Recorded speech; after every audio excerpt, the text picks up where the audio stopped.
Hello, guys. How we doing? How we doing? I'm only like an hour late to joining Just Press Play.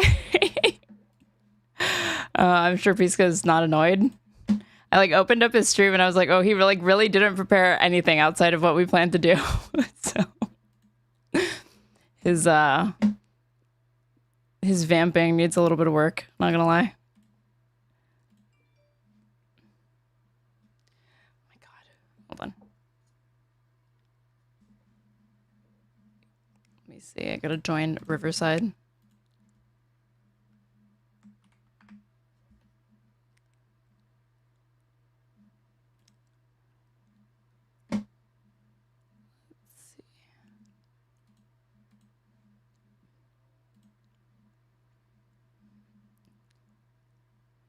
Keeping himself occupied. He had a call in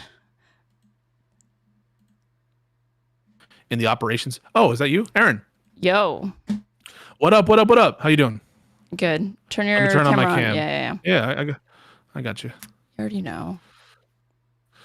You already know. Let me mute myself on Riverside. Mute yourself on Riverside? Mm-hmm. All right, sick. One sec.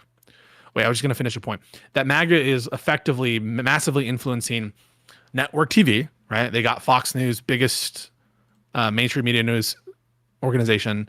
They have control/influence of major podcasters, right? In the form of like, I think Joe Rogan, right? Massive influence there. The podcast culture of talk radio still, right? Of these network stations, Sinclair, etc. And now they have Bezos bending the knee, Zuckerberg bending the knee, and Murdoch is going to be like involved some way in this deal with TikTok. You have Netanyahu like openly talking about it and how they're going to influence people. So it's don't forget that in terms of the media, the Dems and left are on the back foot. Don't ever let them gaslight you into thinking that like the left controls the media. It's just pure bullshit. Anyway, Aaron, how are you? I'm about to show everybody. You were just saying who controls the media? I'm gonna it's not Bibi Netanyahu. I said Murdoch. And you said Bibi alongside a couple of other people. I said a person of prominence in a certain country and of a certain situation. Anyway, how are you? How are things going? What a day, huh? What a Tuesday day. A lot of news, a lot of freaky shit happening, a lot of sicko freaks running our country, doing weirdo shit, military meetings talking about kill all the people. So yeah, it's good to chat. We have some breaking Jillian Michaels news. It's not so much breaking anymore, but apparently she's gone. I already covered it, but I can give you the I'll show you like the highlights or whatever. Hold on. Yeah, definitely give us the scoop there.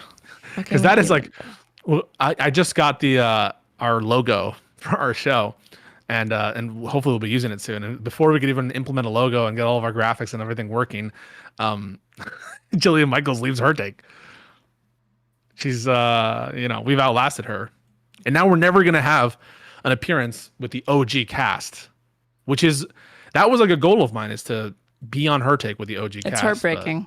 It is heartbreaking. I mean, they have since they have like a seat open, are you gonna apply to be on it? To be on her take? Yeah, you can be the one, the DEI hires the guy.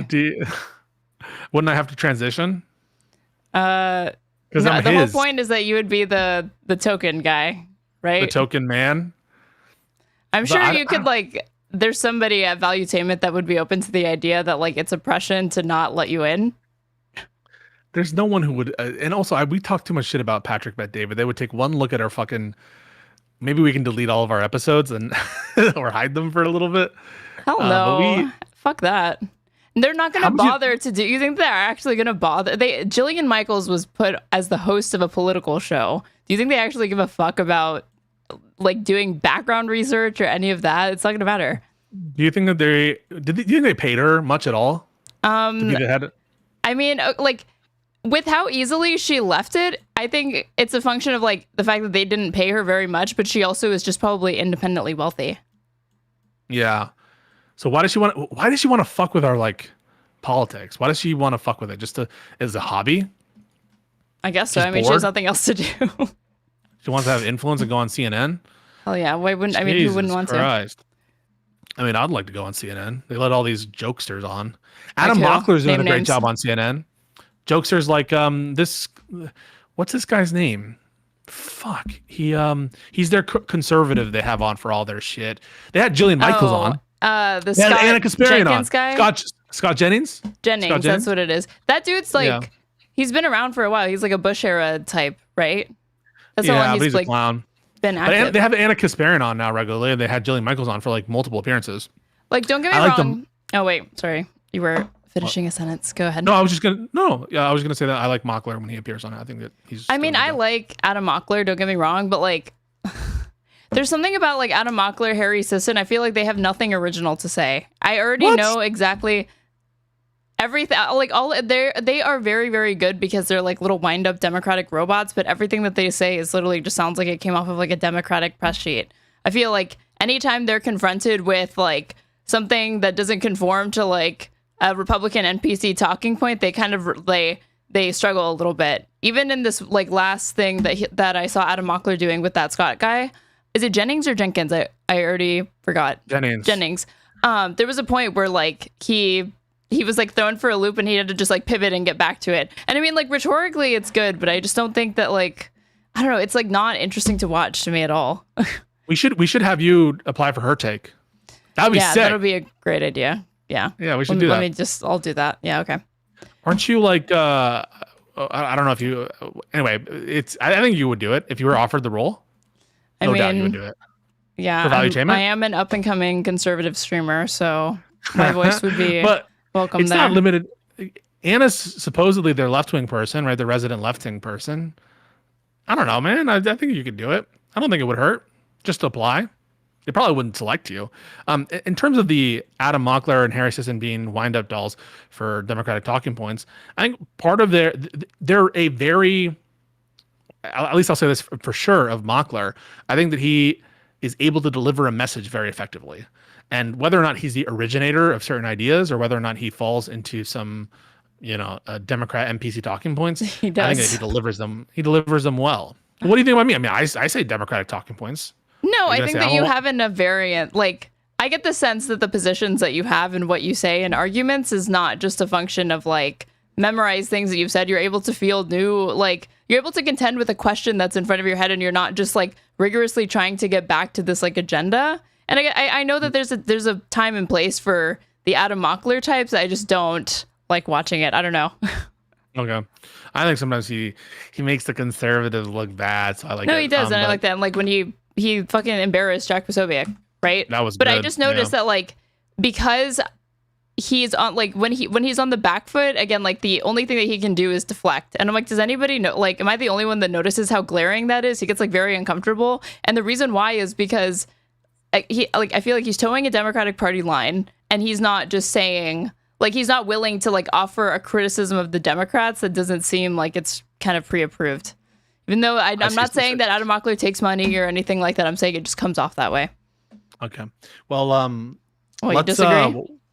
I think that Mockler has I think he has some appreciation for certain independent views. I think that he is more based in that respect.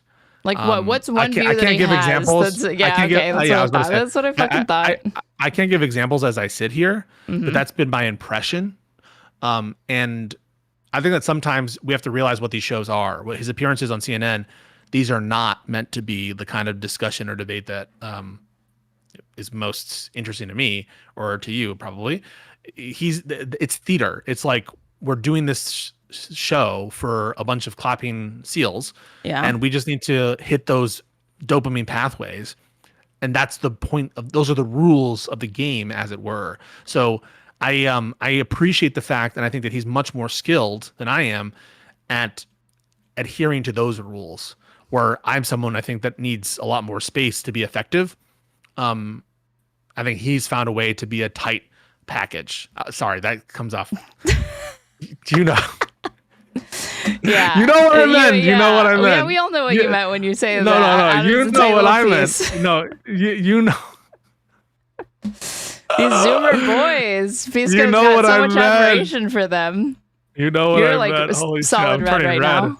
I'm turning red. Holy shit. That was embarrassing. Okay, sorry. I could not find this Jillian Michaels, like, she went on at this tiny... Hold on. Let me share the screen. Where is it? I'm making... Okay, she goes on this podcast that, like, with these... I'm pulling it up, dude. All right, no, but sometimes sometimes you don't manage to do it. Like when? Like, there have been times. The last shows, you're like, oh, wait, sorry. That there's a difference between me not like pulling it up versus having switched and then it goes away. It's the first thing I'm pulling up though. Chill. Explain what this is. 4,000 views on the I know. Like, show. I don't even know why she went on this podcast. So this show is called, or this podcast is called The Today Show. It has 4,000 subs. This is episode 12, and somehow they've booked Jillian Michaels. So we should be able to book, because between you and I, we have more subs than this, and we get more views than this. Between you and I, easy. We should ask Jillian Michaels. We should Minect Let's her. reach out to her. We're saving that Minect money for call with Anna, which she would probably decline anyway. Okay, so this is where she fucking gets into it. But I do think that this is, listen, he would answer. And roll every freaking slur at this guy in the book. And he's like, okay, well, why do you think I'm a racist? Well, da-da-da-da-da. And he would answer. I don't know if that's the guy you're taking out. But is Jillian looks great. Can we just acknowledge that? No, I can't stand these fucking beachy waves. And she does this. I can't stand it. So no, that's just you. there an attack on freedom of speech? Do you feel that? I mean, you... Who are these people? But I do think that this is, listen... Because you probably have a nuance based on, I'm, you know, this is going to be a touchy thing that happened a couple days ago, right? I saw your thing, and I saw his response. I'm happy to talk about that. And it seems like I will happily discuss that. Let's discuss that. So for anybody who isn't watching, and we can even add the clip in. Could you imagine not watching her take? Couldn't be out of a segment. Can I just say, it's funny, like, this is her big tell-all interview right after this whole blow-up. Yeah. And it has 4,000 views. Why did you do it here? The Vanguard covering her going on this has more views than her being on this podcast. No. So let me be very clear. I'm responsible for the content on that show. PBD was like, you are responsible. He's doing a million things. So it was your fault then. So you make the editorial decisions. You run the show, and you still walked off. So that's your fault. Yeah, he's not in charge of that show. I mean, of course, he'll be called in as, you know, the tip of that spear, should there be a reason, but he's like, you are responsible. It's my platform. Okay. I'm not being invited on someone else's platform where they're asking me to engage in a debate about something, which, first of all, sometimes it just feels like she's going nowhere. She's just like meandering and saying nothing and just like trying to find some point to like stick on. It really does feel like she's often struggling to get to the point. Do you relate to that? No, not at all. What about you?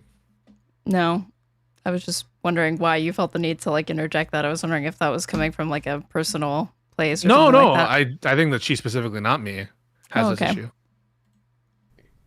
You're always clear, concise, and to the point. Even though you literally just said, "I need a lot of space to make my point." You literally just said that like 10 minutes ago, and now you're like, "This bitch is meandering. Why doesn't she just get to the fucking point?" She meanders, and sometimes I just don't think she has like a place that she's getting to. Josiah super chatted $5. Ask Erin where her shades at. Josiah, don't Why start did you with pick me. those specific shades? Oh, because they're prescription. They're they're the only prescription sunglasses that I have. What's the issue with them? I think they're cool. Yeah, that's where you were going with that. What were you gonna say, or what was wrong with them? I think it's cool. Sorry, let me do the Pisco look where I just throw on sunglasses and a hoodie and turn off all the lights or whatever. Yeah, I'll take after you next time. Thanks. Amanda just says, I love them. So you have a big fan of the sunglasses. Thank you, guys.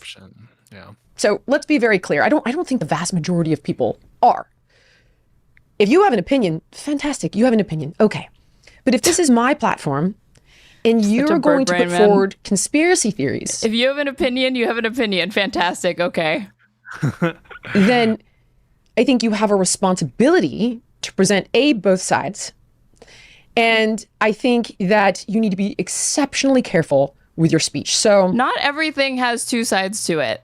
I don't understand this, like, every single thing that we bring up we ought to institute, like, the fairness doctrine. Some things are just straightforward, unambiguous facts. There's no counterbalance. There's no alternative hypothesis. It's just a fact. You don't need to present both sides. It's like, there's not evolution and then intelligent design. Like, those two things should not be given, like, equal weight or merit in a conversation. But of course, I bet if I asked Jillian, she really thinks that you should actually try for every single thing that you talk about to both sides it. I do want to say not everything has two sides. So, for example, it's very obvious and clear that Charlie Kirk was shifting to be a little bit less pro-Israel. Is that what you were saying? Wait, say that again? You remember what they were actually fighting about? No, not really. Wait, you don't remember the fight that they had? Oh, it was like over the gray zone thing. It was about the Charlie Kirk stuff, right? She got mad that they made the claim, but none of them actually read that gray zone article. And she thought that they were claiming that Bibi Netanyahu personally offered Charlie Kirk like $150 million or whatever. But what the gray zone article claims is that Bibi had allegedly met with Charlie Kirk and offered to connect him with donors that were willing to donate a large sum of money, but they don't actually say what the amount is. So she got triggered over that. And then the fact that they're like corroborating it, saying like the way it's been corroborated or the proof is like Candace Owens, Tucker Carlson are saying the same things. Anna Kasparian has her own platform. Amy Dangerfield has her own platform. Lindy Lee has her own platform. I have sat through so many different conversations and invited them as interviews. I want to be clear, because if I interview Dave Smith, I'm learning his perspective. If I interview Barry Weiss, I want her perspective. A debate is, I have the qualifications to come on here and make a case for, X, Y, Z. So this is your stupid delineation that she set up for responsible discourse. There's interviews and then there's debates. And when you do interviews, it's not it's not incumbent upon you to push back, and you're allowed to not demand sources, citations, evidence from your guest. But when it comes to debate, suddenly everybody needs to be an expert. But by that metric, Jillian, what the fuck are you doing on any political show? She doesn't even have a college degree. She literally has a high school diploma. Whoa. And she knows fitness, not politics. And I think anybody can participate in politics, but I'm saying based off what she's laying out, she should be excluded from the conversation. If you're saying that's the point of entry for it. I think your point about the fourth estate there is a salient point. And it reminds me of when like everyone was losing their shit at the interview that Krista Ball gave of Alyssa Solokin. You remember that? Yeah. That this notion, and again, I want to stress I haven't seen that interview. Maybe I should at some point because we're like, watch the interview. It's so bad faith. Whatever.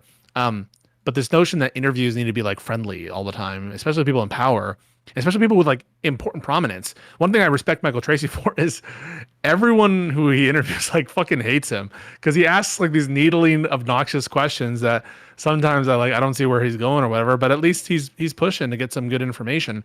Michael Tracy is annoying because he's a weasel, but he is like that with other people when he's talking to them. Because he has like this crusade that he wants to push. There's always like this particular angle that he gets obsessed with, and he'll push him. What if there's a name for that condition? No, you can name it. I'm not ableist like you. You can name it. Oh, it's ableist to point out that you think somebody has autism now? Oh, I guess I'm ableist. You think Michael Tracy has autism? 100%. We talked about this last time. Go on the record. Go on the record then. Michael Tracy, I think you have autism. All right. What a controversial statement. I'm sure I'm the first person to ever say that, and I'm sure he definitely gives a fuck what I think. Anyway, I think that the kind of view that Jillian has of the media, its role, what her role should be, is a little simplistic and frankly irresponsible. Yeah. It's like how fucking convenient for you that, like, again, when you talk to Candace Owens on your podcast, because you called it an interview instead of a debate, even if there was disagreement at any point in that quote unquote interview, you're absolved of any responsibility related to responsible platforming or pushback. But on this show, even though, again, her take is literally supposed to be a based epic red pill version of The View. And if you've ever watched The View, I don't know if like the last time anybody was in like a fucking doctor's office, which is where the only time I've ever seen that show. Yeah, those women are fucking screaming at each other for like 30% of it, 40% of it. That's the whole point. The whole point is for them to argue and debate with each other. I don't think they can handle disagreement. Unlike, by the way, me and my co-host on Live and Learn, we can handle disagreement. We can handle disagreement like nobody else. No, you can't. I can. No. You put Hutch in a Boston Crab yesterday. And then, of course, you have to, at the end, you have to be like, Hutch is my boy. And I was just waiting for you to fucking do that. Wait, what's wrong with Boston? Wait, what's Boston Crab mean? I don't even know what that means. You know, you put him in a headlock is my point, okay? Oh, shit. You don't know what that is? It's like a, can I even, I'm sure I can show this. Hold on. Yeah, you can show this. There's nothing wrong with this. This is Boston. Wow. How do you not know what this is? I didn't know that. I didn't really know that. Yeah, it's like this, but this was this is a little preview of if anybody missed the Live and Learn episode last night of the interaction that went down between Hutch and Pisco here, and you can guess who was who. Oh, well, thank you so much for that. I don't understand why Hutch is like this stupid standard of like they don't need to endorse Mamdani. Like more energy is being wasted defending the idea that they don't need to endorse it than to just like put the endorsement in the bag, little bro. Okay, Jeffries, just fucking endorse him. I mean, it's too late now, but I don't understand. Like you're a Democrat. You're a New York Democrat. How are you're tacitly rewarding Democrats that lost in their primary and then running as independents in the general, which they would never put up with this shit from Bernie Sanders. So why are we putting up with it with Cuomo, who's not even a good candidate? Obviously, Democratic voters felt that way. And then on top of it, his like record is marred with controversy, scandals, and corruption. Yep. So what, like, to me, it's so not worth it to abstain from endorsing Mamdani in this particular race. I really don't understand it, especially when it's obvious to me that Mamdani has a very good chance of winning, even with Eric Adams dropping out. Yeah, Dylan Thomas says, where was his endorsement for Kamala? We criticize him for that. Like, yeah, you should have endorsed. But Hutch is the one who said that he didn't feel bad about Mamdani not endorsing Kamala. I was like, what? Like, why? Why would you not feel good? Like, That's why would you not feel true. I feel like he just said that because there's no other way to maintain the consistency of his position. Yeah. Otherwise, it all fell apart. Yeah, so like, okay, I wouldn't really blame Mamdani, even though he was a politician, but I would blame Hassan because Hassan has more prominence. And then yeah, I was about to say, it's okay that Mamdani didn't endorse Kamala, but it's not okay that Hassan Piker didn't. What? It's because now it's like a multivariate analysis where it takes into consideration likelihood to win of the underlying candidate, takes into account, I guess, potential vulnerabilities with some of the core audience, which, you could make that argument for Hassan, right? Like Hassan could risk alienated some of his own personal base or some of his own viewership if he endorses Kamala full-throatedly. And it also considers like geographic location and then in prominence. And I like agree that in general that there's many different factors go into anything, right? And a lot of context is important for everything. But in general, I think that you need a high threshold to override the prescription of harm reduction in the context of elections and in the context of Trump, where the Democrats are the only viable alternatives to the Republicans. And in that context, I think it's crazy not to, and for a prominent race like Mamdani, yeah, that's my position. But I'm glad that you enjoyed that little spat. The other thing is, like, again, Hakeem Jeffries is not just anybody. That's his area. So it's not like he's a senator or a state assemblyman from like Wyoming or for bringing up random states for some reason, like that was coming up in that debate. Okay, well, Hakeem Jeffries is like, he should be in touch with those constituents, and those constituents obviously chose Zohran Mamdani. So I don't understand, like, again, that's an even bigger indictment to me, because he was saying like we would never expect like AOC to endorse Cuomo, but like I think that was what he said. He didn't say that in this conversation. I've seen him say it on Twitter or whatever, where he was like, we didn't get mad when like AOC or these people didn't endorse Eric Adams when he was running for mayor or whatever, and he secured the nomination several years ago. So why are we going around asking establishment Democrats to do it? And I think that one, we're in a different political landscape. Well, like one, you could argue that she should have done that. Two, we're in a different political landscape where like Mamdani is, a beacon of hope for Democrats because he actually has popular appeal and approval among his voters and enthusiasm, and he's young, and there's like all these different reasons why they should be ecstatic to be endorsing this guy. But I think it's also disingenuous to suggest the reason why is like, oh, well, his constituents might not like it. And I'm thinking, like, again, Hakeem Jeffries' constituents are in New York, so they've already kind of decided. So I don't think that holds up to scrutiny. The other thing is that, like, do we really think that this is about the voters? It's about the donors. The donors don't like Mamdani. I totally, like, I'm not, like, they don't want to say anything. TYT donors? The donors. TYT donors? That's the meme, is that Cenk always says the donors. It's kind of thought terminating. I mean, is there any evidence to suggest that his decision is premised on the donors? Or is that just kind of an intuition, a kind of feeling you're getting?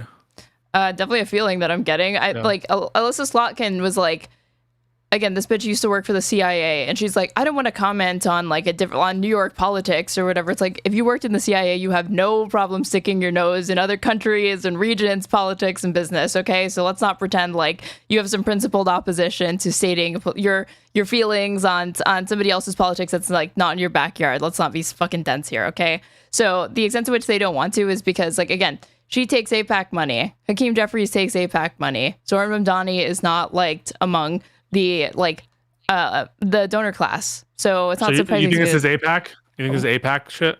I think it's related to AIPAC and J Street, even though that's not even a centerpiece of his campaign. All it did is prove that like he can still. It's no longer like a deal breaker for him to take those positions and in this area.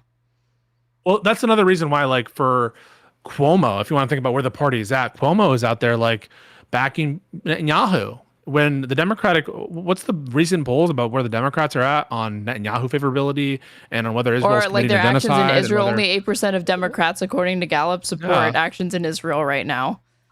And so, like, if you want to talk about where the Democrat, like, that we would, if it's the case, again, I'm not buying necessarily that it is the case. It could be ideological. It could be lay donors. It could be some other reasons of, whatever. Like what? But whatever there are, I don't know. I don't fucking know. I'm just saying I don't have enough proof. It's voters, donors, or a combination of the two.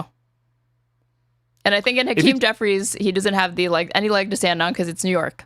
So these constituents like Mamdani. We have polling data. Well, unless you make the case, which I think is kind of implausible, that Hakeem Jeffries endorsing Mamdani, even if he were to word it in such a way as to not endorse his overall outlook, would like jeopardize the party's standing. I'm like, jeopardize them from what? The standing is fucking awful.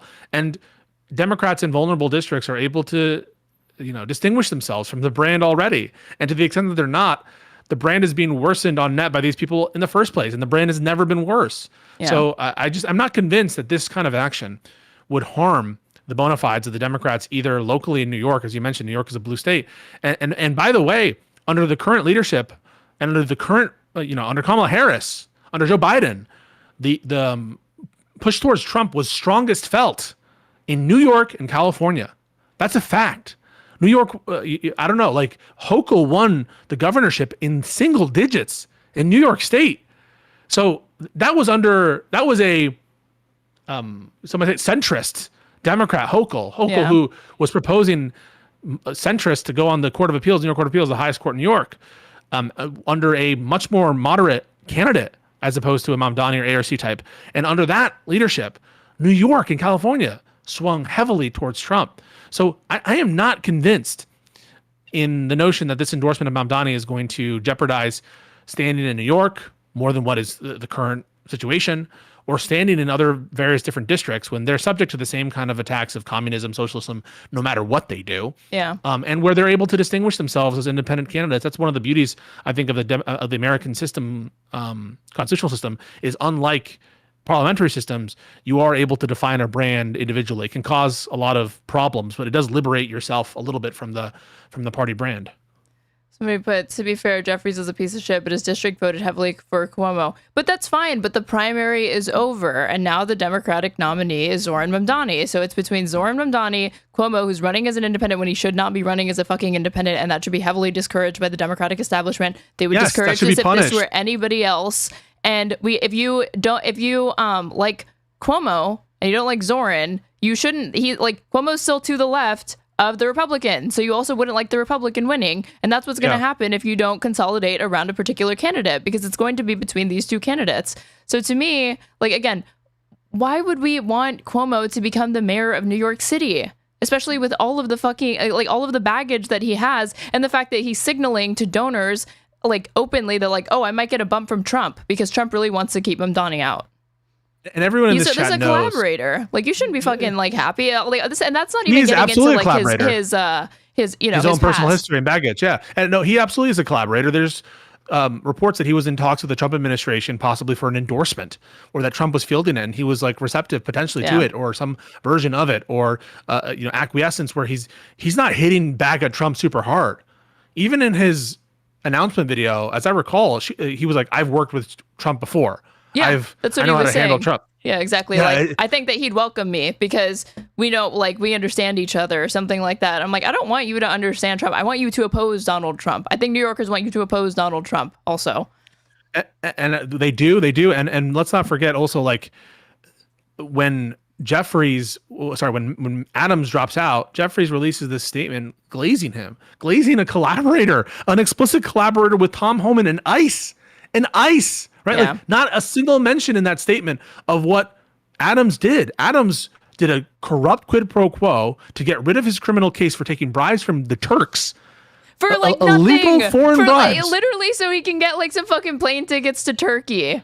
It's just like literally old-timey, like Looney Tunes ass corruption. I cannot believe anybody at this point is like throwing any weight or in any way pulling punches when it comes to Eric Adams. And you're doing this, and you're not mentioning it in a context in which Adams did this quid pro quo with Tom Homan, who was also taking cash bribes from a sting operation from FBI agents to give out contracts if Trump won, which he did, and who knows if he followed through. The case was dropped shortly after, and so I guess we'll never know. But all that is to say, like, that shit is disqualifying. And Hakeem Jeffries comes out and says we made a lot of progress under Adams, and doesn't mention any like the big fucking elephant in the room. That to me indicates like, oh, if you really wanted to take a stand, you could have said, listen, I'm asking Democrats to support Mamdani because I am not going to incentivize this kind of gamesmanship from Cuomo, who to kind of use our primary system against itself, to have two bites of the apple, to engage in like this kind of atrocious conduct, and we should support the Democratic nominee. And I don't think that's going to imperil any moderate Democrat anywhere. They're not even going to fucking no. And to be honest with you, I don't even think this matters that much in the long-term possibility of Mamdani winning, and in terms of anything, like, this is the endorsement shit. Who fucks? Like, at this point, it doesn't fucking matter, and maybe it never even mattered. It's just indicative to me. All I'm saying is it shows a kind of fecklessness. It matters to me. If I think it's stuff like this, like this is where you see the cracks forming that later become craters, and it's just part and parcel for just a week, non-existent, like basically non-existent resistance that they're putting up to Trump right now in this moment. Because again, Eric Adams and Cuomo, Trump collaborators. And then this Republican, at least he's like an anti-Trump Republican, but he's still a Republican. So you shouldn't be on board with him anyway because of that. So I don't understand, like, again, there would be no hesitation. If Cuomo had secured the Democratic nominee, he would have endorsed. And everyone knows in this chat knows I would be on everyone's case and going on leftist stream for people who are talking shit about Cuomo, stick out the vote for Cuomo. I would be saying, you need to vote for Cuomo, you need to vote for Cuomo. Everyone knows I would be doing that. I absolutely would be. And so, like, this is what I hate. And we all know, right, that if this were the case, some of these, I'm not saying Hutch specifically, but there would be a great deal of resentment towards the lefties who, having lost the nomination to Cuomo in the run up to the mayoral, who would be like, sit it out. We don't want Cuomo. Cuomo is a genocide supporter. And then all the centrists would be like, look, the lefties, these are ingrates. We can't have them as part of our coalition. And so you need to have the consistent rules. You need to have the consistent rule set. I think that's clear. And that's what I'm asking for. And I think we're getting over the hump of, well, the race isn't important enough. Okay, the race is clearly important enough. How is that true? It's one of the largest economies in the world. It's New York City. How is it not an important? Like, he's a mayor, but he may as well be a head of state. New York City, it literally manages more commerce and is bigger than most, like a ton of countries. That's how important it is. Its police force is bigger than some countries' militaries. Yeah. That's how big the NYPD is. One of the biggest police forces in the world. And further to that, by the way, we cleared the hurdle of importance. We also cleared the hurdle of proximate connection to the person that we're asking to endorse. They're both from New York. Schumer is from New York. Mamdani from New York. Oh, my OBS just disconnected. Can you just give me a second? Can you hear me? Mm-hmm. I don't know why it disconnected. That's so weird. You're not disconnected, are you? No, I'm good. Oh no. Like your whole stream dropped out? Yeah, but I think it's coming back up right now. I think it's back online right now. Testing 1 2 3 1 2 3. Guys, just refresh. Can you tell, if you're in the chat, can you just tell people to refresh the stream if you don't mind? Just tell them to refresh the stream. I think it was my OBS or it's my internet connection, because it's not a particular service that dropped off. It was everything. So guys in the chat, if you could just let me know if you, just let them know to refresh, please, if you don't mind. Thank you. Refresh. We're back. Okay, cool. So that's my take on it. Ultimately, I can understand people being like, it's not a big deal, because I don't think ultimately it will have an effect on the outcome of this particular election. Where it might have an effect, though, is on the left wing of the party. Someone sent me a stat that like a third of Kamala, I don't know if this is true, I didn't really look into it, but like a third of Kamala voters identify as Democratic Socialists or some variant of that. Oh, wait, hold on. I don't have that particular poll, but there was one. It was an NBC. Tomato wants to know why we're still looking at this photo. Hey, what's wrong with the photo? You don't like this? Yeah, what's wrong with it? This is what you're actually looking at. I know it doesn't really look like them, but this is actually Pisco, and this is Hutch right here. And the stream isn't looking at it. Tomato really likes you, by the way. I'm just gonna say everyone likes me. The potential harm is possibly in the left wing part of the party, who might feel bad about it, and I don't really see a possibility for like the right wing of the party to like get negatively affected by this. This will be more of a cause for the lefty type people who's going to be even more disillusioned with the Democratic Party. And if even the centrist fucking never Trump Republicans like on the bulwark are calling out Hakeem Jeffries on this, I think that's an indicator that it's not just the left wing lefty people, though they might be the most I don't know, who feel maligned by it. Other people are recognizing the weakness who aren't on the left wing of the party, including myself.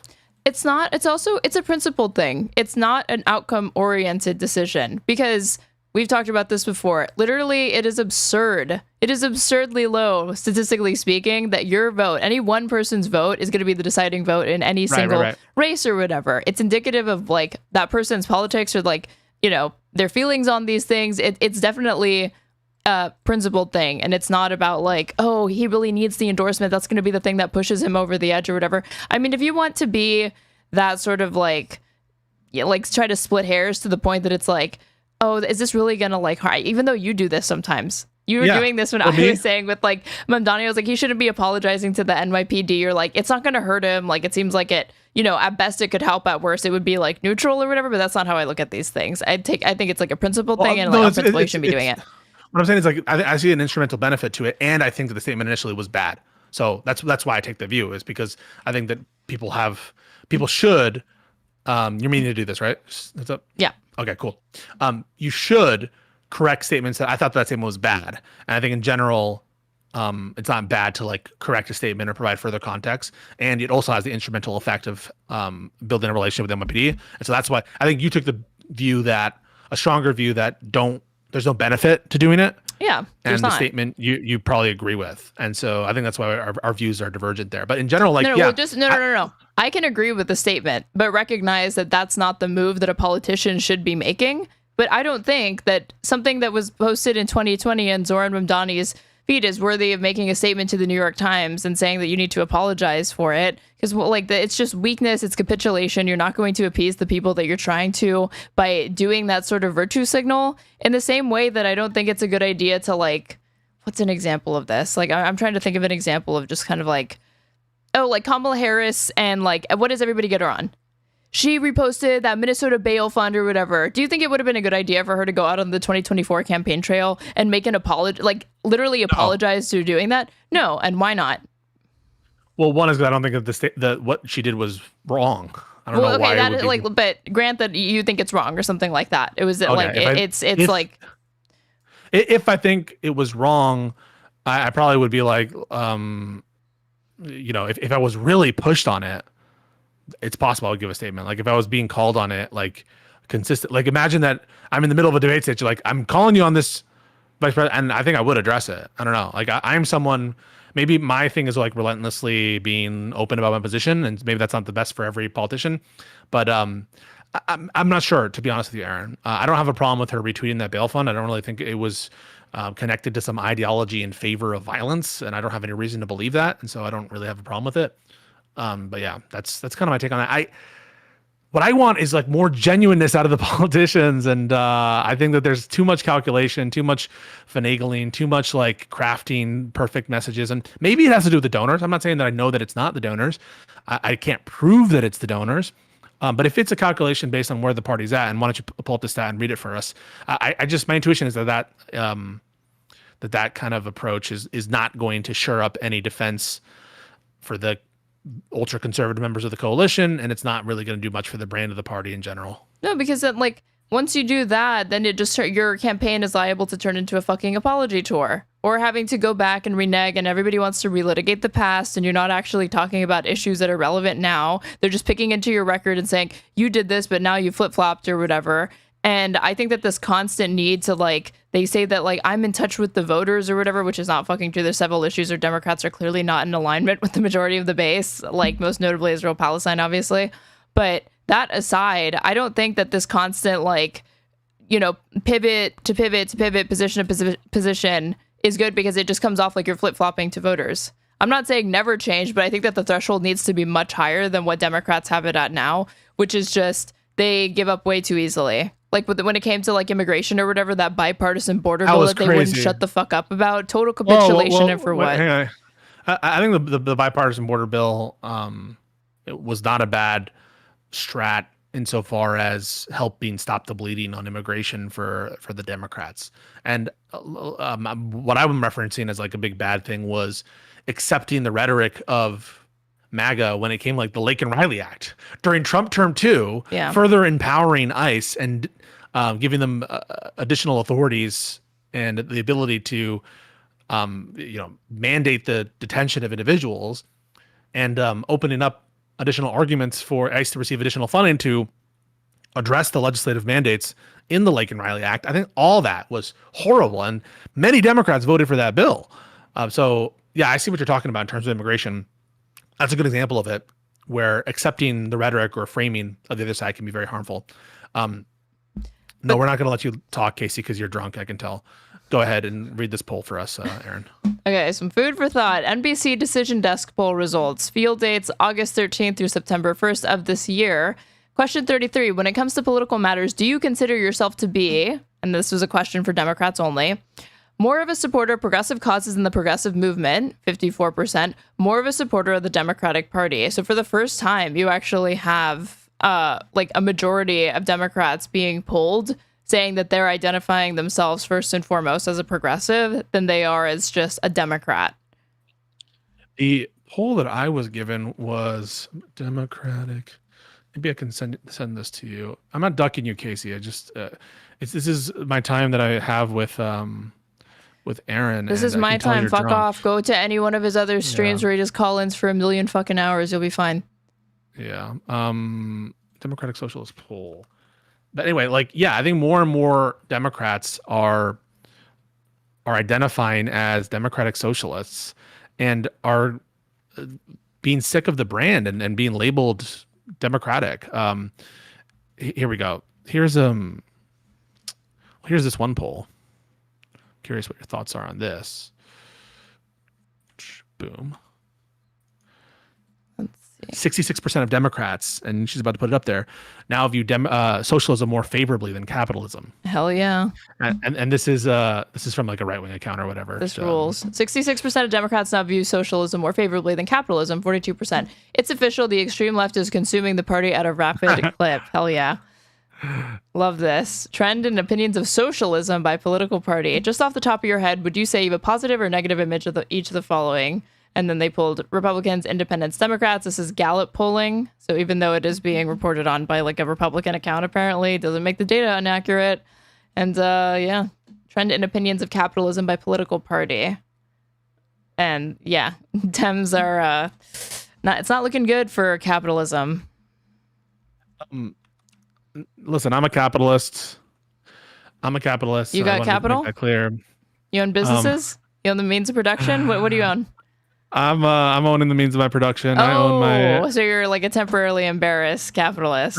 Got it. Fuck. There was some poll that said one third of Kamala voters were Democratic Socialists that I'm trying to find. I'll find it. But I thought no leftists voted for Kamala because Genocide Joe. Yeah, I've just never been convinced by this argument that the left cost Kamala the election. Yeah, another point of frustration with these fucking centrist Democrats not willing to endorse, because obviously vote blue no matter who. It's like, yeah, well, the left has been compromising with the center of the party for years and years and years, and now it's your turn to fucking do it and compromise with the left, and they don't want to fucking do it. So they have to be dragged kicking and screaming. Yeah, I think that I would much rather make common cause with people who are a little bit to the left of me, or even some people who are much more to the left of me, than to capitulate to these like weak boomers who lose elections or don't maximize the ability to win their elections, and where the results have been like dramatically bad. Like overall on the net, I can understand. Yes, Democrats won elections in 2018. They won elections in 2020 and 2022. They stopped the bleeding and all that stuff. That's all arguments that I understand. But Schumer said, we will win. You know. And yeah, so I don't trust the people who are in charge right now, who are driving the ship at the moment. And that's why I want change. And I think that the way to make that change happen is to reflect and be a little bit more authentic and a little less fucking of a bitch. And you know, it's funny that you bring that up, because Pew data came out today, actually. Americans view Trump. Let's see. Yeah. Americans view Trump, Vance, and congressional leaders in both parties more negatively than positively. So when it comes to Schumer, let's see. Yeah, Chuck Schumer, unfavorable 50, favorable 21%. Never heard of 26%. That is crazy. And again, this is the leader. So, well, Thune has worse. Yeah, but if we're looking at like Jeffries and Schumer, who are the Democrats, but Schumer's more well known. Like Schumer is much more unfavored. Yeah. Than John Thune. He's way more well known.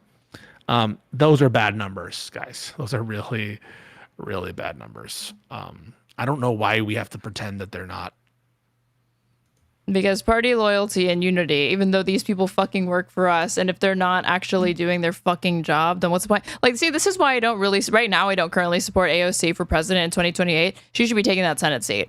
That's where she should fucking be, in my opinion. Way more valuable, and she can run for, and then she can get experience, she can run for president later if that's what she wants to do. Yeah, I mean, I'm in favor of whatever she chooses to do, and I would support a primary. I just, like, those numbers are untenable, guys. I hate those numbers. I hate those numbers. And it's not just Chuck Schumer. Oh, this is Chuck Schumer. So among his own voters. Yeah, Senate Minority Leader Chuck Schumer, also a New York Dem. He's -4. Where are you looking?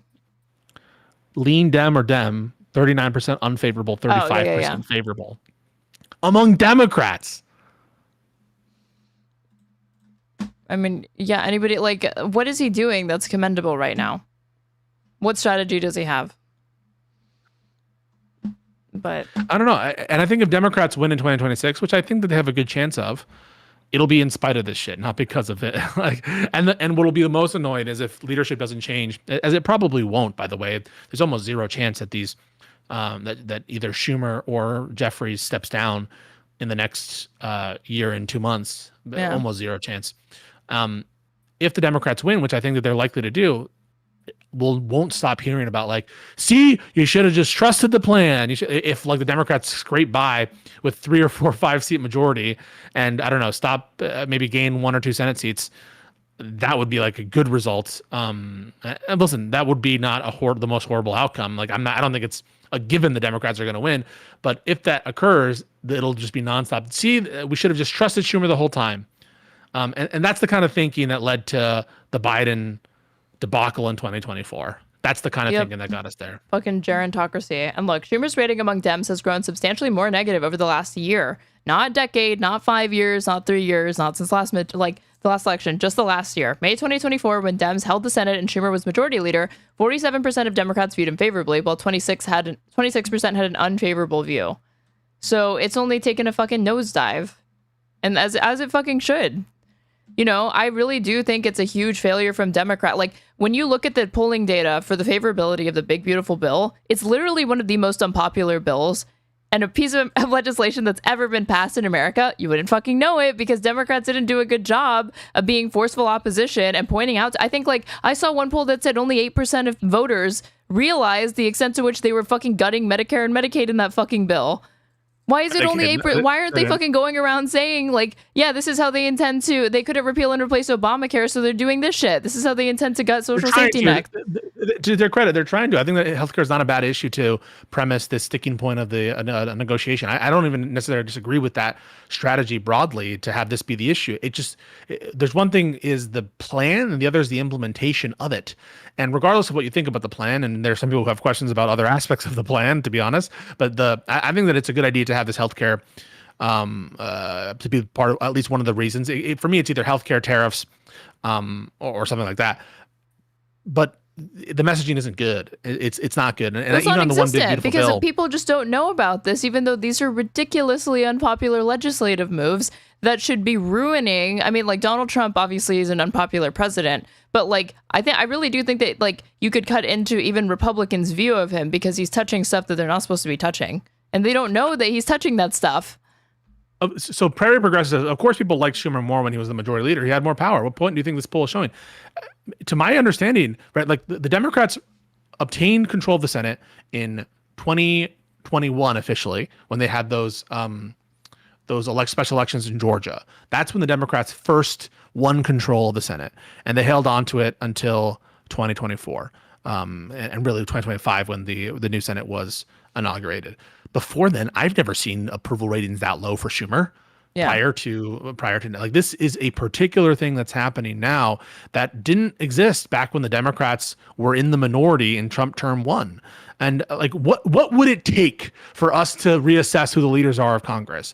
And this is not coming. I have to stress, this is not ideological. I am not a socialist. I am just reading this as one of the Democrats who are not approving of Chuck Schumer. I'm one of the majority of Democrats who doesn't approve of Chuck Schumer. That's me talking right now to you, not as a socialist. I'm not a socialist either. And just like, I'm a communist. Okay, got it. All right, yeah, you're a communist. This doesn't make me look good, Aaron, when you say that. I wonder why Dems are unpopular when every single person in media shit talks Democrats.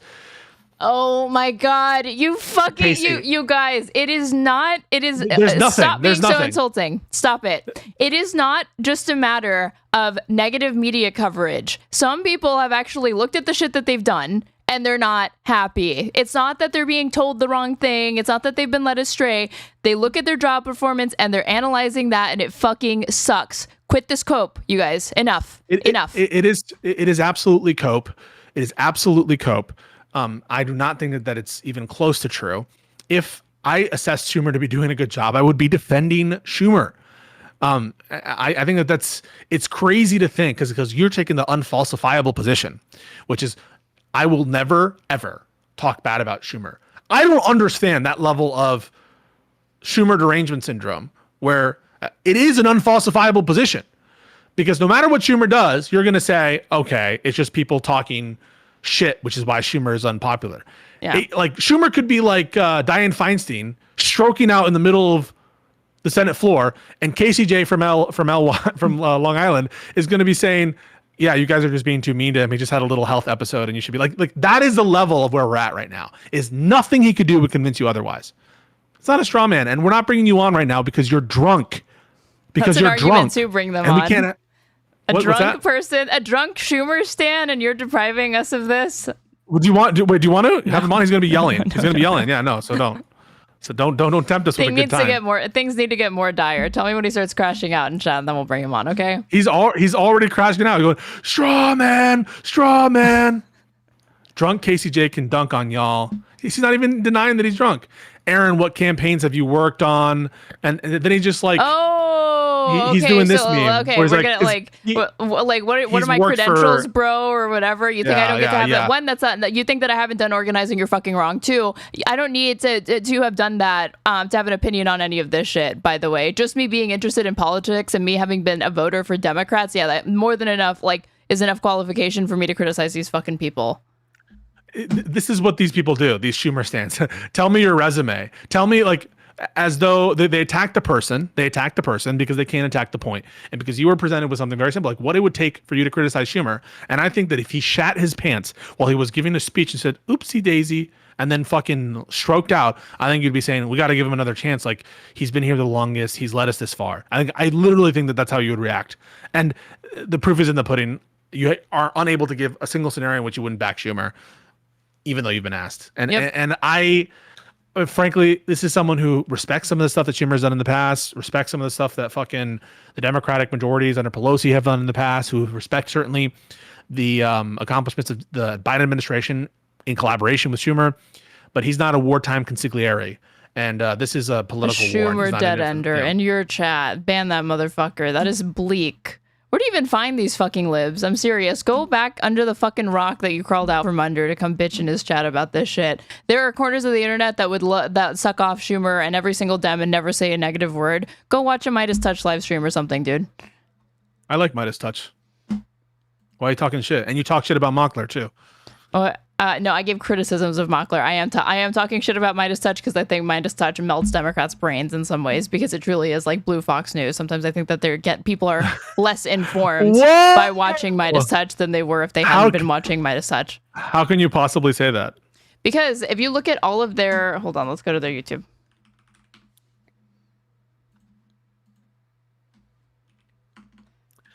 Schumer delivered the shutdown you demanded. I demanded a strong Democratic negotiating position in March. Check the date. It's September 30th. And the comms haven't been excellent in the lead up to this. And so he's late. Schumer's late months. He's late 6 months. Like almost every single video. Again, like I just wonder, like, what is MeidasTouch going to look like in a post-Trump era? Hopefully when that comes about at some point. Because every other video is like Trump, Trump, Trump, Trump, Trump. They don't ever really seem to advance ideas forward. It's just like shitting on people. I think they're doing good. I think they're doing good. Shitting on Trump is good praxis, so I'm okay with it. I'm here for the shitting on Trump. I'm here for it, but I'm saying that like does 99 like you'd be hard pressed to find something on this video that's like not about Trump. There is more blame to go around in the Republican Party than just Trump. And I think that, one, it gives people the impression that Donald Trump is the only thing wrong with the Republican Party, and it's absolutely not. It's a cancer through and through. There's no moderates in the Republican Party. There's literally only different like levels and degrees of fealty to this man. So I do obviously understand as the head of state, he's the most important person to criticize. I'm here for that. I just think that there's other times where it's like some of these things, like you're misleading people, especially if I go back to like 2024, their videos like leading up to the election. What do you want to bet that people watching this channel started to get the impression that Donald Trump was like definitely going to lose? Because they title it like Donald Trump, like fatal this, blows up in his fucking face, like this, like, you know, Trump caves after unexpected blah, blah, blah. And it's like, yeah, you can give people the false impression that he's actually doing worse than he is. And that's not good. I actually watched the videos there, and I think that they were doing pretty decent legal analysis of what's going on there. So I watched those episodes and I respect a lot of their legal analysis, even from Michael Popak. I think that he had some good takes, and yeah, a lot of it was clickbait. And I don't know that they necessarily predicted the Supreme Court decision that fucked over those indictments and shit, but I don't think that undermines the legal analysis done there, especially as relates Eileen Cannon. I think that their analysis was like pretty spot on. So listen, you can take an issue with the clickbait. Maybe it does promote these patterns of it's all going to be okay thinking from Democrats, but I'm not sure that they do. And maybe I'll be agnostic on that. There's one thing from Casey that I want to yell at him on though, was he says, I helped swing 2 districts blue on Long Island.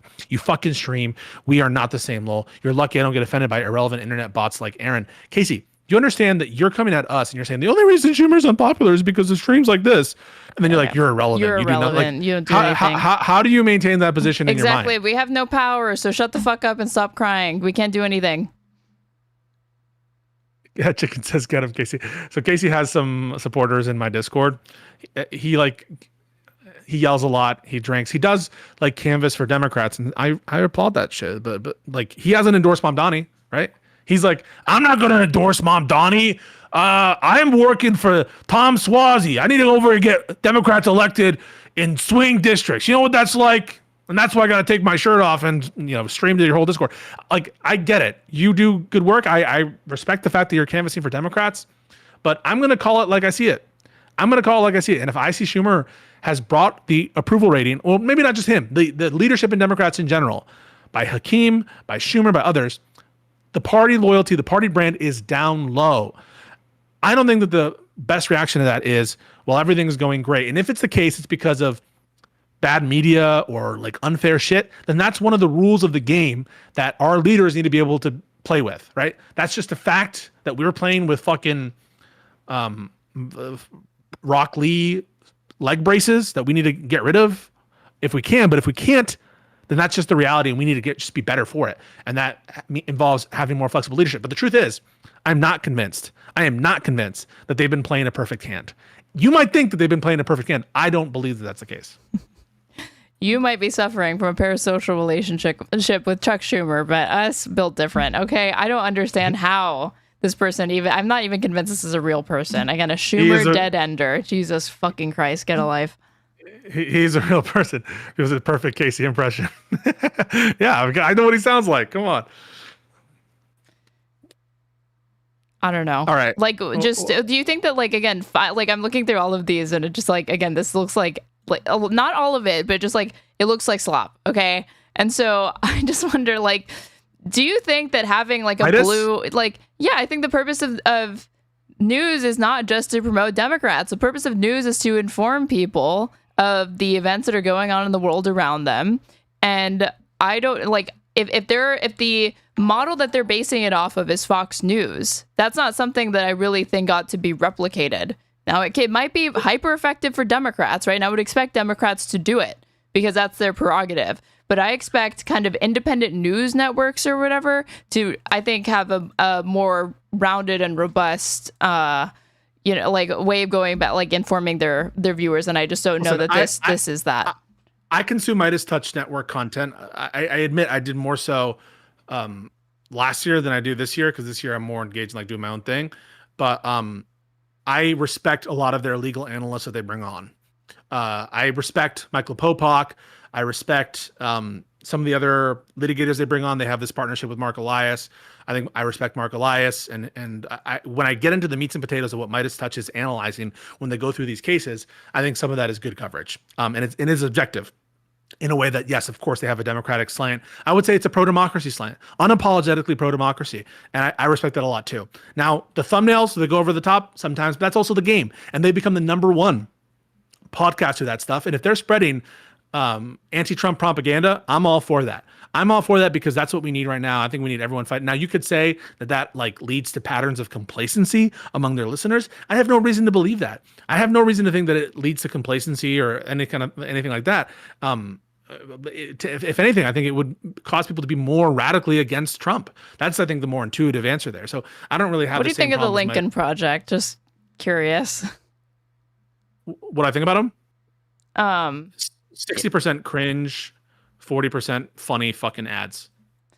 It's like 60% cringe, 40% ads. I mean, like funny ads, I said. Oh, funny ads. Okay. Like, to me, like, when you look at who's behind the Lincoln Project, it's a bunch of, like, past Republicans and people that I don't want to have influence in the Democratic Party. And so while you might find, a very brief alliance with opposing Trump, I'm like here for that. But it doesn't just stop there. They're putting a bunch of money into apparatuses like Republicans Against Trump and the Lincoln Project to infiltrate the Democratic Party. And it's like, whoa.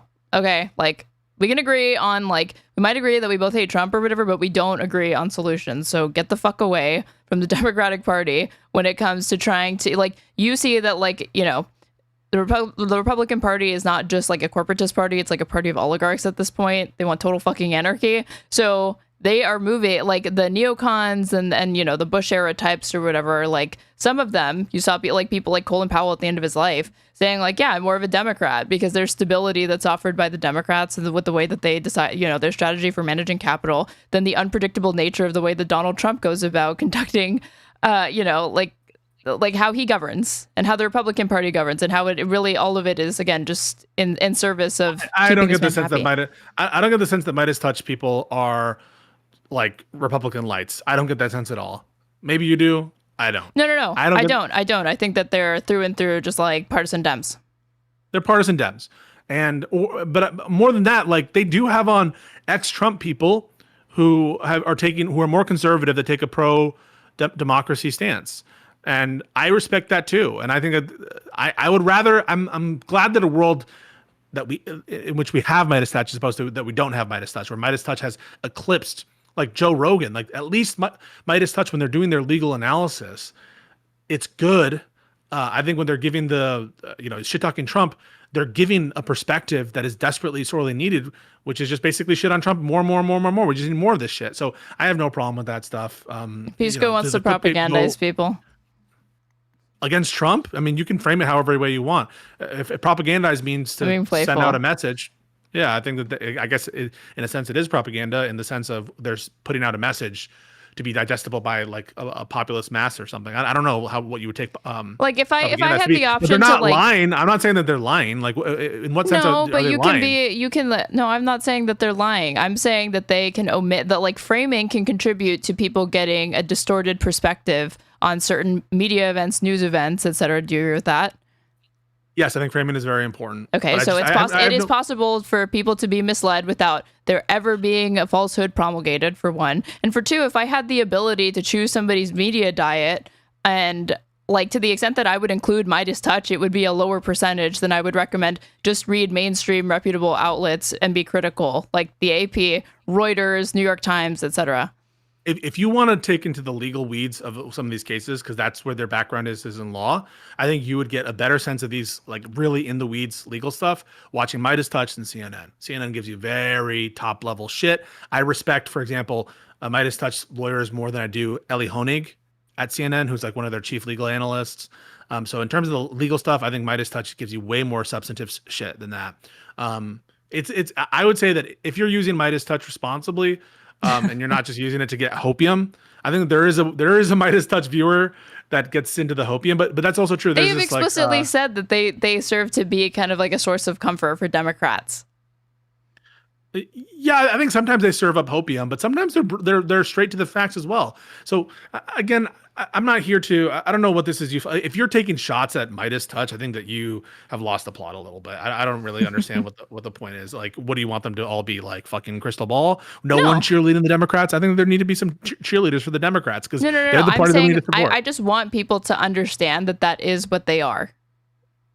People understand that. People understand that MeidasTouch is giving a partisanly slanted perspective that is anti-Trump. And like there's limitations. There's limitations to like getting a majority of your news as in 51% or more from this. And I happen to believe that if people had like, again, if you just stay up to date, you actually read past headlines and you know what's going on in the world with domestic politics and international politics, you will naturally be led liberal, progressive, left, then you will drift to the center, to the right, to the far right, to MAGA. So I don't worry about these things. Like, people know Trump is bad. I think that Meidas is doing good work in fighting back against Trump and promoting Democrats and giving good, useful breakdowns of some of these legal cases and why the Supreme Court. This is another great thing they do, is talk shit about the Supreme Court, which I think like we need more people to actually scrutinize. Like the Academy criticizes the Supreme Court a lot, right? The Academy, by which I mean like the legal scholars, write in their articles and their different blogs, they criticize the Supreme Court a lot. But sometimes it's useful to have like a digestible news platform criticize the state of the judiciary as well. I think Meidas does that exceptionally well. I don't love the Michael Cohen content. I think Cohen does do a lot of hopium. Cohen is a kind of sometimes a figure that I kind of view with some distrust. And I think they maybe were leaning in too much on the Michael Cohen stuff for a while. But in general, I like the good work that they do. I appreciate that there's at least one outlet that is cheerleading Democrats and cheerleading, pro-democracy shit. Because other than that, who do they have? Who do the Democrats have at this point? MSNBC? I mean, that's kind of it. Yeah, but that's Yeah, like we know the reasons why they have not built the quote unquote Joe Rogan of the left, and we've talked about that ad nauseum when we got into the chorus It's stuff. not a joke, but the thing is, like, it's not supposed to be Joe Rogan of the left. It's supposed to be a kind of media empire that they're constructing, and they're getting successful at it, and they're cultivating talent like Adam Mockler. And Adam Mockler is talent that they have specifically cultivated and they have supported, and he's doing good work too. How did I start this episode off? What did I have to say you like about Mockler? You like the mock? I do like him, but I have my criticisms of him. I don't want people again, like what this does is it simultaneously draws attention to a lot of Trump's failures, and I do think that there's obviously a place for somebody to meticulously document every single fucking weird thing, corrupt thing, illegal thing, bizarre thing that Donald Trump is doing, right? But I don't want people to be reassured falsely that Donald Trump is imploding. A president's performance is not always going to correlate to them losing power. And do these viewers realize that the Democrats have historically low approval ratings? Do they realize that the Democrats are struggling to oppose this ridiculously unpopular administration at a time that they should not be struggling to do that? And that's what worries me. Yeah, I think that there are people who can push for self-reflection. That's what we're doing, right? That's what I do when I say, not that I have any importance, but people like me, I think, who push back on for basically for Democrats to reassess. I know that Kalinske does that. Sometimes I think he has a particularly slanted leftist perspective, but I'm in favor of the Democrats largely reassessing. I think that there's room for people like MeidasTouch. And in the absence of someone like MeidasTouch, I don't think we have many cheerleaders.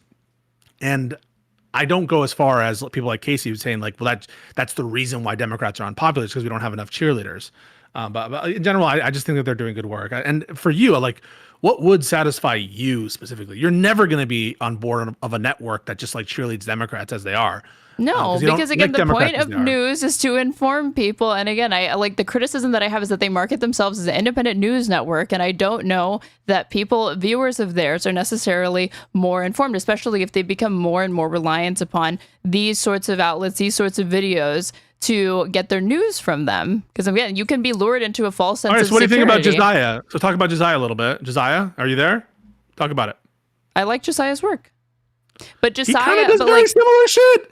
He does similar shit. And so does Brian Tyler Cohen and Pakman. I have watched more of Pakman and Pondering Politics than I have of like MeidasTouch, for example, and about a Mockler. But what I have watched from David Pakman and what I have watched from Pondering Politics, I know, and I can think back to different times where they have broken from their audience or from the Democratic Party consensus and given their own unique perspective and criticisms for how that are not just pointless, like constructive criticisms in ways that they want to see the Democrats behave better. One point of contention between you and Josiah is that you guys are split on Merrick Garland, right? You wanted to see Merrick Garland be more aggressive with respect to prosecuting January 6th and Donald Trump and all of that. Like he did, and like when Biden struggled at the debate before he dropped out, Josiah was very honest with his viewers about that. And like I would have to go back to the MeidasTouch archives to see like how did they cover that? Like was that something that was swept under the rug, or did they exclusively focus on like all of Donald Trump's failures during that that debate, of which there were many?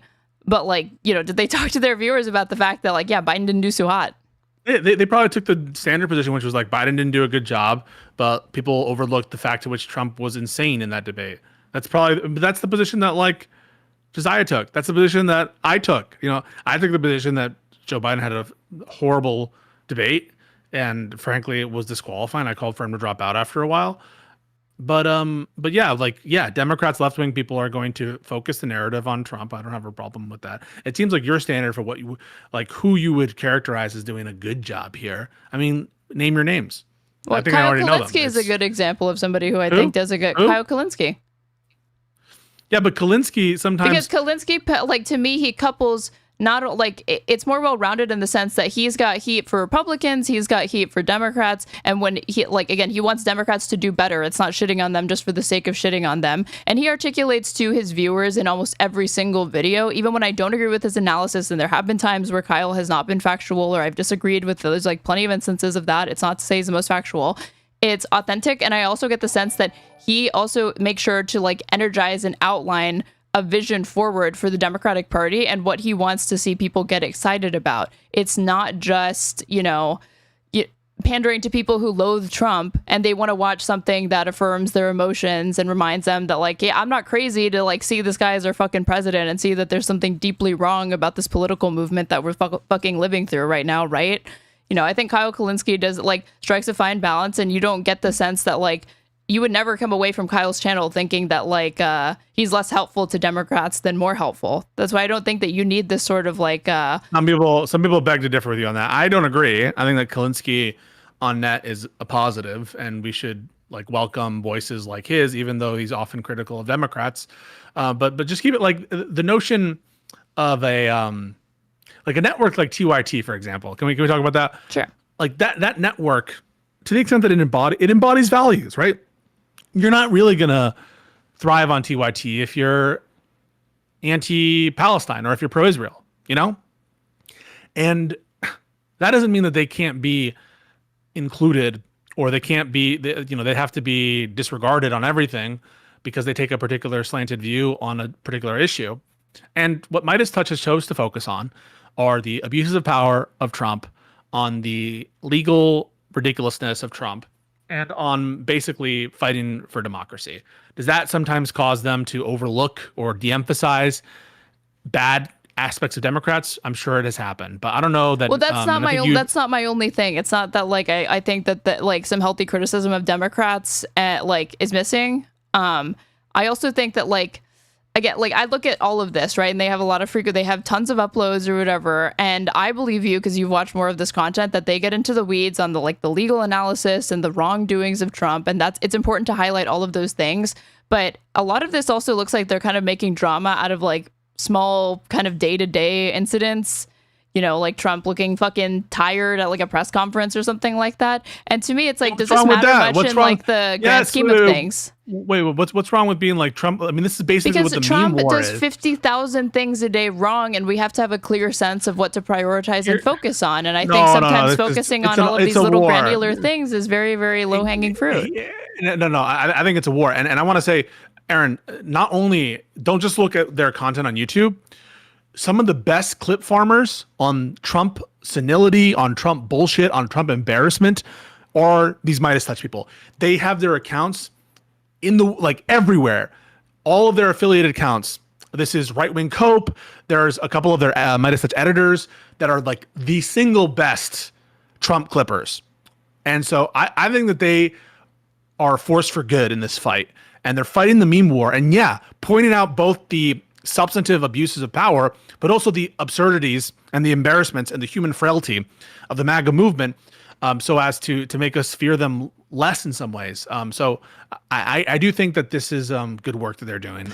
Wait, that's another example of something really quick. Cause like I'll give TYT their bona fides, right? Even though I'm not a fan of TYT these fucking days.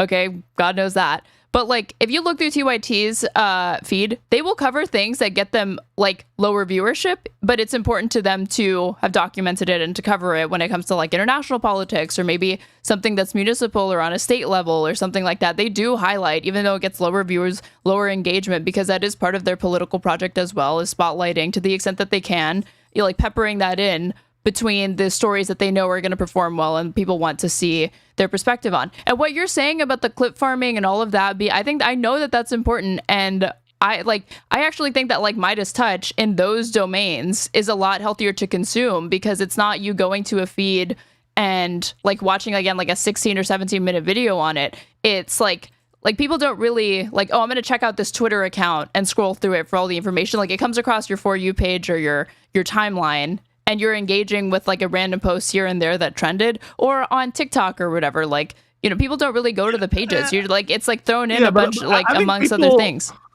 I think people have a diverse, I hope people have a diverse media diet. I think that's the best. Listen, I used to consume the Charlie Kirk Show. I consume America First with Nick Fuentes. I consume Fox News. I read the New York Times. I canceled my subscription to the Washington Post after they did a bunch of fucking like Bezos shit. So I don't do the Washington Post anymore. Or at least if I do, I find the article in other ways. But so I think that it's important to have a diverse media diet. But to respond to something you just said, or I'll do a little rapid fire with you. Would you rather than be like doing a MeidasTouch news feed or a CNN news feed? I would rather than be MeidasTouch. So Mobile stands like for faith, family, and freedom. CNN has like Scott. Holy shit! Sorry, I don't know. I don't know where it's. Yeah. It's okay. But like really quick, I'm getting that impression from MeidasTouch, not because I've consumed their content, but I'm taking you at your word that there is robust and analytical criticism of Trump. That's not just, again, like, yes. a lot of it looks like slop. Examples. But so, like, so let me give you some examples. So Michael Popak, who they bring on as a legal analyst, and also like Brett Meiselas, these people, they will go on and they'll get into the weeds of Eileen Cannon's legal theories, where she's saying, Jack Smith isn't a real employee of the DOJ, or how absurd it was when they actually dismissed the case because Jack Smith was like improperly hired, and the implications of the Supreme Court, at least Clarence Thomas, signaling. That's like a very narrow and in the weeds substantive analysis of Eileen Cannon and the broad attack on special counsels and independent, counsels, that kind of stuff, where MeidasTouch is pushing that hard as like, look at how shocking this reasoning is from Eileen Cannon. Other examples, I remember their analysis of the New York case, which I thought was very well done in terms of the substantive indictment of Trump going through the Chutkin's opinions on malicious prosecution, ultimately on the immunity decision. I think that they were selling a little bit of hopium, or because they had the, I think, bad prior that the Supreme Court was going to allow for this trial to continue. But in general, I trust their legal analysis more than any fucking loser on CNN, any average loser on MSNBC. Now, there are some people that CNN brings on who are great, but I have found CNN that is all the legal limited content, because it's corporate media, and also because of the format and the way that like the segments are chopped up, and you get 90 seconds to make your point, and they just don't have the time to be able to give viewers the deep dives and the details that they need to truly understand the depths of corruption, or like how deep the corruption can run with particular stories or with respect to particular political figures. And so that's like my criticism with CNN. There's also things that they just don't want to talk about, or like perspectives that they're just not going to include on their thing. And like MeidasTouch, again, I do think it's a little bit of a misnomer that they're like independent or whatever, but like they are generally more independent than CNN, but they have their own unsavory, like independent media has its own bad incentives, and that's to me what I'm trying to identify. It's not to say that like it's completely useless. I guess I kind of like, to me, in my ideal world, this is an ideological answer, okay?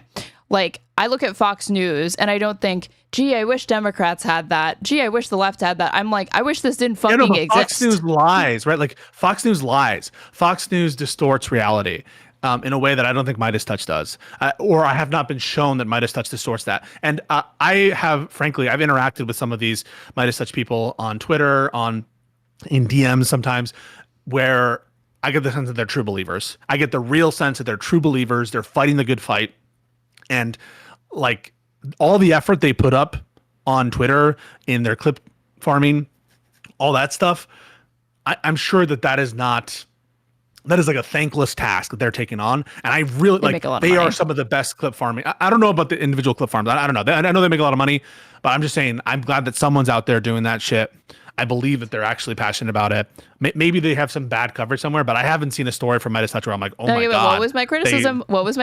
That you can be misled the Fox News of the left by things that are. Really quick. My criticism was not that they're propagating lies. It's that you can omit critical context, or you cannot cover certain things. People can be less informed of that because, again, it's a known unknown, and for some people it's an unknown unknown because they don't even realize that this shit is going on, because this is one of the channels that they consume. And if you're in an echo chamber, a democratic one at that, you can still be less informed, even if nobody is directly lying to you or telling you a lie. Do you at least agree with that criticism? Yeah, the framing. You're asking could, right? So you're asking a could question. Yes. Could it be the case? Yes. So by could you mean is it possible in any reality? Is that what you mean by could? That's the only concession I want to extract from you at the very least. And I'm saying, now this is I don't need you to agree with me on this, but I'm saying I believe that's what's happening on this channel. And for people that are like frequent purveyors of it, or it's like a large deal of what they consume. Then the other thing is like, the comparisons between Fox News. It's not to suggest that the factuality are comparable. It's not that. Obviously, Fox News lies. They have like far more issues than MeidasTouch does. I'm saying that, like, do you not see at least stylistic and superficial similarities between Fox News and what the role it occupies in our media environment in MeidasTouch? No. Well, I see these similarities, and I guess that's where we disagree. What are they? that I think that for Fox News, they believe that what's good for Republicans is what's good for viewers and for the country and for their bottom line. And for MeidasTouch, so I'm good wait. I'm like Fox News then. I'm like Fox News. I hadn't finished my point. Pisco, I hadn't finished my point. So I'm saying that they obviously think that what's good for Republicans is what's good for the country, and that's not always true, or good for viewers, or what makes a more informed person. And these people think that what's good for Democrats is what's good for consumers and what's good for Americans necessarily, and that's not true.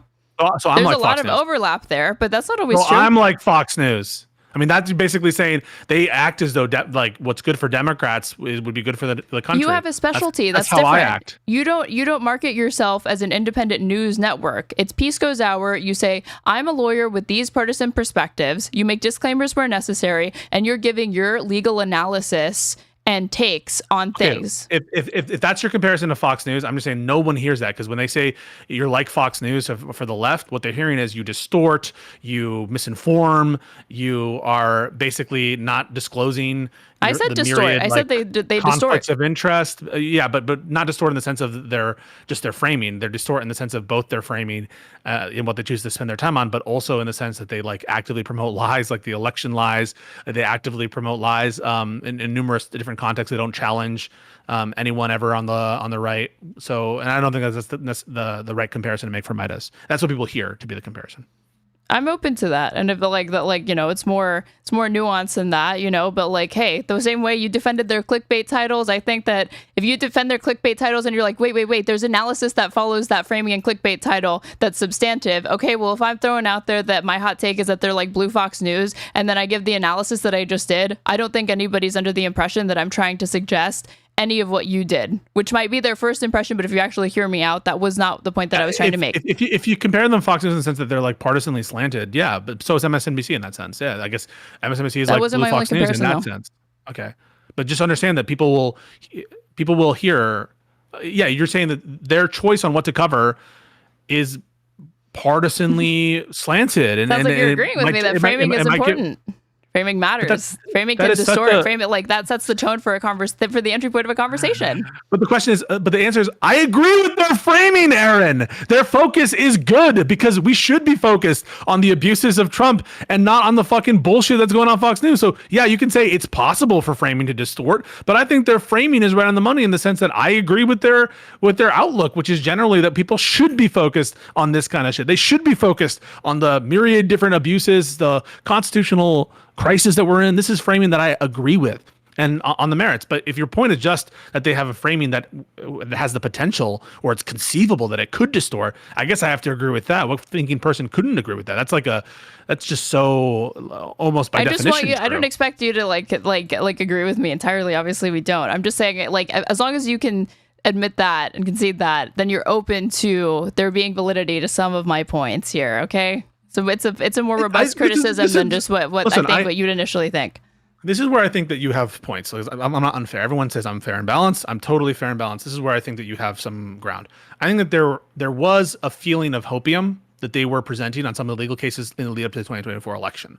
I don't know that I think had largely to do with their thumbnails and some of the way they're like, oh boy, here it comes, in like a very Mueller she wrote way, you know what I'm talking about? Where like, oh, the Mueller report's going to drop every week. So they were falling into some of that stuff just based on their tone, the selection of key phrases. Yeah, or like the way Rachel Maddow with Russiagate shit, right? The way she covered it. But that I think is different. That I think is a hopium that maybe they took advantage of it from a cynical perspective, but I don't get that sense. I think that they were a little bit sort of floored at the ways in which the legal system failed in the lead up to the 2024 election vis-a-vis Trump.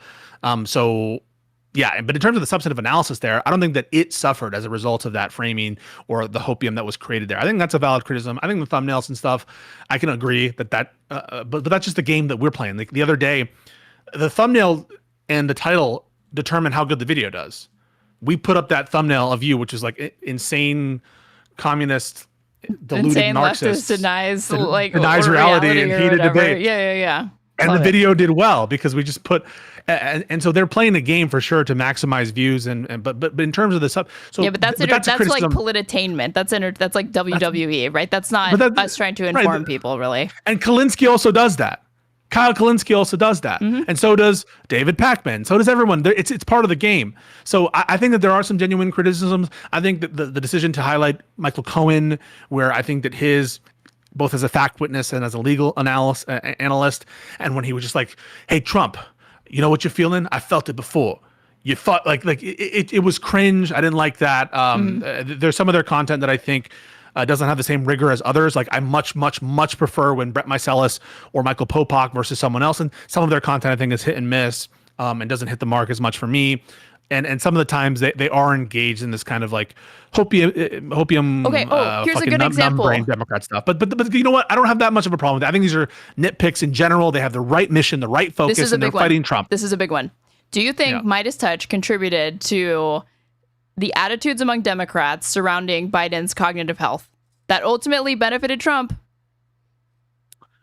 Do you think that if you watch MeidasTouch, you got the impression that Biden was doing better than he was cognitively, and that the country was like, Yeah, probably. Right? Okay. Well, what's the point? That would be true if you watched David Pakman, Brian Tyler Cohen, Destiny. Okay, but again, independent news network. They tout themselves as a news network, and I don't want the MeidasTouch audience or any audience. Again, if you're going to a news network to be more informed than you were before you had interfaced with it, you need to be aware of these, like the growing concerns that were mounting from within the party and from people outside of it about Biden's ability to lead. That was not good for voters. There's this conflation though, because yes, it's true that there was some stuff that was out in the open, Aaron, in terms of Biden's cognitive health and his health in general. But don't act like this is a huge distorted influence. Like 78 to 80% of people thought that Biden was not physically competent enough to be the leader of the party or the leader of the country. This was a widespread held. Let me just finish. A widespread held belief. It wasn't like Meidas was clamping down on that, or that the American people were ever fooled in that sense from taking the view that Biden was not physically and mentally capable to do the job at that time, or at least to a certain level of degree of satisfaction. So that was not, people have this vision of Biden's cognitive health as though everyone was thinking that he was spry and they managed to trick all these, that wasn't the case. Now there are some discrete issues where Biden's health was obscured from the people. And that was more stuff from insiders who hid it. And here I'm thinking of the 3 or 4 advisors that he kept close. Yeah. And where there have been some revelations, in fact, from Jake Tapper's book.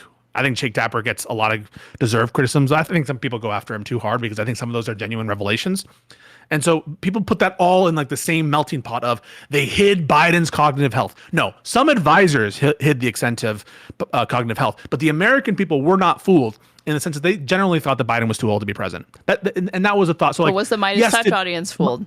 Were they lulled into a sense of false security surrounding Biden's ability to lead? No, and where the country's attitudes were with that, because again, I'm not convinced. I'm not convinced that they were fooled. I think MeidasTouch was focusing on Trump, which was the right thing to do. In which, if you run the clock back, I think that they should have focused on Trump.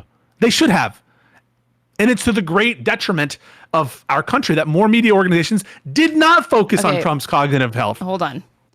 The purpose of media, to me, especially independent media, is to hold the powerful to account. Do you agree with this? To be a check on power. I don't have this wide encompassing view of the media that they have a particular purpose that each member must adhere to. So no, I don't agree. What do you think that the purpose of media is? It depends what you mean. I asked that question in plain English. Just answer it to the best of your ability. If by purpose implies some kind of normative outlook, right? You're implying that I think that there ought to be some normative. You can do a descriptive one. What is the function of the media then? If you don't want to give a normative description. When you say function, again, that is different depending on who you're talking about in the media. Media is a broad term. It's a broad generic term. I'm not going to ascribe some universal descriptive or normative function to the media. I'm just not going to do that. And it would be absurd to do it. It would be incorrect to do it. You need to be more clear. You have to clarify more. I just what is the function to I want you to make to give a description of what you think the purpose of media and journalism is, and then what a normative claim of what you think it ought to be for. Okay, so in general, I think journalists inform the public about what is happening in the world. Okay. That's their purpose, to inform, the people about what is occurring. That's the function of a journalist. Media is much broader than that. It's not just to inform the populace what's going on. It's to entertain. It's to titillate. It's to get attention. So media, I think, is much more broad purpose than journalism. And you agree with that, don't you? Yes. But if we're talking about independent political news media, they are free to do all of those things. There's nothing mutually exclusive with informing your audience and having all of those features that you just outlined. I completely agree with you. But the thing that they cannot compromise on is factuality. Do we agree with that? If you're asking me now normatively what I think news organizations ought to do, right? Yeah. Okay. In terms of what I think normatively news organizations, yes, I don't think that they should ever misinform. I think that they should not give up on that goal to tell their viewers what's happening. I agree. So to me, it's a bit discrediting if I see instances of these independent news media outlets online, right? If it's discrediting if their reporting and their commentary is not. You don't have a single example of that. You don't have any example of them not having factual. I'm gonna the main criticism that we were talking about right now is I was saying, did they contribute to people's impression that Biden was more cognitively fit than he actually was? Or did they contribute to the kind of climate of denial among Democrats? I mean, Ezra Klein has talked about this when he was saying that Biden ought to step aside. He said that his readers and viewership were not happy that he was making these criticisms of Biden and calling on him to step aside and have somebody else run. So there was an attitude among partisan Democrats that they didn't want to see that, There's an equivocation here. Which is, I don't think that it's at odds to have a normative view that Trump's failings matter more. That's not necessarily lying or not upholding your whatever the normative position is of journalists or commentators to tell the truth. I don't think that you do that by focusing on the faults of other sides. I mean, that's essentially what I'm advocating for, is that left-wing liberal people should be focused on Trump and not on attacking on their own side. I mean, isn't that what you advocate for example, when you're like, hey, liberal creators shouldn't just be dogpiling on lefty newsy people, on Hassan, et cetera, et cetera. So I don't view these as being counteractive of each other. The fact that, yes, MeidasTouch is going to spend way more time shitting on Trump, I don't see that as in conflict with their goal generally not to lie or distort so much that it's a lie. I think that well, again, I'm giving you now my perspective on the purpose of independent news media, and I do think that it's to inform your readers, and then and to fucking speak truth to power, hold powerful people to account, hold corporations, institutions, monetary forces, all of these things, right? Or at the very least, inform people so that they're enabled to be able to hold those people to account. Right. And I think that some of these independent news media, they have incentives and things that kind of prevent them from doing that at times. Don't you agree or no? Prevent them from doing what? From informing from everything I just said. Viewers? Because again, when we're looking at generalities, what are the specifics? We'll get into it. When we're looking at who's in power, when Joe Biden is in power, then I would expect there to be to be more coverage of Democrats and more criticisms of Democrats on their page at that point. If Democrats occupy the executive branch or Congress or Senate or whatever, and it should be proportional to that.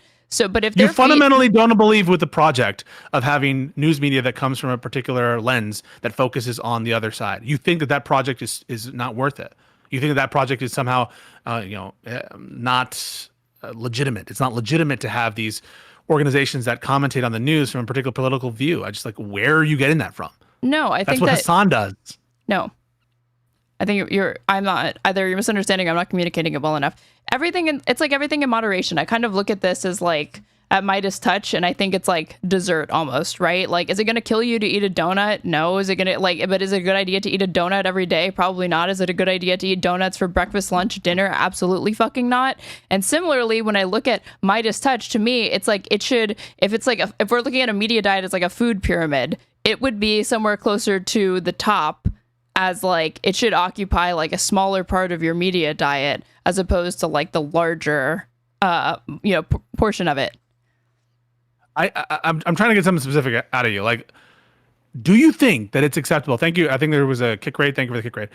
Do you think that it's acceptable that we have media organizations that have a slant towards Democrats? So the answer is you make the comparison to the donut. I'm asking you yes or no. Do you think it's acceptable? I already said yeah, but then I think that again, like I'm wanting people to be more critical, even when they're engaging with stuff. And like you actually, I think, have to work harder sometimes when you're engaging with media that you're predisposed to agree with, because you're ideologically inclined to, or you share the same partisan leanings, because you leave yourself vulnerable to blind spots. And again, these sort of unknown unknowns that you didn't even realize. And people that like, that's what I want to encourage people to be critical of, and to always be making sure that like you're not taking it for granted. Like, hasn't there been a time where you were listening to a pundit or somebody whose voice you trusted and reporting you trusted, and they said something that was either factually wrong or they had a perspective on something that you just haven't provided an example of this.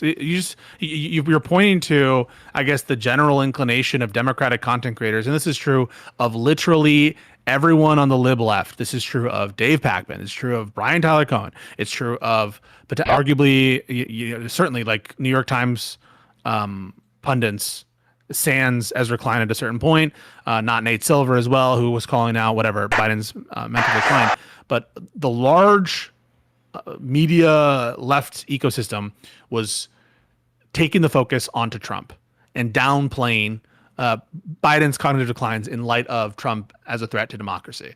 But you haven't but that was, I think, something that is a rational response in light of Trump, right? Like that's something that makes sense that they did that, because Trump is doing what he's doing now. So yeah, the Democrats and the left-wing people, they were more focused and they were like, yeah, Biden's old, whatever, but look at what Trump is doing. But that I don't think is false. I don't think it's a lie. It's just showing a preference to prioritize the authoritarianism tendencies of Trump versus the cognitive declines of Biden. And B, it wasn't at all changing the American people's perspective on Biden's health as disqualified. Most people thought he was too old to be president. And so in no sense have you pointed to any specific reporting from MeidasTouch that you think crosses the threshold into outright distortion. And what you're pointing to, I think, is like a general... I need to find it. I'm very, very curious to see what their coverage of Biden around the time that like post-debate, Americans were waking up to the fact that like, is Biden up to the like starting to have like really, really serious doubts about Biden's ability to lead and to campaign and all of that. Like, did they contribute to this sort of, climate of people kind of denying that Joe Biden's cognitive health was not the person to blame for that? The person to blame for that is Biden. He's not the only person though. Oh, but no, MeidasTouch and Democratic influencers were taking the fact that Biden was not a perfect candidate and they were attacking Trump. And I think that was honorable to do. And I repeat again that I would have voted for Biden if I knew he would have died the first day in office. And I want warriors out there to reflect those values, that what matters more to the presidency is the upholding of certain, I think, constitutional fidelity and other kinds of norms in favor of democracy and the law even. So these are things that matter to me more. And I think that it's fine that we have pundits like, for example, Pakman, like Brian Tyler Cohen, like MeidasTouch, who are unapologetically favoring those values. And yes, does that mean sometimes that they don't, accentuate all of the harms or potential faults of Democrats? Yeah, I'm okay with that. I'm okay, because guess what? I have my own fucking program, I guess now you can call it, our YouTube channel, and I can speak about what I want here. And people who want like a more real take can come here, but it's annoying to run up against the excesses of that, right? Though. And you have, I know that you have. Like when I saw it in 2016 with Hillary Clinton, like any criticism was seen as like helping Trump, or people started to be like, oh, you want Trump to win, just because people were giving valid criticisms to Hillary Clinton or the way she was conducting her campaign. Don't you think it's disingenuous when like you were trying to criticize Biden substantively on the Hunter Biden pardon and how you felt it was an abuse of power, an impeachable act, etc., and you were fielding accusations of people questioning your like whether or not you really oppose Trump, or like, why are you focusing on this? Like, this is not the time. Like, didn't you find that shit annoying? Didn't you think that, like, what I'm saying is true and nobody should come away with the impression that I'm saying do not still vote for Joe Biden? I'm saying that this is, you ought still vote for him. You ought to oppose Trump, but this was wrong. And what I'm saying is true, and you should listen to it. Yeah, I don't think that those things are counteracting. Yes, I was annoyed by people when I said that I thought it was illegal and wrong for Biden to break the law by closing the border, or when I said it was corrupt for him to pardon his son. I was annoyed by people who were like undermining or calling into question my loyalty to, I don't know, I guess the Republic, or my like me trying to placate some audience or something. That was annoying, but I don't think that that's inconsistent with, in general, me being okay that not everyone takes this granular, some might say autistic, or I don't know, consistency pilled view of the media. And so, yes, I was personally annoyed, but that doesn't mean that everyone needs to be like me. I think that there's enough room in this pasture for there to be others who don't focus on those things. And if you want what I think is like the best position, you come to me. But in general, I would much rather have a world in which we have these MeidasTouch networks that are pushing the pro-democracy message. And maybe, you know what? They're not spending 1 or 2 episodes being stun-locked by random chatters into defending their position against Joe Biden on a particular issue. And you know what? Maybe that's more effective. Maybe I should think and be like, I probably won't because I'm consistency pilled, like I said. But I'm not so sure that having this kind of granular thing on every single issue is the most effective way to message and get to the best results. I think that there's plenty of room for many different types of people. And if MeidasTouch is there, unless they're doing outright distortion or their framing is so off in a way they don't agree with, but I don't, like, in large part, agree with the framing of MeidasTouch as opposed to like Fox News or even CNN. Have you seen some of the CNN framing recently? Or not recently. Like, you think you're talking to somebody who's been a critic of CNN since I was in or fucking Hassan, high school, right? Like yeah, but I don't agree with Hassan's framing on shit. Or yeah, I know he's a pundit, or like, and he's a Twitch streamer. Okay, but and it's not good that people view him as news figures. Are you holding Hassan in a different light than MeidasTouch? No. Okay, I think you should hold him to the same standard. If you're gonna consider this like larger category of media, news figure, whatever, Hassan fits that bill. MeidasTouch fits that bill. MeidasTouch more corporate, no doubt. Although I don't know what the this is whataboutism, because I didn't bring up Hassan as an example of somebody who I have plenty of criticisms for in the way that he like. But I don't have examples or whatever. It's the same kind of sensationalist shit, right? Where like the fact that Hassan is framing Genocide Joe coverage to the degree that he is, I think that's distortive in its own way. I think when Kyle Kulinski, because I think that it is undermining the threat to Gazans from Trump, and by focusing myopically on Israel-Palestine, that is distortive for your brain in terms of what the best thing is for the country. Now, you might disagree because you put, or I don't know, one of these lefties might disagree because Gaza more important than everything, but we can all take pot shots at framing, and the framing of Genocide Joe over everything. If that is what I take to be the framing, or at least the generally understood framing of Hassan, I'm not going to say that is accurate framing or non-distorted framing. Everyone has this issue. Now it's up to the viewer ultimately, and for you as someone who's to comment on these different framings and to pick which one you align with. I'll ask this question of you: whose framing on issues do you more align with, MeidasTouch or Hassan Piker? Go. I don't watch either, but if I had to guess, probably Hassan. Okay, but that tells you a lot, because for me it's not even close, and it's MeidasTouch. It tells me that you just asked me to speculate about who I might agree with more, but I don't really consume either of their content, so I'm making a guess. We're talking about framing today. I could watch it, and then it turns out that I agree more with MeidasTouch than Hassan. I just need to watch the stuff. Yeah. Well, how about this? Like, let me think of another example. I think recently Kyle Kulinski has been good on some of these structural democracy issues, which is why I don't want to do the comparison there. Maybe Sam Cedar. I watch Sam Cedar. I watch Minority Report. Yeah, but that's more personality based as well. And I think they're better than Hassan on that stuff. Yeah, of course. In terms of their framing. So I'm just like basically trying to suggest to you that everyone has their framing preferences. Everyone thinks that some issues should be risen to the top over others. I take issue with some of them. I take issue sometimes when Meidas does one thing versus the other. I take issue certainly when sometimes with Majority Report, Hassan, all these other content creators and whatever frame something some ways. And that's, for me, like, fine. You can debate about that. I'm not going to say, though, that it gets to the point of like Fox News style distortion unless you reach like a certain threshold here. And if the frame of MeidasTouch is to put the Constitution and the structure of this country firmly in view, that is a framing largely I agree with. And yeah, I'm not going to call it distortive. It's possible for something to contribute to something negative in society with almost no bad actors. And here's an example of what I'm talking about. When you have Donald Trump going on Aiden Ross's stream, when you have JD Vance going on Theo Von's stream, when you have Bibi Netanyahu going on the Nelk Boys, right? They have found a large audience that they can propagandize to, get favorable, no pushback effectively, like talking to just these like personalities.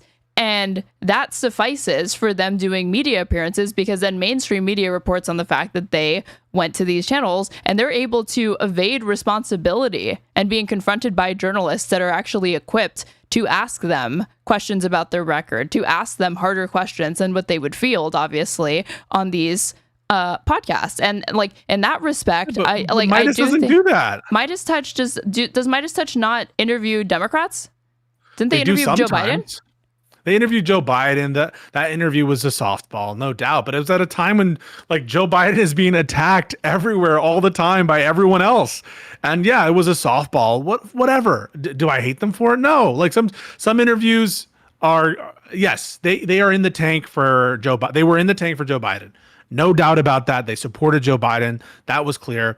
But does it get into the point of like lying or distortion? No, I think it was a softball interview. And they're not taking...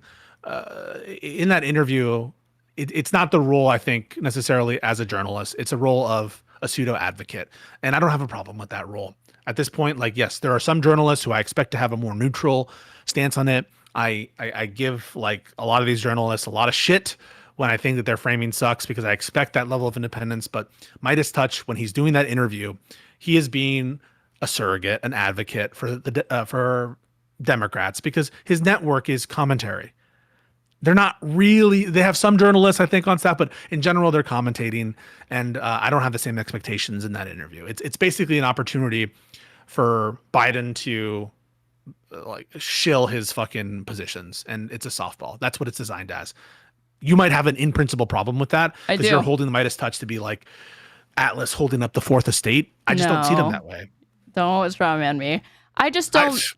I think that when you have the opportunity, no matter who you are, to have an interview with the president, you're doing a disservice not only to yourself, not only to your viewers, but to your country by not addressing, by not forcing that head of state to address critical issues.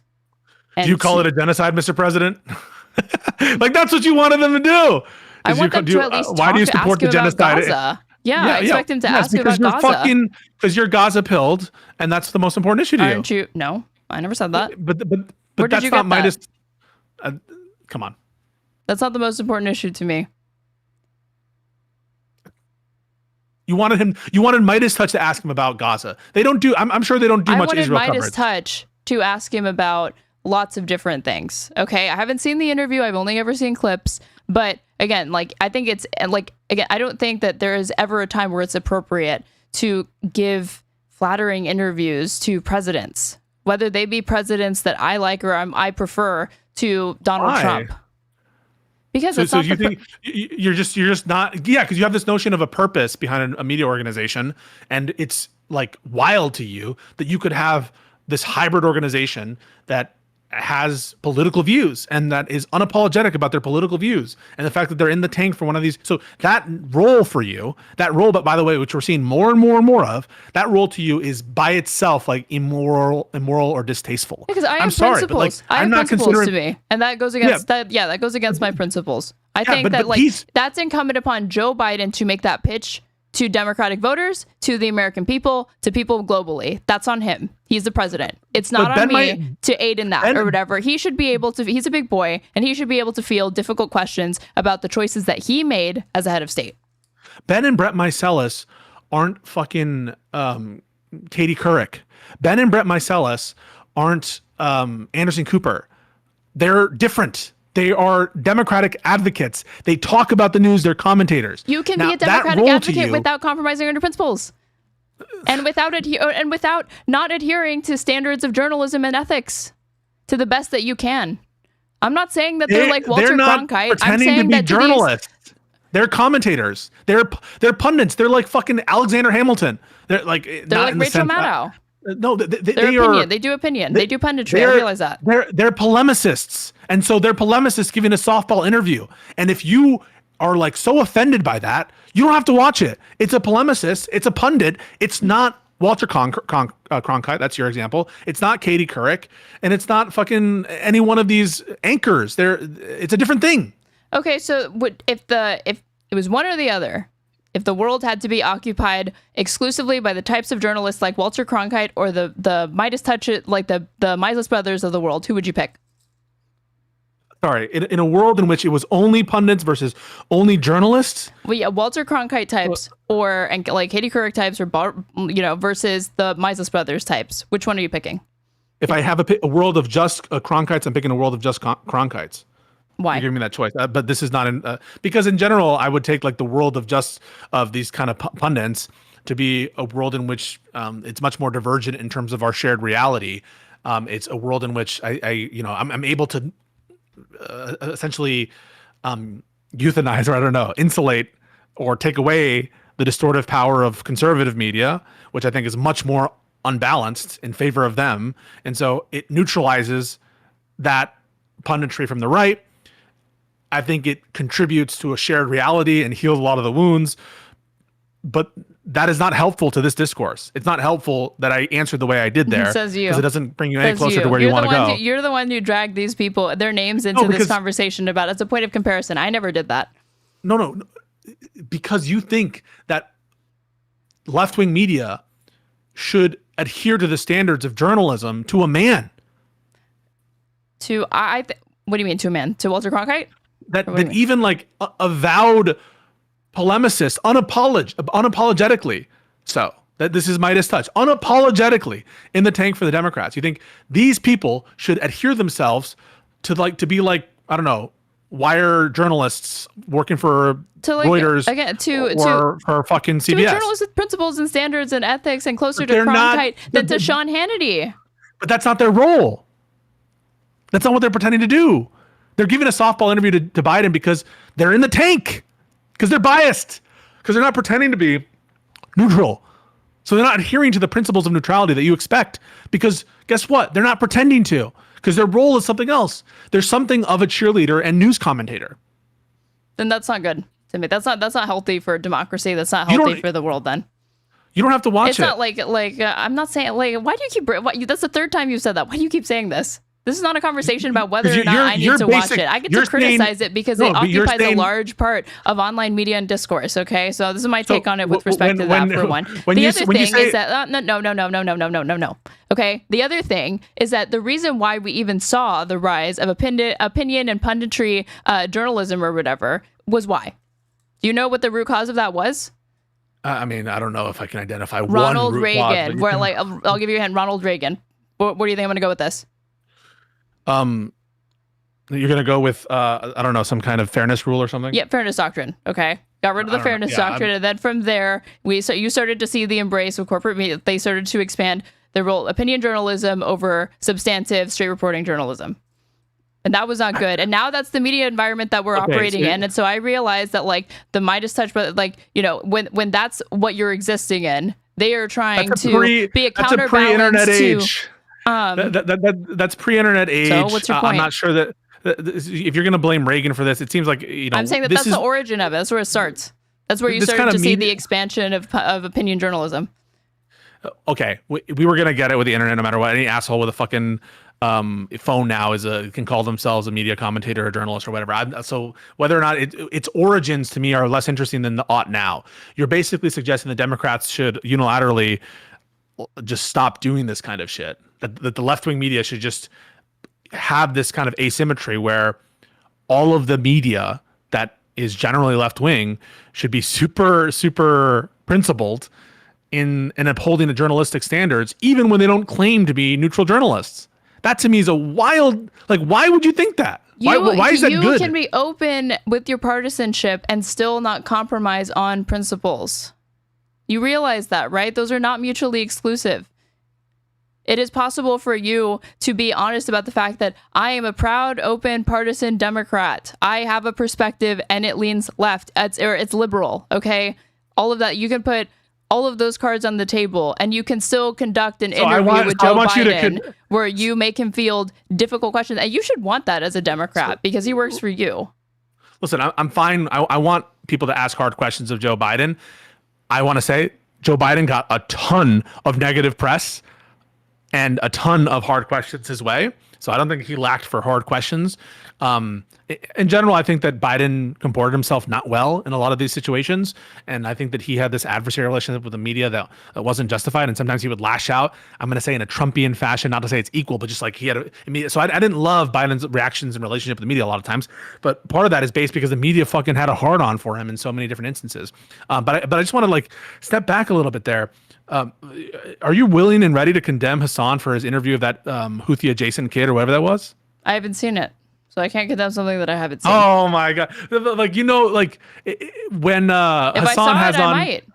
If Hassan's hanging out with Zohran Mamdani, and you know, I defended Hassan on the global entry thing. I think that people are going too far in certain respects in what they're doing. But like, this is the kind of shit that when lefties hang out with their government officials, no one's like, oh yeah, like, Kyle, why aren't you being more rude to Bernie or like fucking Cenk Uygur? Why, like, this is not a standard that it's upheld on left-wing media. That's like a tactical left-wing thing. Media, the left-wing media that is truly left, they give fucking hand jobs to their preferred candidates. And guess what? Because they are in the tank for those lefty candidates. You think I wouldn't make the same criticisms for those people? Was that the point of the Hassan condemnation? I would. It's called being principled. It's saying that that's a toxic... Hassan is not a journalist. I'm not expecting that level of neutral standards for them. And I know they're in the tank. And me as the watcher going into it, I know that. I know that when Crystal Ball, I consider Crystal Ball to be much more of a journalist than of... So I expect for her... and I probably would criticize to the extent that she's giving softball interviews to lefty people and not being more questioning about them. I would criticize that because I think I see her more in that role as a journalist. But when Ben Meiseles, when they're putting their obvious pundit hat on, when they're putting their obvious polemicist hat on, and maybe sometimes the merging of those two can be confusing to the audience, I really don't see a problem with it. But your prescription, which seems to be unilateral disarmament from left-wing media, that is untenable. We can't have that. And no.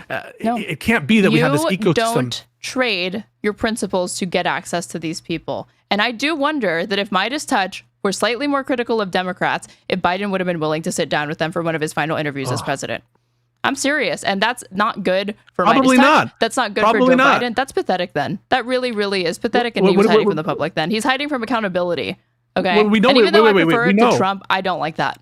I'm really uncomfortable by that. I just told you I don't like that either. But what you're saying is the whole notion of these kinds of punditry class that is somehow illegitimate. You should just accept that the Democrats are going to have theirs, the right wing are going to have theirs. That's the world we live in. Why should I accept that? Why can't I push for anything beyond that? Why do you have these such narrow confines for, you know, what, like, that is the way that it is, but we're talking also about what it ought to be. What ought we push for? And I don't think I think it's possible to push for something better.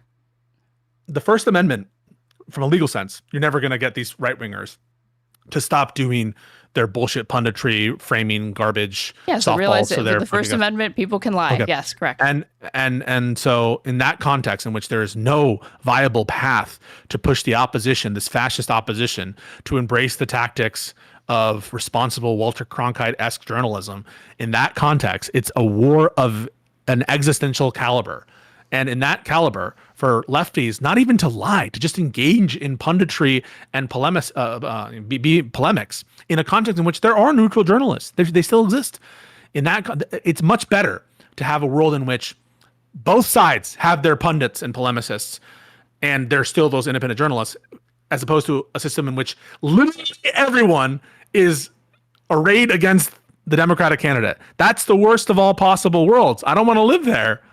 We should just, if we're going to have to accept the right wing, where the so-called independent media is not actually independent, because you're talking about how they're actually, again, they are curbing their criticisms. There's a chilling effect, and they're not willing to ask certain questions so they can continue to get access to certain Democratic politicians. Now, why are you calling yourself a news outlet? Because then you're just an arm of the DNC, or you're an arm of the RNC if it's for Republicans, and you're a propagandist. So they're open with the fact that they're unapologetically pro one side. Would they ever say that we're unapologetically Democratic propagandists? No, because that's a dirty word and they know it. Because propaganda, because what you mean by propaganda, this is the equivocation. What do you mean by propaganda? I'm saying that they serve. What do you mean by propaganda? The word propaganda. Why did you just interrupt me after you asked me a question? I'm asking you a specific question about the word propaganda. If the answer don't isn't interrupt me the then. word Don't interrupt me then when I'm trying to answer. I can answer for you. Okay, I think that propaganda is something that tries to present itself, not always, but usually tries to present itself as objective reporting, news, fact, even though it is not. It distorts and it serves a particular agenda, whether the person who is on the receiving end of said propaganda knows it or not. So you take propaganda to be something that presents itself as neutral? I said it can and usually does, but not always. Okay, so then you're just saying that propaganda can sometimes be something. What's the point what is it? Of this defining game, or like, what's the point? Just make your point. No, because when you say they're just Democratic propaganda, you know that the connotation of the word propaganda I didn't say that they were. I didn't say that they were. I'm saying that they, like, the first thing that I said is that they would never label themselves that way. You keep it to they're openly partisan, and then that was at the end of you saying we have to fight fire with fire, and you can't expect everybody to be like Walter Cronkite when you've got the right dominating the media sphere with all of their lies. No, you're missing the point of why I'm doing this. They wouldn't accept your characterization that they're Democratic propagandists because of the negative connotation of the word propaganda. And if you want to back up and say, well, what you mean by propaganda I asked the question, is something are they more that? narrow. No, they would not. You asked basically, would they accept themselves as Democratic propagandists? The answer is almost certainly not, because the term propaganda has such negative connotations given its usage by Nazis and Minister of Propaganda. And what people understand propaganda generally is like, these are lies. These are things that are distortions. That's what people mean by that version of propaganda. That's clearly what people understand when you say Democratic propaganda. And so they wouldn't accept that characterization, but they would accept the characterization that, yes, we are slanted, unapologetically so, towards pro-democracy candidates. They don't want people in the same way Charlie Kirk is a MAGA propagandist, but he would never call himself a MAGA propagandist, right? No, but they're always going to shy away from calling themselves that. But you already admitted that you're like, yeah, they gave a softball interview to Joe Biden, right? I know they did. So what's the point there? Is that not propaganda for Joe Biden? It depends what you mean by propaganda, Aaron. That's why I asked what you meant by the term. Obviously. And so when you say propaganda, and what you mean is the notion that everyone has when they hear propaganda, which are lies, distortive, musings and distortive communications of a political nature, that's what people hear when you say propaganda. Now, if you mean propaganda to be something else, which is more similar to like a polemical view or a punditry, then I would say, yes, it was definitely propaganda in that sense. But when they hear the word propaganda and you know what you're doing, you're equivocating on the connotation and denotation of those words. You know that that's what's going on here. Well, I don't intend to do that, but I am comfortable with saying, upon reflection, I'd have to see the interview because, again, I've never seen this interview. But if they chose to give a softball interview to Joe Biden and they went out of their way, or I guess they omitted asking him critical questions about his record, whether it be domestic or foreign policy, abroad, any of these sorts of things. And that is functioning as propaganda. And I mean that in the negative sense, not just as polemics, but as true propaganda for the Democratic Party and for Joe Biden. Meaning what? So propaganda meaning lying by not asking. So lying, giving a softball interview is propaganda in the sense of you're lying and distorting reality? It's distorting. Okay. You already agreed that it's possible to distort without ever propagating a lie, because you can lie by omission. You can lie by omission, right? So possible here means logically possible. Yes, it is logically possible to distort by framing. You said can. So when you keep saying can, that's what it means. When Donald Trump goes on Fox News and is interviewed by Lara Trump, and she doesn't ask him a single negative question, why would you be comfortable calling that propaganda for Donald Trump? No doubt, yeah. Why? Well, one is because I think that the framing from the Fox News anchors is much more likely to be deceptive, dishonest, and manipulative. And in general, because when I say propaganda, I don't necessarily have the negative connotation in my head, and I can mean something broader than that. But it would depend on the particular question. So when you call these people MAGA propagandists, that's you saying in a neutral, polemical sense they're propagandists for MAGA. Well, sometimes it is. I'm being honest. Sometimes it is, but oftentimes it means because I think that they're liars and they lie by omission and by what they say. So usually, when I call them MAGA propagandist chills, I oftentimes am saying that they are liars. Yes. Like when I saw the Sean Hannity JD Vance interview, I believe this was after Putin came to the United States. Like the way that the shiftiness and the reason it's distortive is because he's asking Vance a bunch of softball questions. Vance gives an answer and then there's like no follow-up questions, or to the extent that there were follow-up questions, it was like to aid Vance. It was never to actually press him or give him any sort of critical pushback at any point. Yeah, so depending on what the questions are, they could be propaganda in the sense of punditry, in the sense of these political communications, or it could be propaganda. It depends on the question, in that you are allowing for this kind of distortive framing, this kind of lie framing. But I don't necessarily think that what's going on with MeidasTouch is to that level. The softball interview that I saw them was just, asking questions about his policies, about the other side. We can watch it together if you'd like. Why don't we pull it up? Oh my God. Why not? Yeah. Yeah, do it. Because it's old. This entire episode has now become about MeidasTouch, and yeah, let's pull it up. Really quick, the reason why I was looking at this is because there's different, like Charlie Kirk. I don't know. Did you see the memorial? Political rally? I saw certain of the speeches. Yeah, the fucking pyrotechnics as fucking Erica Kirk came up. Yeah, like a big thing. Look, there's even like a picture of it here. A big thing that like a common theme was like, oh, Charlie Kirk had like a mission, and it was to talk and spread the word of Jesus Christ. Okay. And that obviously influenced his politics. But when I thought Charlie Kirk, I thought MAGA propaganda is first and foremost partisan hack.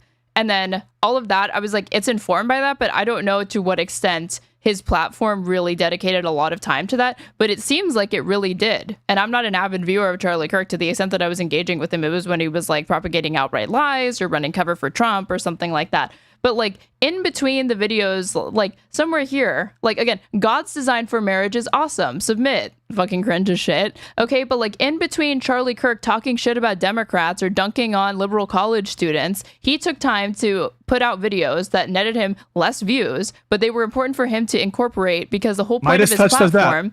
I'm not saying that they don't do that. Or like, but like when I was doing an overview of their content, I'm sure that you can find something, but I didn't see it as frequently as this. So MeidasTouch goes out of their way to get into the weeds of legal narrow issues that I have to imagine on net will often lose them viewers. They will like go line by line on a filing, and because it's important to do. And so I respect them for that. I don't think that all they do is sensationalism. And this is someone who, I really think that some of the commentators they bring on are quality. When they have these interviews with Mark Elias, when they have these interviews, when Michael Popak is bringing up his people, I think that oftentimes the content is very informative and substantive as well. And so I really respect the content I've seen, what they do. And I do, especially on Twitter as well. The clipping is sick, and they're constantly like reposting other Democratic influencers. They're constantly signal boosting people who I think people should get a chance of. So I think that they're doing good things, and they're not being bad actors here. I don't find them lying, and if I did, I would call them out for that. But yeah, go to the exclusive interview. I think it's a softball. Yeah. Okay, really quick, we will watch this because we've talked about all of this before on this podcast, and it was about the Nelk Boys interviewing Bibi Netanyahu. What's your issue with that?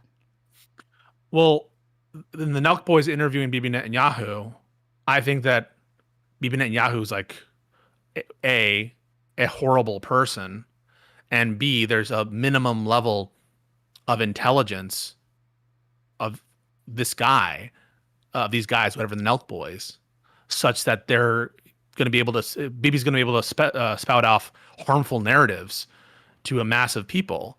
Joe Biden ain't going to do that shit because he's Joe Biden. So it really just comes down to preference like that. Why? Why have that be the standard? Because then by their own standard, they're not doing anything harmful because they think Bibi Netanyahu's a good guy. And he's doing good things. So them not bringing up the hard questions, that's good. Yeah. I have more of an issue of people who I take to be harmful propagandists. Don't you agree?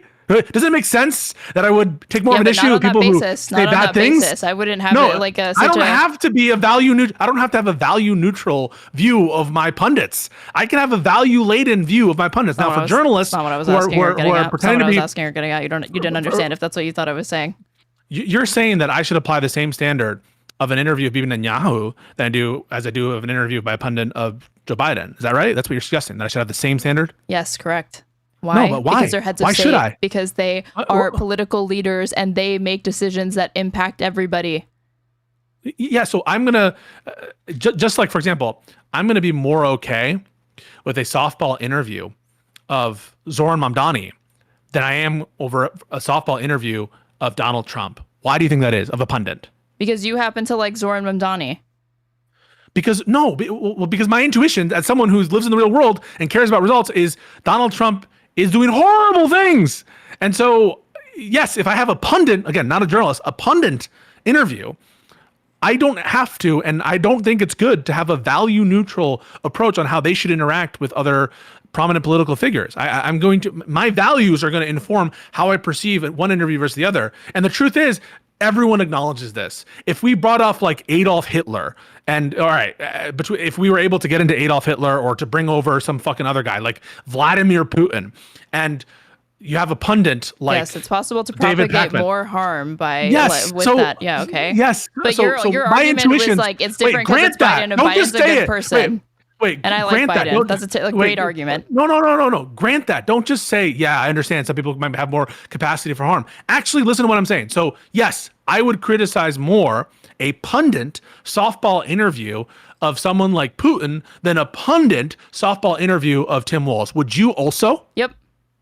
But the way that you solve that is by having answer that question. I just said yes, motherfucker. Oh, sorry. The first word doesn't register when you talk. I said, so I didn't hear yes. Okay, I said yes. And the way that you solve the issues in both instances is by demanding the people conducting these interviews hold themselves to basic journalism standards and ethics. That's how you solve it across the board. And you don't make certain exceptions for people, but they are functioning as journalists. Like, that's the thing. The Nelk Boys don't get a pass but we're not journalists. It's like, that means you got to work 10 times harder to be responsible with what the fuck you're doing or not do it at all. I think pundits also have ethical responsibilities. They're just different. And those ethical responsibilities for pundits, I think, are not value neutral. I think they have to do with my intuitions of the harm they might cause. And so, yes, I don't believe in no standards for pundits.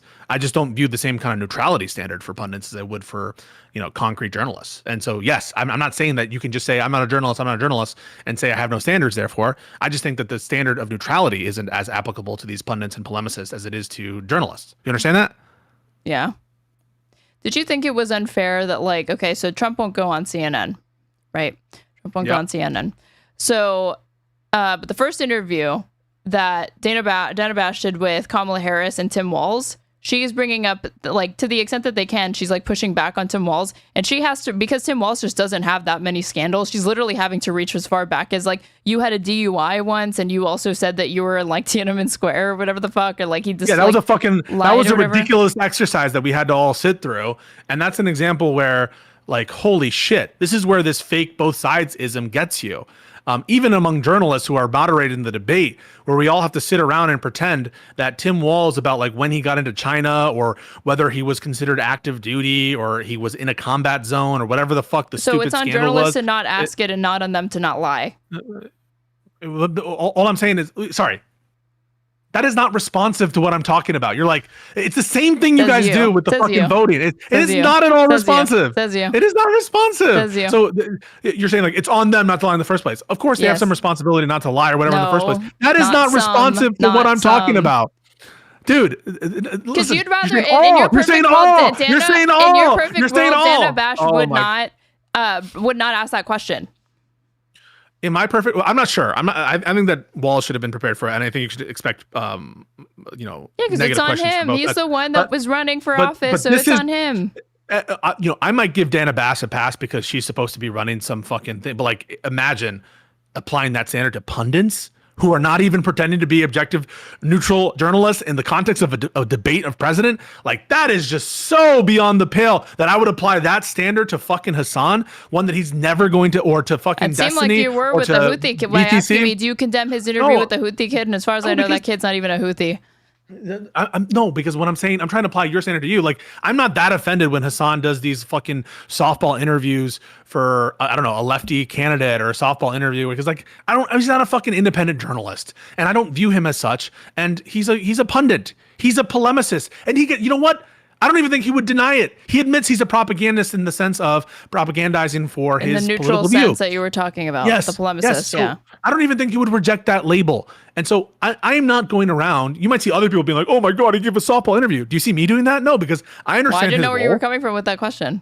No, because you asked me, do you condemn it? You asked me, do I condemn it? So that would lead me to think that maybe you didn't like it or something. That's an internal critique of your okay, view. That's what your angle was with that question or whatever. It was lost to me. Now the reason, just to be clear, if he had done that interview of like Osama bin Laden, then I think even the rules of like normal punditry, it's the same kind of Netanyahu stuff. This kid, but I don't why? view He's just a pundit. He's just an entertainer. I've already explained this to you, and you're going to tell me, don't respond to the substance.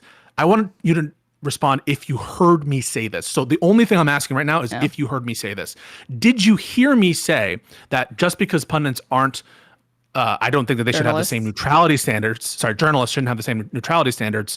Doesn't mean they should have no standards whatsoever. The only question is, did you hear me say that? Yep. Okay, so then why did you just bring up this like, I thought as a journalist I had no standards. Surely you heard me when I said I'm making you argue against yourself for once, and you fucking hate that for one. And for two, the other thing, the government's about to shut down. The other thing is what? The government. We have to talk about the government shutdown when it shut down at 12 o'clock. Just heads up. 3 minutes. 3 minutes to midnight. Yeah. The thing is like I'm trying to see like where the threshold kicks in, because again, there's Yemeni teenager, there's Joe Biden, then there's Osama bin Laden, right? Yeah, or Bibi Netanyahu. Like it's all on a scale, it's all a spectrum, right? And I'm trying to see like where it kicks in for you. And to me, it's just easier if we I don't think that there's any harm really in trying to demand like always demanding like, you know, the best, like asking people to the best that they can adhere to these standards of journalism, even if they're not. Attempt to make a good faith effort to try to do it. Then the far left has a lot of work to do, because they have these softball interviews with their pundits. They have that all the time. I already said that I have heat for that as well. Okay. I'm consistent on it. I think the I'm way consistent that you as well. solve that. I think there are certain and again, thresholds if these people want pundits. to hold elected office, then they should be able to field these sorts of questions. Like, here's an example of something that pissed me off to learn. Did you know, like, there's a photo of President Obama shaking hands with Louis Farrakhan. Have you ever seen this photo? Sure, I haven't seen the photo, but I've heard of the connection. Okay. That journalist admitted that they made the decision to withhold the release of that photo because they didn't want to jeopardize Obama. They don't want to cause a scandal and jeopardize Obama's chances at the White House. And I resent that journalist for making that decision, because that is in the public interest to know. And that's on President Obama to not take pictures like that or associate with those figures. And it's not incumbent upon that journalist. Here's a question for you. If a journalist did that, fine, I understand. If we're going to inner circle to outer circle, if a Democratic insider took that picture and they chose not to release it, you're fine with that, right? No. No, you're not? No. That's a public interest that he's associating with Louis Farrakhan. So even like the Democrats have possession. I wouldn't expect them to do it. I wouldn't expect them to do it because they have their own interests, but that's wrong that they didn't do that. You're like, you have a moral obligation to release everything embarrassing about your candidate. Not necessarily. If it's a public interest. You said everything embarrassing is so fucking broad. That could mean, like, is it incumbent upon a staffer to disclose that the candidate had fucking diarrhea? No. You know, that's something embarrassing or whatever. Is it incumbent upon them to disclose that their candidate was affiliating with notorious anti-Semite? I think that's a public interest, yeah. Okay, understand that is a standard of disclosure that I am not going to advocate that Democrats adhere to. I'm sorry. What about Republicans? Neither. No? Okay. I'll call them out for their embarrassing shit and they try to hide it. but I'm not going to sit here and say that and pretend that I want like the Democratic Party to be preemptively releasing all of like, or any sufficiently, I don't know what you would say your standard is, newsworthy disclosures that might embarrass their candidate when the Republicans are not doing that. I mean, do you really think that in the context of that environment where we have like active government conspiracies to cover up massive corruption, that the Democrats should be preemptively releasing things that don't even amount to crimes and or that are just necessarily like embarrassing? That is a wild. You ever heard of whistleblowing? It's a wild thing. I've heard of whistleblowing, yes. Okay, well, I see it a lot like that. And it really should make you question your allegiance or support to a candidate if you find skeletons like that in their closet. But you're not talking about some criminality or some rape or something. You're talking about a picture with Louis Farrakhan. You don't think that's a public interest? What about a blackface picture of Trump if he was in blackface? Do you think that a photo of President Obama shaking hands with Louis Farrakhan is a public interest? It is to me. Yeah, but that's in public interest. Basically, anything the president does is a public interest, and so that's a very, very, very. That's a very, very, very. The leading presidential candidate. Yes, the leading presidential candidate. That's a public interest. Like anything they do is that. Okay, so do you I would condemn like that journalist that's a very, making very, the choice very, very low to not release that to the public? Depends what their role is. If they're an independent journalist and it's done specifically to help one candidate versus the other, I would say that that's wrong to do. You should have released it because you're an independent journalist. But because I think it is potentially newsworthy or whatever. But again, I just want to be very, very clear. I'm not saying I'm against whistleblowing of all kinds, but what we're talking about here is a handshake, and your standard is like anything newsworthy or anything that's in the public interest, you should release. My standard is higher for that. It needs to allege some kind of corrupt, improper conduct or some kind of criminal conduct. That if we're going to talk about it and it real like you can release it, and that doesn't necessarily mean it's going to gain traction, but there's still disclosure and transparency. Like if it's something of public interest, I think that the media environment that we existed and the architecture surrounding corporate media will elevate the stories that are really of notable public interest, and it would go viral. And then the ones that are, like somebody felt it was, I need to release this embarrassing thing about an extramarital affair, and then it doesn't really get picked up, then it's not. Voters decided that wasn't really newsworthy. So can we agree on one thing? Maybe that's the ideal. Can we agree that Democrats should not adhere to that standard until there's an agreement by both sides to do the same kind of disclosures? No, we can't agree to that. Okay. The difference is that, again, these people, they're politicians. They work for us. They work for they need to earn their role in it. And I don't think that excuses any bad behavior, because you can always point to Republicans and do whataboutism and excuse bad behavior on your side by pointing to the other side and say, but they do it. That's not an excuse. Donald Trump being worse on Gaza does not excuse Joe Biden's complicity in this genocide, as an example. You're laughing at that. I'm dead serious. No. So I don't understand why you are conflating various positions on this international conflict in Gaza, which is with what we're talking about here, which is some sort of standard of integrity among pundits, journalists, and insiders to disclose things that are not like substantive violations or things that are just embarrassing for a candidate about I mean, I expect politicians and candidates and their teams to attempt to maximize, to make their candidate look as good as possible, and that's their prerogative. And my prerogative as a voter is to find out everything that I can about a candidate to make an informed decision before I throw my support behind them. Okay? And there's a tension there that I think is good for democracy, and I don't need to be cheerleading it because they're already going to do it. So I don't need to encourage it, and neither do you. What you're describing is a unilateral disarmament, the likes of which I think is preposterous. That's fine. You can disagree with me on that. I think your standards are preposterous. No, sorry, I just want to finish lack thereof.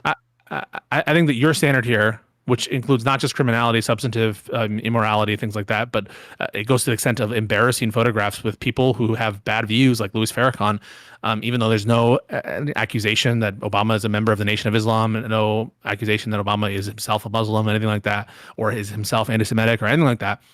So your standard, I think, is so preposterous, for which there is no historical antecedent, and it amounts to a unilateral disarmament that is effectively one of the stupidest things I've ever heard. Let's talk about the shutdown.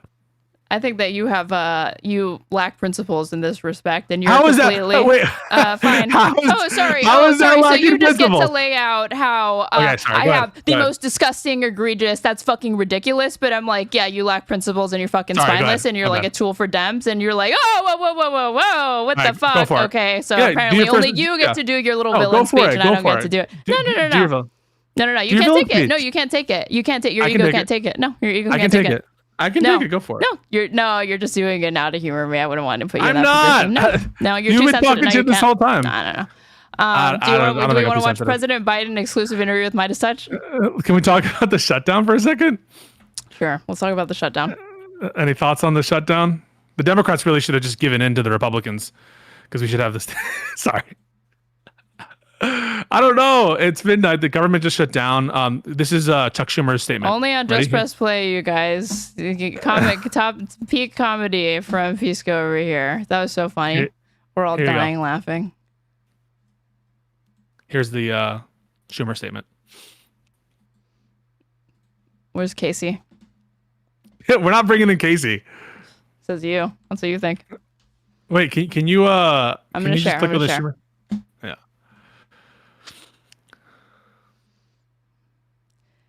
Chuck Schumer. It's midnight. That means the Republican shutdown has just begun because they wouldn't protect Americans' health care. We're going to keep fighting for the American people. Oh my God. Yeah, this is going to be awesome. I'm so excited. Casey's about to bust a nut. Yeah. It's midnight. The Republican shutdown has just begun because Republicans wouldn't protect America's health care. We are going to keep fighting for the American people. That's a good statement. Hey, credit where credit is due. Brief. The bar is in hell. The bar is in fucking hell. I cannot believe you just fucking praised that. Jesus Christ. I thought that was a decent statement. Kept it short and sweet. The bar is in hell. It is. Do you want to listen to Casey's just going to yell at you and call you slurs and shit. So I don't think this is good. But if you want to have that content, that's your job in today's episode. So I wouldn't want to take the spotlight away from you. I wouldn't want to take the spotlight away from you. So I saw this earlier today. There are people saying that they got to be careful. Like the Democrats should not have allowed the government to shut down because they're going to get blamed by voters.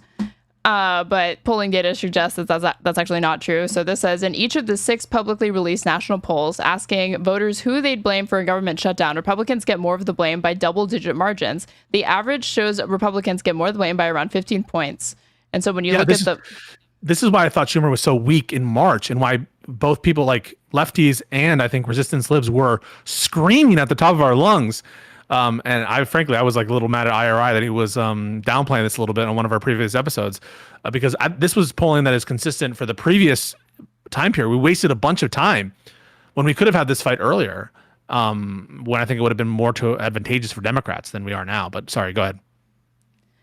Well, just that there's it is just wrong to say that the Democrats should not try to exert any pressure in this moment because they're going to take hits from voters and they're going to be held they're going to be blamed for this, whether it's fair or not or whatever. It's not true. It's not supported by data. Democrats should actually be more aggressive with this and fight for more concessions before they just hand over their votes to Republicans. And so, and they just need to fucking put to the extent that they're in front of cameras and they're able to communicate this message to media, I think they have to do better than what Chuck Schumer was doing.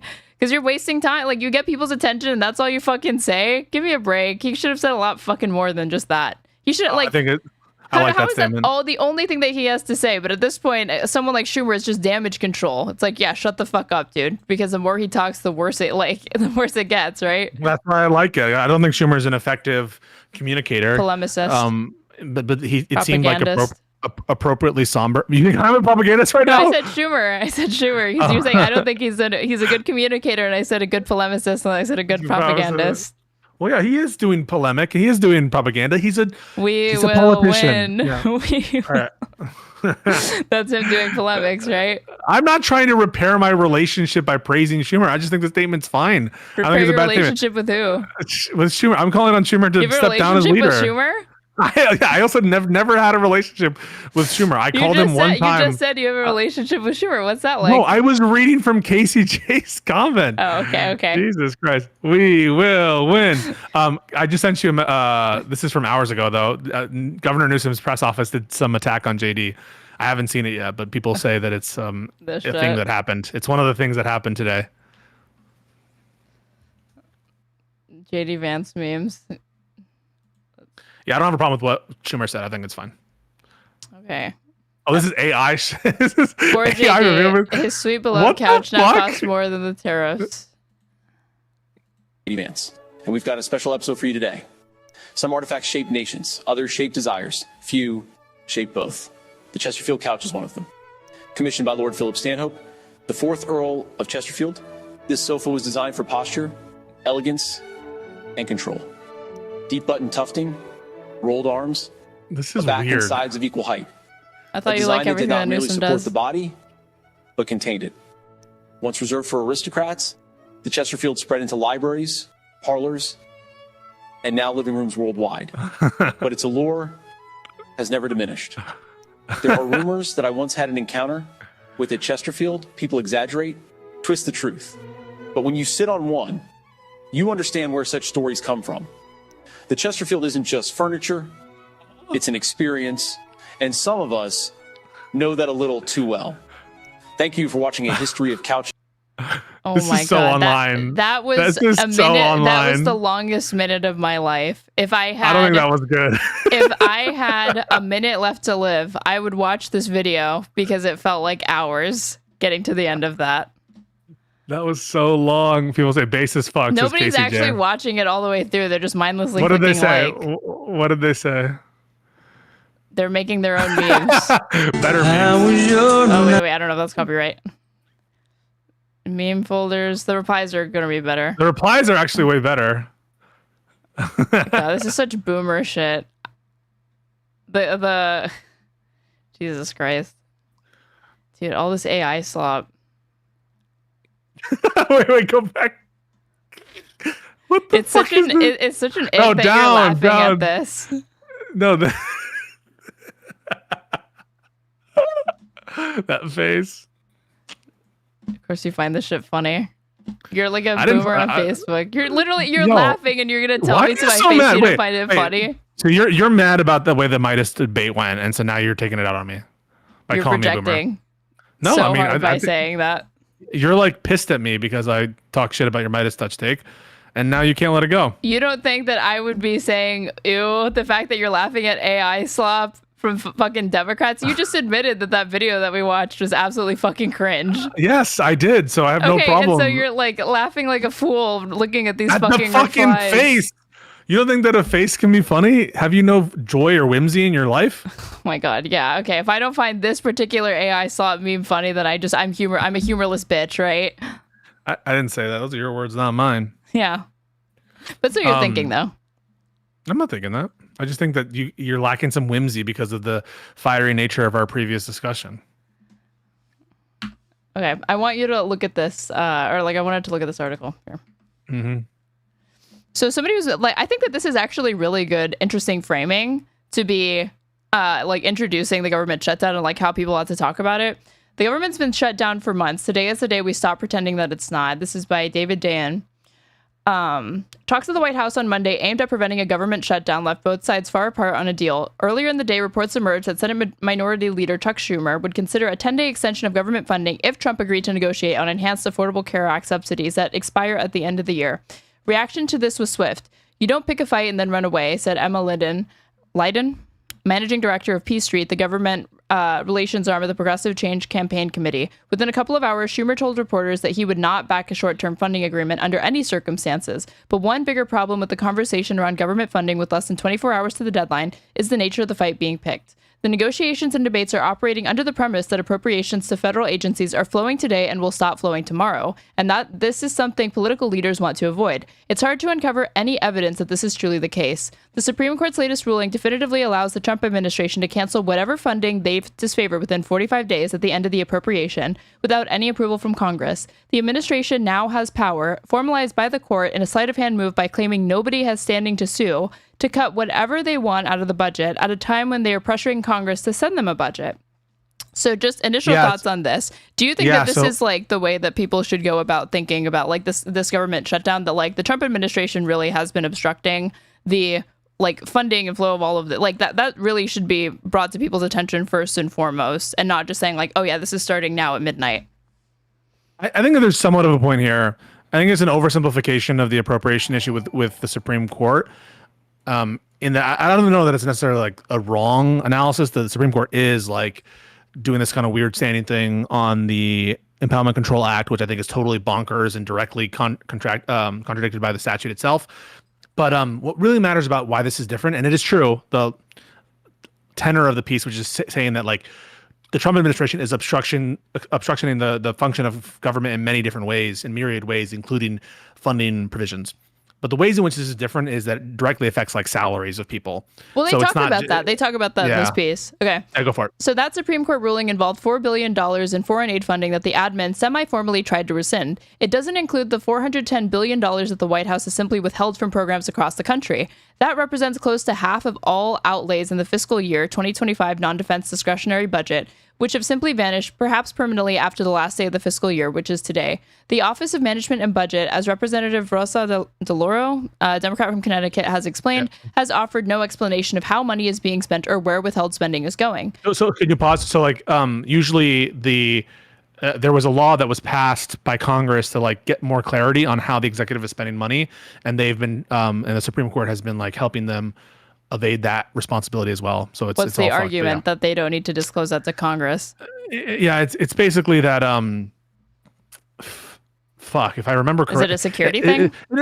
I'm not actually, as I sit here, I'm not remembering. I don't even know if there was reasoning. That's one of the big problems, Aaron, is that these are all done on the shadow docket, where very often the court is not actually saying its reasoning. And why I think that this is political is specifically because I think that if the Biden administration were to do this kind of shit, they would put a stop to it right away.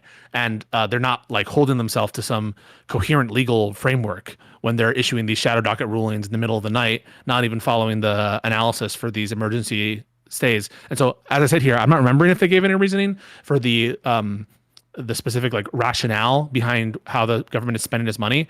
But yeah, that is true what they're saying.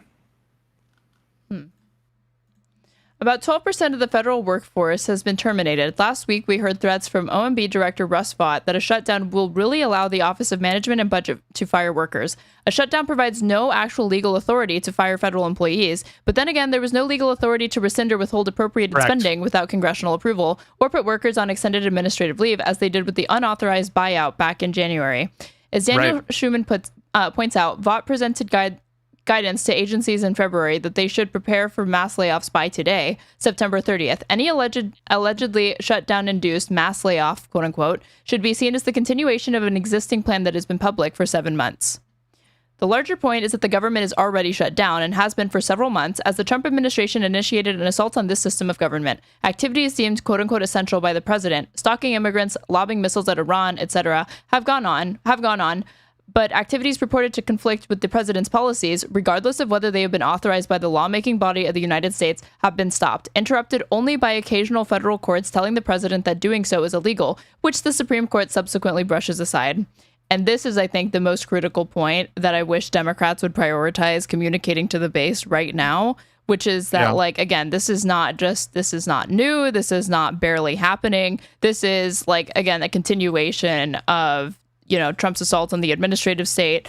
And you say, like, tie it back to like Doge, you know, I think that's an example that more Americans are going to be able to have a point of reference for understanding the ways that the Trump administration is flagrantly, you know, they don't have the authority to be fucking around with congressionally allocated funds in the way that they were.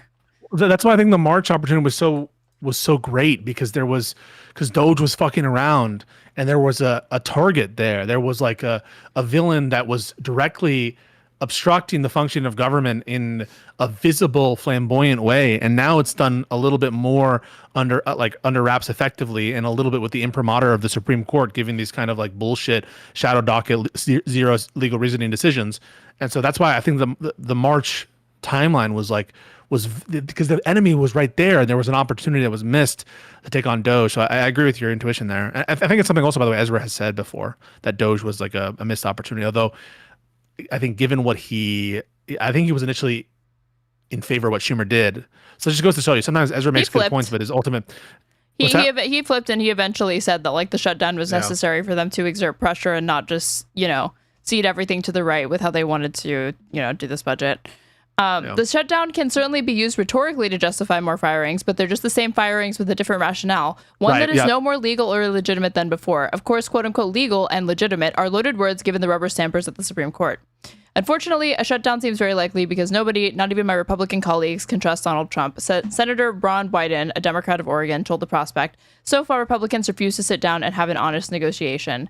The individuals... Well, that's also a problem, by the way, with the negotiation itself, is that if the Trump administration is willing to fuck with the appropriation process itself and the funding of appropriations and the sending of money, then how can the government be held to account on whatever deal they do reach? So it's a problem that rears its head both in the sort of the presence of democratic cooperation and the absence of it. The difference, though, is a shutdown forces the issue because at the very minimum, it affects people's payroll. So that's why I think it's so effective. The individuals most knowledgeable about the slow motion shutdown and most forthright about what Democrats should do in the face of it are the workers living through it. On Monday, 30,000 federal workers told House and Senate Democratic leaders that they'd rather miss out on their paychecks than see Trump further erode federal programs.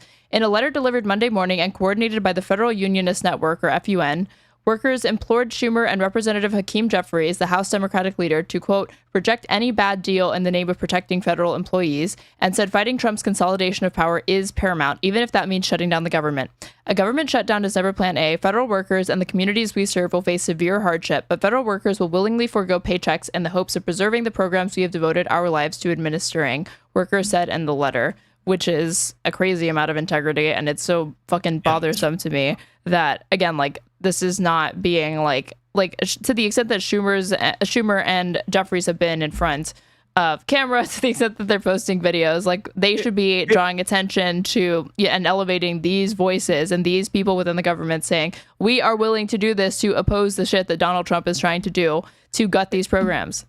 It's one of the worst things that the administration has done is gut the bureaucracy in certain areas and have like eviscerated the equivalent of thousands of years of like institutional knowledge of people who understand these systems, who have these kind of like little soft skills, and have basically gutted so many aspects of our bureaucracy. We'll never be able to recover the damage done in that respect. Like a member of the Department of Education who knew around this, right? Like think about all the little things. What happens to your business when you have to rehire a bunch of people, those soft skills, those cultural knowledge, cultural cohesion that has been lost by the gutting and attack and assault on federal employees. It's disgusting. And, like, even if they repopulated all of these agencies with a bunch of fresh Harvard business grads or whatever, like you're saying, there is an invaluable base of knowledge that an employee who's been with an agency for 30 plus years and has seen through different administrations, like, having to field, particular issues or like encountered certain things that you just can't compare to, being trained or being educated, that like to that, on hand, like on the job experience, like there's no replacing totally that. And it's not something that can even be incorporated into worker training. It's like, until you encounter an issue like that, it's going to be very, very difficult to explain to people like the novel ways and solutions that you have to come up with to be able to, get your job done, even in the face of like, whatever an administration throws at you. The letter, which agreed that the government is functionally shut down, outlined the unprecedented harms Americans are already experiencing from Trump's deadly funding cuts, including to Social Security and the Department of Veterans Affairs, and from Trump's attacks on independent science and data, agency closures without congressional input, and the decimation of labor. Enough is enough. At a certain point, we can't allow continued destruction of programs that tens of millions of Americans rely on. Federal worker and labor lawyer James Kerwin told The Prospect. Kerwin said Americans want politicians who stand up and protect them from further harm, which Jeffries and Schumer, I don't think they're the people that are going to be doing that, because they didn't respond to requests for comment on the letter. But which, again, like, they won't comment on this letter. They're fucking morons. Why would you not be elevating this? But Democrats, by and large, have appropriately... I'm just saying, I think there should be an all all hands on deck kind of situation, and the messaging should be pretty good. I don't know the specifics about this lack of comment, but go ahead. Sorry. I don't know who this is either, whoever's writing this. Well, like the point is that these, public servants, and like you're saying, like they are the ones that have the ability to articulate the most destructive aspects of the Trump administration's just fucking raping of the administrative state, because they're the ones who actually firsthand witnessed it and are potentially going to be on the chopping block for this shit. Again, 30,000 employees. It's so fucking insane. Where are we? The Democrats, by and large, have appropriately depicted Vought's threats as empty intimidation. Unfortunately, they are foregrounding healthcare cuts as the main reason for the fight, and not the fact that the government has been shut down for several months and it must be reopened, with guarantees that Trump and Vaught cannot meddle to shut it down again, piece by piece. Some members, and like, again, I do think that, like, again, this is like a tactical disagreement, because I think that there obviously should be, focus on like the healthcare cuts to like as like a thing that's very easy for people to understand, like it's just tangible. But like, again, I think they are there's like a big picture thing that they're missing. That's just one part of it, and I think it's one of those that, like, if they zoomed out and talked and did this framing of like it's already been shut down because he's fucking with stuff he doesn't have the authority to, and Elon Musk was chewing on the wires as well, that would also encompass the healthcare cuts, as opposed to just focusing on the healthcare cuts and you miss the broader picture. Some members of I just think that some people have suggested this as well. Like, some of the folks are like, well, we should have a guarantee that you're gonna not cut these people's benefits, or we should have a guarantee that you're going to actually fulfill your appropriations. We have a guarantee that you're not going to deploy the National Guard. Some of these like requests that I think like in the abstract are good and make sense, like this one, they're hard to actualize and they're hard for people to understand, and they're places where the government and Trump is least probably willing to bend on. And so it's for that reason why I think the tactical strategy taken by Schumer and Jeffries isn't horrible in terms of which issue they selected. I just wish that they could communicate it better. But like the talking point that I'm here, let's see, what do you think I'm going to say with the healthcare thing? What is Vance's opposition to this been? How has he tried to frame this attack? So that it's for illegal immigrants. So right. But like, I don't I think that they're going to say that kind of bullshit no matter what. But like, say for example, like, we will agree to this clean CR if and only if you actually fulfill your oath to the Constitution or the appropriation clause of the Constitution. Like, that is like a hard, more abstract ask that isn't easily like it's not like entirely clear, especially when it's yeah, it's difficult, but there has to be some combination of words that can concisely communicate this to the average American, what the stakes are. Because again, all they have to say is illegal immigrants are getting this shit, and it's like the rebuttal to that, like it's so unfortunate how fucking effective that is, because not only is he capitalizing on like xenophobia or whatever, but you'll get Republicans to look the other way on these cuts because, well, I don't want these fucking illegals to be getting access to it, even though it's like, this is not about that. They want to fucking like illegal immigrants, no illegal immigrants. They're cutting fucking Medicare, Social Security shit, that programs that you like, and you should not be okay with them cutting in the name of like, oh, because God forbid a fucking illegal immigrant get it, or some DACA kid. Like, it's fucking pathetic. The other thing is, like, Medicaid and all of these programs are administered at a state level, right? So each state has the fucking, it's supposed to be Medicaid for, and Medicare is federal, right? It's a federal, and then Medicaid is at the state level or whatever. Democrats take up the mantle of like fucking states' rights and shit, because they're the ones trying to interfere and dictate how all 50 states are running these Medicare programs, and they want to institute penalties, and they're pretty much making all of these states choose between helping people, disabled Americans, and pitting them against allowing illegal and undocumented Americans to also get access to these programs, and they're instituting these penalties, right? Like that was the stick off of it. Yeah, I think that there's a little bit of micromanaging of how Medicaid funds are being appropriated. But more than that, I think it's just like a shift in the expectation of payment, that the states are having to field more of the burden than the federal government, and just less funding. It's a big problem as well. Aaron, unfortunately, something just came up. I have to bounce, but I'm going to raid into you. And you guys should continue to watch Straighterade's coverage of the shutdown. I really did enjoy our spirited debate, and you guys should definitely give Straighterade a follow. Because her content is worth watching. Hell, I even tune in sometimes. And yeah, so thank you guys for watching. Unfortunately, got to bounce. Sorry it was so abrupt, but yeah, much love to all of you guys. And I'm rated into Aaron. Aaron, thank you so much. Bye. Hang on. Raiders, get ready. Raiders, get ready. This guy. And Y'all are so harsh on Pisco. go. Okay, bye now.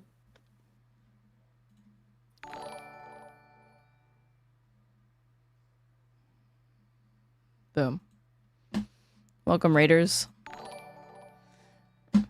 Welcome on both YouTube. But why are you guys spamming this fucking cross emote? Quit doing that. It's driving me fucking crazy. I'm timing people out that do this shit. Stop it. What is it? What does it mean? Tell me. I'm a fucking boomer. And since I have y'all's attention, if you're watching on Twitch and you're not following me, please go ahead and do so. That way you can know when I go live, which is Monday through Friday at varying times. If you're watching on YouTube, please subscribe to me, hit the bell. That way you get a notification if I go live. You can also watch my past VODs, which are timestamps, so you can easily go back through my old segments on any of my VODs. And if you want to subscribe to me on Twitch, that'd be lovely. You can use your Amazon Prime sub. You can give subs throughout the chat, give people the experience of no ads as well as cute emotes. You want to support me, follow the donation links pinned to my Twitch chat and my YouTube description box. I'm at Straighterade _ on everything. And yeah, that was abrupt, but I did know that he had a hard out for like 3 hours or whatever, plus I was late, so that's also on me to this, unfortunately. But it was a good debate. I just think that, like, again, I think that this, like, framing of, like, you want unilateral disarmament of, like, Democrats or whatever, I don't know. I'm just like, this is just not the way I conceive of constructing institutions, journalism ethics or whatever. Like I don't start from the premise of, like, what's best for Democrats or, like, how do we defeat Trump or whatever. I think that, like, having kind of good principles in a lot of ways will facilitate and help opposition to these sorts of forces in society, and not just, you know, cheerleading, like compromising on principles and stuff like that. I don't know. We should strive to be better than the Republicans, actually. I mean, it's like there are ways to replicate these systems without also bringing along all the lies, distortions, and, like, the worst excesses of them. You know? Like, I want, like, at some point, again, like, I do have to, like, reflect and think on, like, what are people hearing when they say, like, Blue Fox News? I mean, is that really inaccurate to call MeidasTouch Blue Fox News? Do you think that, like, you know, I'm sullying the name of MeidasTouch by calling them that? I could, like, in some ways, I'm surprised they haven't adopted the moniker as a term of endearment, because they've literally said before that they want to be, like, a source of comfort for their, like, Democratic viewers. He was just excusing a bunch of BS. Yeah, but then Democrats win. Democrats win. You maybe need both. Pisco disappointed me there. Original emotes when? I have... oh, well, no, I guess these are not original emotes. I have emotes, but they're not original. He was triggered. Any entity loyal to a political party should be viewed with a healthy skepticism. There's nothing wrong with that. They definitely are not Fox News, and their legal coverage is actually good. Yeah, I probably agree with that.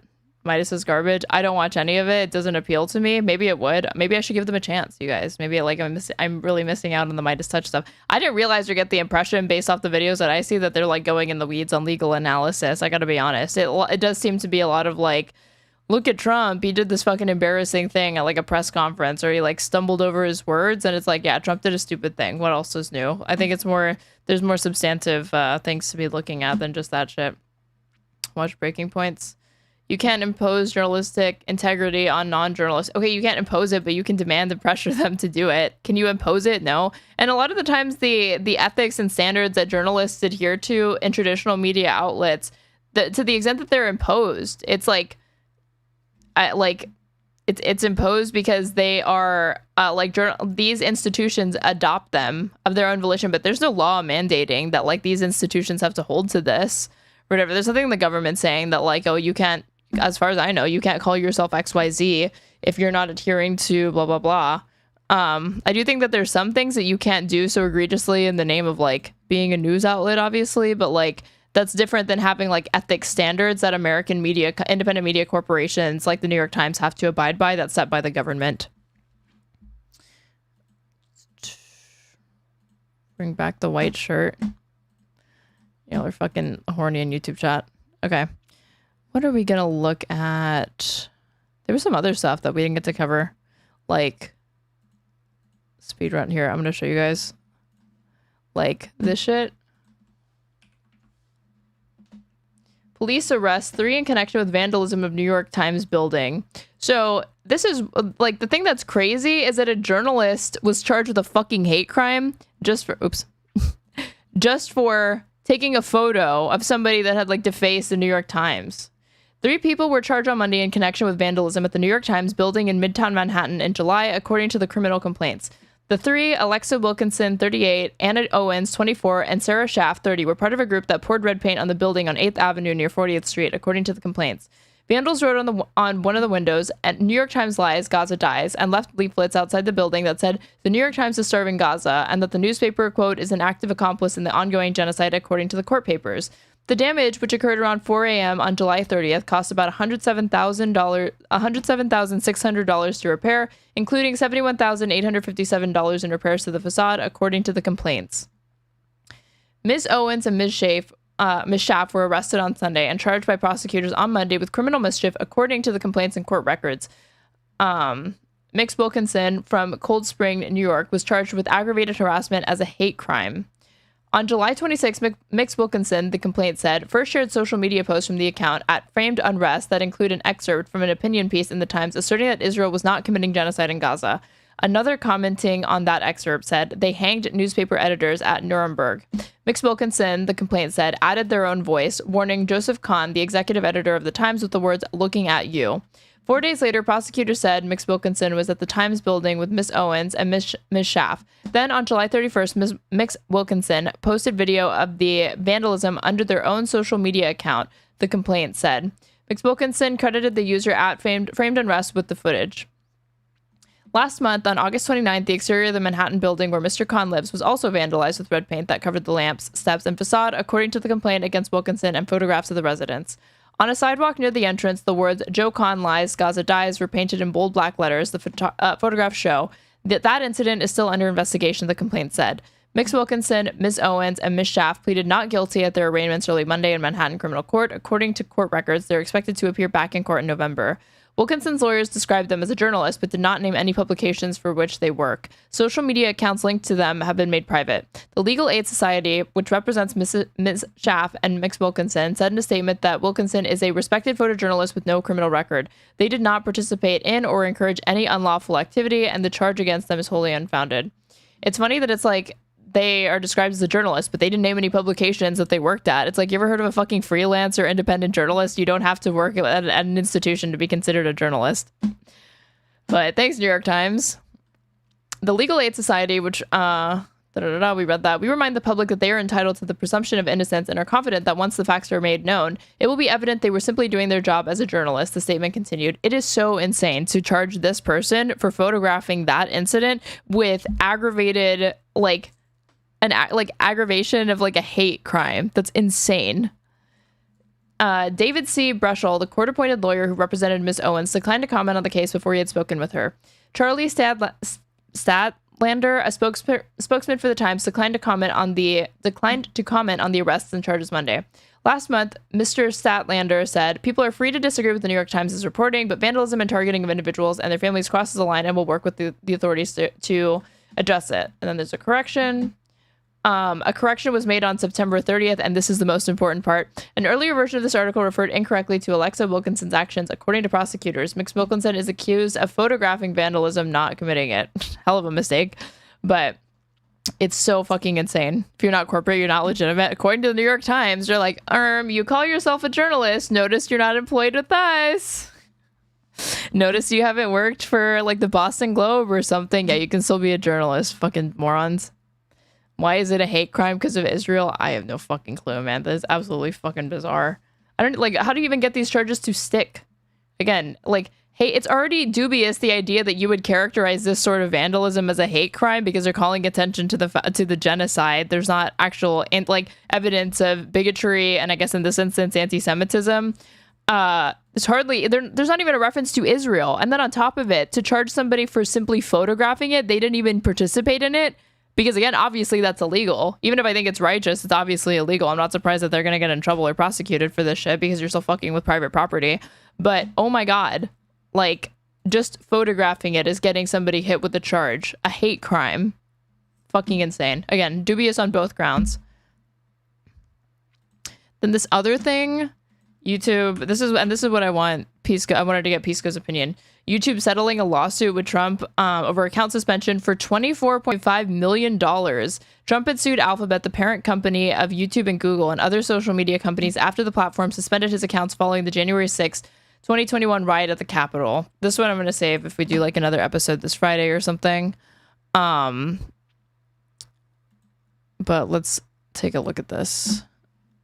And then this is like not even the only thing, like deal that like Trump is currently settling right now, given all his fucking lawsuits, because dude's ridiculously litigious.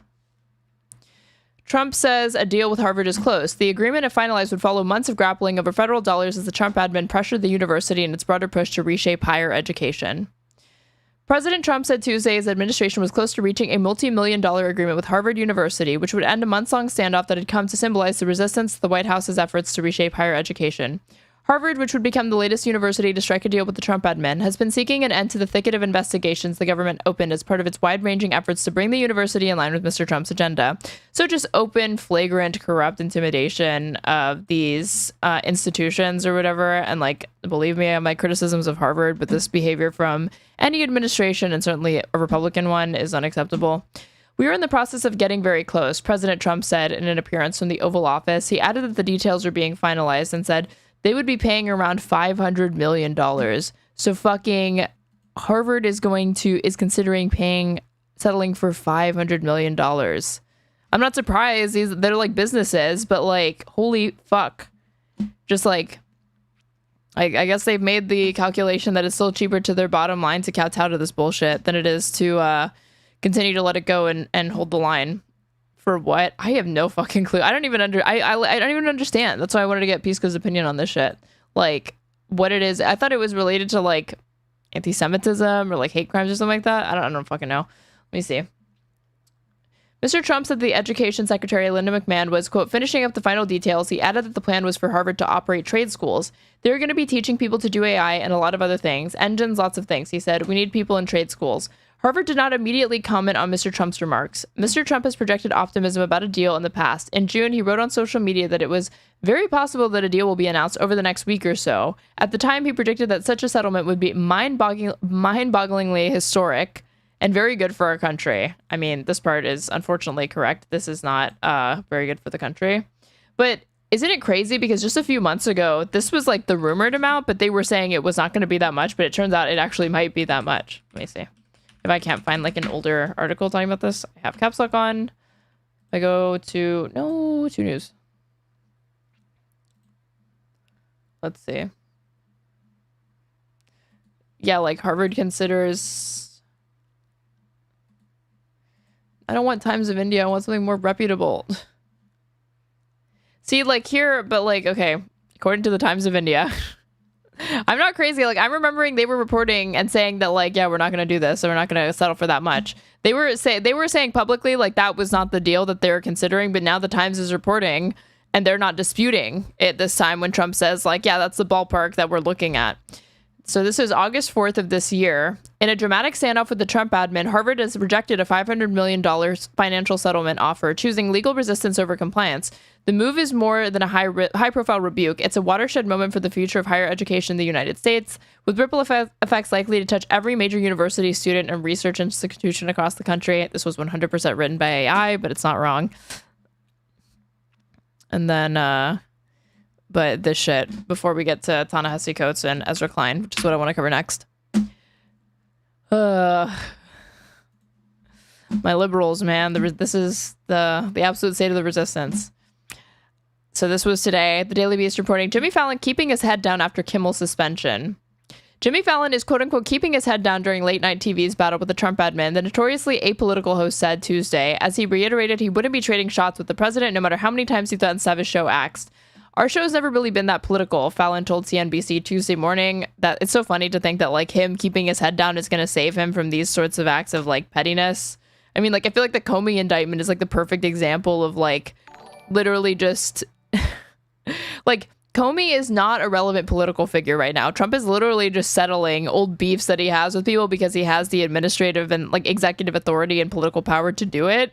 But there's no, like, if you're a fascist, you're supposed to be consolidating power. I mean, this is like thuggery, and it does exert, like, it does have a chilling effect, and it is intimidating, but it is completely against interest for him to be doing it in a lot of other ways. So if you have examples of that sort of weaponization of, you know, the Justice Department or like prosecutions, and then the case related to like Jimmy Kimmel or whatever, the FCC, and Carr going out there making these statements and running victory laps over the fact that like, yeah, we're like getting Kimmel off the air. Why does Jimmy Fallon think that keeping his head down, you know, or maybe that's not what he's intending to comment on, but that's not going to save you, dude. Again, like, Jimmy Kimmel didn't even say anything false, and Jimmy Kimmel's a comedian anyway. Let's see. Yeah, our show's never really been that political, Fallon told CNBC Tuesday morning when asked how he was thinking about his job in the wake of Jimmy Kimmel's suspension after threats from Trump's FCC chairman. We hit both sides equally, and we try to make everybody laugh, he continued. Given what Pisco was saying, I wonder if he would condemn Jimmy Fallon for doing it both sides when it comes to comedy. But the White House is not laughing, no matter how neutral Fallon tries to be. Trump has repeatedly said the Tonight Show host has no talent and declared him a total loser. Trump, don't make me agree with you. Despite their chummy, hair-tussling chat when Trump appeared on the show in 2016 and Fallon's aversion to dipping into political comedy. I forgot about that shit. He had this interview with him, and he like messed up his hair. The month after his friendly interview with Fox News, host Greg Gutfeld, who had just advocated that conservatives embrace calling themselves Nazis. Oh my God, holy fuck, I remember this. Fallon sucks, yeah. You go to prison for a long, long time if you're impersonating. I've tried. Especially federal. I'm going to be a nice agent for Halloween. All right. So, Greg, I don't know if you saw the picture of the professor at Cal State Channel Islands who was arrested for tossing a tear gas canister back at ICE agents. He tried to say it wasn't him. He went and changed his clothes. He looked like trans Borat. It was not the most scintillating and attractive picture I had ever seen. So, but his mugshot, he was gleeful to have been arrested and wrapped up with this, because for them, they're just exploiting a moment, you know, really probably for their progressive social media. Should we send them to Alligator Alcatraz? Yes, absolutely. I think the scientific definition of him is asshole. This is why the criticism doesn't matter to us when you call us Nazis, Nazi this, Nazi that. You know, I'm beginning to think they don't like us. You know what? I've said this before. We need to learn from the blacks. Oh, the way they were able to remove the power from the N-word by using it. So from now on, it's what up, my Nazi? Hey, what up, my Nazi? Oh my God. Hey, what's hanging, my Nazi? Oh my God. So it's supposed to be like, I didn't even register to me that this dude's like trying to invoke it like it's the fucking N-word or something. So next time Republicans complain about the left calls us Nazis or whatever, simply refer back to this clip, and it's like, I thought we were reclaiming it. See, Nazi, please. Thank God you did a hard eye there. What does it tell you, though? And I'm going to hammer this one home. The ideology that condemned the exploitation of workers from capitalism is now defending unscrupulous bosses who exploit children and women. It's incredible. I don't even know. I don't get what the gotcha is here. I was going to agree that Fallon was talentless, but Gutfeld is proof that there's a whole nother level. Yeah, you think that you think that Fallon is like some talentless hack or whatever. You don't even like know the half of it when this is what passes for comedy in right-wing circles. It's fucking insane. Fallon once insisted being neutral is what makes our show work. Our monologues are the same we've been doing since Johnny Carson was doing The Tonight Show. So I really just keep my head down and make sure the jokes are funny. Fallon, who was on CNBC to promote his new marketing competition show On Brand, said as his late night peers risk their careers to speak up against censorship. We're just trying to make the best show we possibly can and entertain everybody. Notably, as Trump directly threatened Fallon's show, Kimmel pleaded with his fans to come to his fellow host's defense should his show experience a Trumpian shutdown like the one that hit Jimmy Kimmel Live. We have to speak out against this because he's not stopping, Kimmel said in his first monologue after the suspension.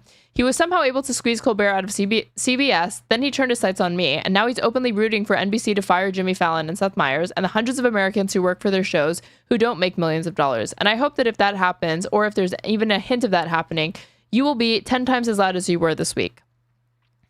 Marketing competition show, LMAO. Fallon did not have similarly strong words of solidarity either on CNBC Tuesday or on his own show after Kimmel was silenced, which is absolutely fucking pathetic, man. How? The Tonight Show, even though, again, like, he's being, like, threatened and called out, and, like, he's still, like, I'm just keeping my head down. I'm one of the good ones. I take shots at everybody, both sides, blah, blah, blah. The Tonight Show's host's monologue that first night of Kimmel's suspension included a couple of lame jokes about his dad not knowing which of the hosts named Jimmy had been suspended and the laughable suggestion, I don't know what's going on, no one does. Oh, okay, so the joke was, I have a 40 IQ. I mean, Jimmy Fallon laughs at stuff that's like, he laughs very easily, and anytime you have somebody who laughs very easily, they always come off sometimes like a moron. Jimmy Fallon's one of these people. Well, guys, the big story... Oh god, it's so quiet. Hold on. ...is that Jimmy Kimmel was suspended by ABC after pressure from the FCC, leaving everyone thinking WTF. Oh my god. I'm so glad that Trump didn't target Jimmy Fallon. It would have been so much harder to rally support behind this fucking guy. This morning, I woke up to 100 text messages from my dad saying, I'm sorry they canceled your show. I go, that's not me. That's Jimmy Kimmel. But to be honest with you all, I don't know what's going on. And no one does. But I do know Jimmy Kimmel. And he's a decent... Oh my god. In context, it's even worse. This, like, stupid, contrived, like, fake, wide-eyed naivete. I don't know what's going on. No one does. Not fucking true. Holy fuck. Funny and loving guy, and I hope he comes back. I'm against bad things. Not gonna say who's causing this or why. And nobody does, really. Who can say? Fallon's always been a clown, TBH, total narcissist. No, the thing is that clowns are funny, and Jimmy Fallon is not particularly funny. Although, actually, that's not true. If I put, let me see, Jimmy Fallon, his, like, SNL audition is pretty funny. Hold on.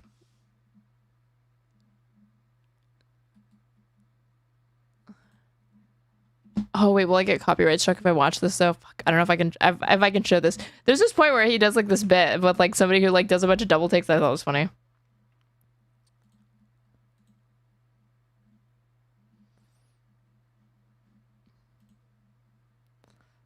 Let's drag this back. I'll watch a little bit of this and see if it doesn't copyright strike me. It's comedy, so I'm not gonna speed it up. It'll mess up the timing.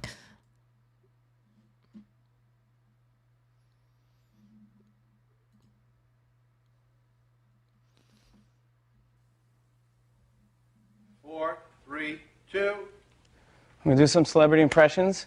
This is a celebrity walkathon. Geez, like, swear to God, I mean, like, why isn't this a dance-a-thon? I mean, it's like a walkathon. Why can't I make it both? Like a dance and a walkathon.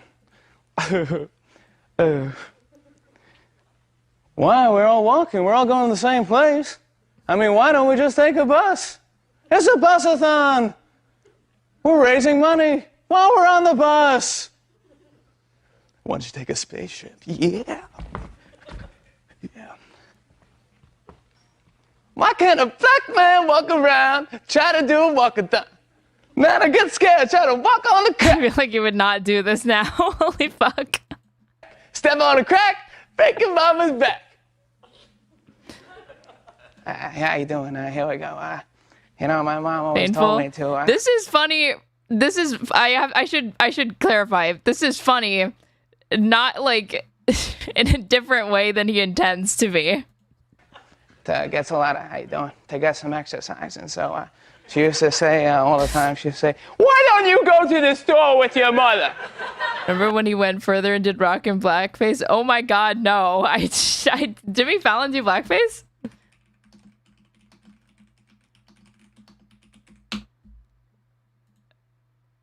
Holy fuck. Oh, wait, I did know this. Fuck, I forgot this was him, though. When did he apologize for this? 2020, maybe? Yeah. Oh my god, Jimmy Fallon very sorry for 2000 blackface skit on SNL. NBC's Tonight Show host says there's no excuse after a clip of it portraying Chris Rock in 2000 resurfaces. I love how he's like, I just try to keep my head down. I don't want to be political. Meanwhile, like, just do a little bit of fucking digging, and it's like he's got this shit in the background. And I couldn't possibly call it the Trump administration, but he could do blackface. I would say, why don't you shut up? No, Niles could never see me walking on here. Don't like to walk that much. Then again, I kind of like it. No, I don't like it anymore. I hate it. All right, I like it again. No, I don't. Okay. Why are we all walking? Why don't we stop walking? When will we stop? Are we waiting for someone to tell us to stop? Because I could do... It was Chris Rock's idea, though. I don't care that you had a black person co-sign it. It's such a fucking stupid idea to do blackface. That. I could tell us to stop. You ever walk around and you get the Novocaine in the lip? And you're walking in your lip, you're actually holding the lip. And you're walking and you're sticking the lip in the pockets, but you don't know because someone else is saying that you're looking at the lip. And that's my thing for celebrity impressions. I have this one guy called Did You Ever See guy. And he's also called Colin Quinn. You ever go to your local bakery? They don't have the type of bread you want, so you get another kind. And they don't really like that kind, so you want to go back and get another one. But they don't have that one either, because they only had that, they only served it last week. Chris Rock seeing if Fallon was dumb enough to do it. It might honestly have been that. You ever see that? You ever want to get onion rings instead of French fries? They don't have French fries, so you have onion rings, so you try a Coke. And this is Tommy Lee Jones. There's a fugitive on the loose. The name of the fugitive is Dieter Gutboots. He is dangerous. He is mean. We have to get the dogs, sick the dogs on him. The names of the dogs are Scrunchy and Foo-Foo. Hello, dogs. Scrunchy here likes to eat a certain... Jean-Pierre, thank you so much for the $10. Fun stream. I'm glad you're enjoying it. Really, really appreciate the support. Certain type of food. The name of the food he likes to eat is kibbles and bits.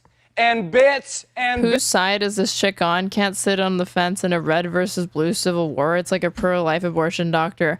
For one, I am a conservative, obviously. This is a conservative stream. I'm an up-and-coming Zoomer conservative streamer, which is why you should support me. It's a very unique role that I'm operating in this media space, clearly. It's not a lot of women that are doing what I'm trying to do here. The other thing is, how lame are you that you need to know the partisan affiliation of people before you fucking, like, make up your mind? Can't you just go with the flow and watch before you fuck... Like, why do you need to know that? It's weird. Bits!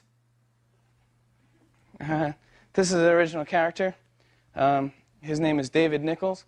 He's a British TV show host, and his show is all about... He's like so nervous during why this. The UK is better than the US. Hello, I'm David Nichols, and welcome to Tea Time with David Nichols. With me, as always, is my co-host, the ghost of John Lennon. Hello, John. How is it on the other side? Same as it is on this side, only different. Thanks, that's brilliant. That was not bad. Cheers. How is it like being the ghost of a Beatle? How is it like not being a ghost of a Beatle? Brilliant, okay. And that's the show, and then it kind of goes like a regular talk show. Then here's a guy named Arthur Lesky. He's like a classic sissy, and he lives with his mother. Sissy? Okay, enough of this. Let's do Ta-Nehesi Coates, Ezra Klein, hash out their Charlie Kirk disagreement. Let's see how fucking bad this is. I saw parts of this, not its thing in its entirety. Bad Enchilada, thank you for the $5. Have you seen I Am So Blind? Why did I make my tip thing so small? Give me a second. Let me sign into fucking Streamlabs so I can see the tip history. Jimmy Fallon is funny, so he's cracking up at other people's jokes, which is what he does a lot. Tip history. Bad Enchilada, thank you. Have you seen Ammon's The Legend of Ethan Klein? It's hilarious. Dude, everybody keeps sending this to me, and it keeps showing up in my recommended. This is literally the most recent DM that Lycan has sent to me. Yes, we are being sued. Can I watch this? He doesn't care if I watch this? I don't know if we're watching this. Okay, I want to do this. Ta-Nehesi, but tell me if I should watch it. Like, what's the deal or what? It's good. I saw it on his stream. I don't know, you guys. Like, people find, like, who's the guy that does, what is it? Like, if I do, like, Sneeko voice critical animation. Okay. This Meat Canyon guy, I'm a victim, like many women, of men forcing me to watch different videos from this creator, and the man will be dying laughing, and I will find a few moments of it funny, but I have had to, unfortunately, field that experience multiple times, and I'm just wondering if this thing that, like, I'm being told is, like, very, very funny is just another iteration of that, where it's like, I just don't know. Yeah, the plight of many women. That was funny too. LOL, you guys, like, again, this is, it's just like not my, I don't know. I have seen girls laugh at it. You've found one woman to do it. I don't know that I'm going to be that woman. You saw it happen once, though. There's one documented instance of a woman laughing very hard at a Meat Canyon video, apparently. Ta-Nehesi, COATES, and Ezra Klein hash out their Charlie Kirk disagreement. This was 2 days ago because Ezra Klein wrote a disgustingly saccharine and, like, fawning piece about Charlie Kirk, even though he doesn't seem to know jack shit about him.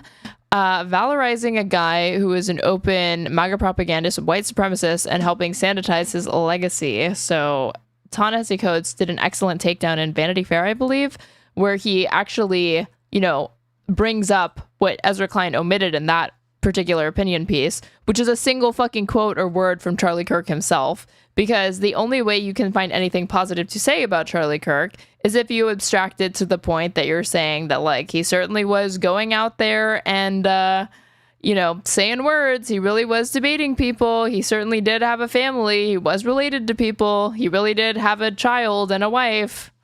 If, like, the nicest thing that people can say about you is that you had relatives, well, guess what? Everyone has family, bitch. So I don't know why he even wasted any ink. Oh, wait, I do know why. It's because Ezra Klein agrees with Charlie Kirk more than he's willing to fucking admit, in my opinion. But, Oliver, where are you? Where are my Ezra Klein defenders and stands in chat? Get ready, because I'm probably going to go really hard on him. I have a question. Before 6 months ago, I'd never heard of Ezra Klein. What exactly did he do to become the poster child for liberals? He co-founded Vox with Matt Iglesias, who is another insufferable lib, and they worked very closely with, like, the Obama administration or something like that. He really likes President Obama. He wrote a book. Yeah, and he also did Abundance. There are two things that are true about okay. Loud. Hold on. what President Donald Trump said at Charlie Kirk's memorial service. Like, and his cadence is insufferable. I'm sorry. He has this cadence where he thinks that, like, everything he's saying is, like, profound. He did not hate his opponents. He wanted the best for them. That's where I disagreed with Charlie. One is that it's frightening to see the president of the United States talk this way about his political foes. I hate my opponent, and I don't want the best for them. I'm sorry. The other, I think, is that it's an opportunity. I don't think that is a strong politics. And for me, one of the central questions animating the show this year, that has been animating it since the election, is how did we get here? How did we let these people get back into power? What went wrong in our approach to politics that we ended up here? This has been a conversation I've been engaged in since Charlie. Oh my God, you guys. Carl Sagan just subscribed to my YouTube. Kirk's murder. And I wanted to have it with somebody who has maybe not liked the way I've been approaching it. Ta-Nehesi, COATES is a writer. Sounds like you. I will ban you if you ever say some shit like that again. I do not speak like Ezra Klein, and thank fucking God. I admire, somebody I have a genuine friendship with. In the days after Kirk's murder, he published a piece in Vanity Fair, pretty harshly critical of what I had written. He compared what I was doing there to the whitewashing of the Southern cause after the Civil War. I think it would be the height of hypocrisy for me to say we need to reach across divides and disagreement and then not talk across my own.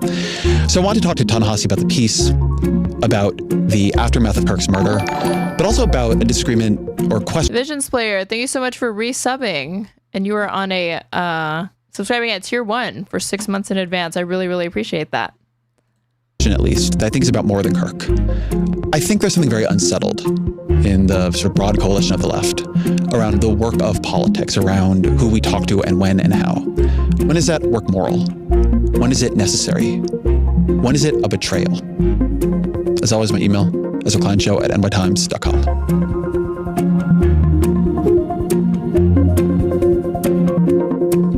Ta-Nehesi Coates, welcome back to the show. Thanks. I don't know what number time this is. I think you're one of the, if you go back to the box space, I think you're one of the, you're on the leaderboard for sure. Yeah. Well, it's good to see you, man. Good to be here, Ezra. Thank you. All right, well, let's jump into the disagreement. You wrote, Gaza happened and Biden was too old to articulate his accomplishments. Why is this such a mystery to liberals? They have to overcomplicate it because it cannot be about Gaza. A column responding to my column on Charlie Kirk. So uncomfortable. It's okay. What was your disagreement with what I wrote after Kirk was assassinated? Yeah. First of all, I just want to thank you for having me. I know that I've had to read things about myself that, criticize my work. It's never easy. And people often have a very, very different response than the one you had, which is to invite me here and to talk it out. So I appreciate that. I want to say that up front. I felt that when I initially read the column, and I guess we should be fully transparent here and say there was a discussion between us privately before there was a public thing. Yeah, we text. Yeah, we did. We do text regularly, and we did text about this. Imagine texting Ezra Klein. So I felt like, having not done the research that I eventually did for the college, there was something off about what I knew about this guy. And the presentation of him as, and I don't want to misquote you here, but as basically a paragon of politics and how politics should be done. So I think I had the same reaction that most ordinary people would have, which is absolute horror. At the idea that this guy was somewhere speaking and was killed. But I always think it's important to differentiate how people die versus how they live.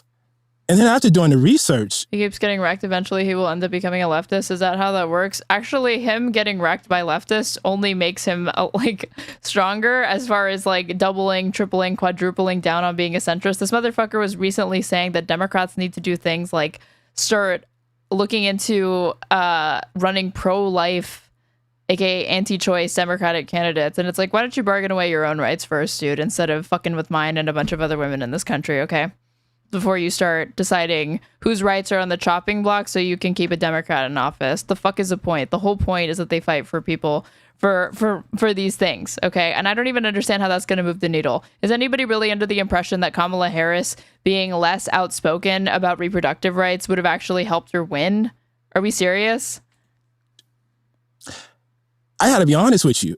That's when it got really, really difficult. When I went past my initial impressions and started going through all of the clips of the things he said, the way he talked about people, the way he, described groups in ways that honestly, even as I was writing it, I was uncomfortable saying.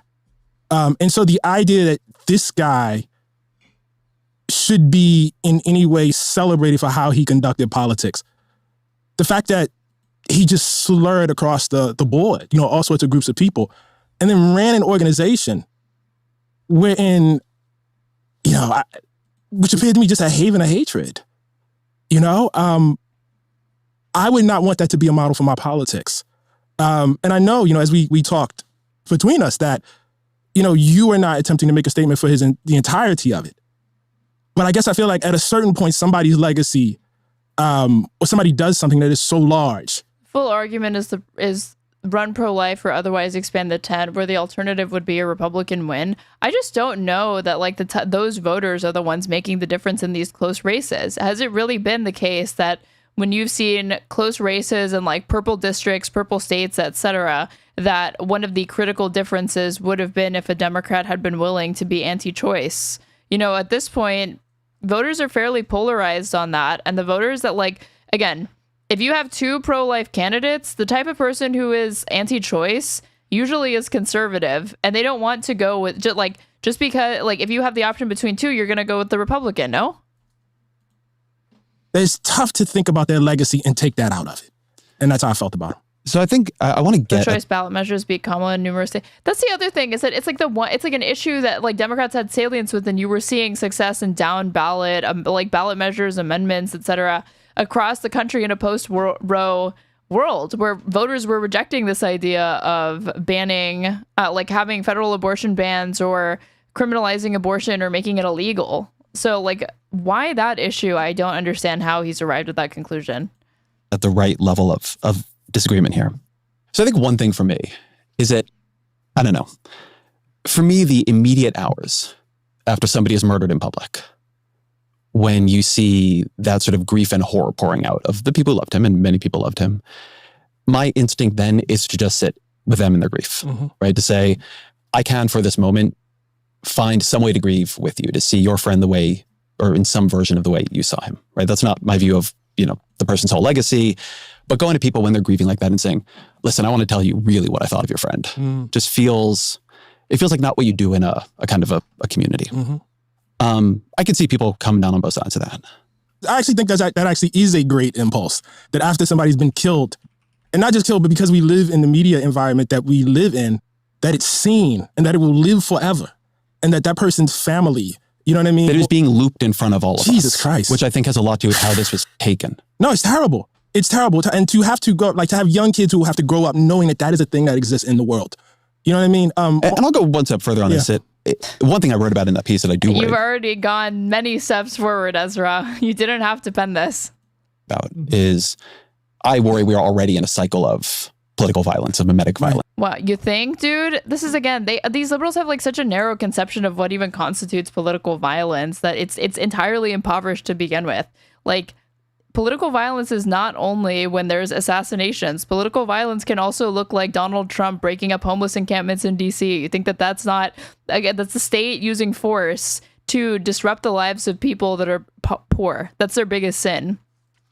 How is that not political violence, Or like what's happening, like genocide in Gaza, that is an example of support for political violence. Just because it's not occurring in this country does not mean it's not being propagated or thrown behind. The thing that is like, or what ICE is doing, these mass thugs going up and ripping people off the street, throwing them or like assaulting them in some instances, you have no ability to actually defend yourself unless you want to get in trouble for that as well. You're not given due process. That is a violent state of affairs. That is political violence. It should be conceived of and understood as such.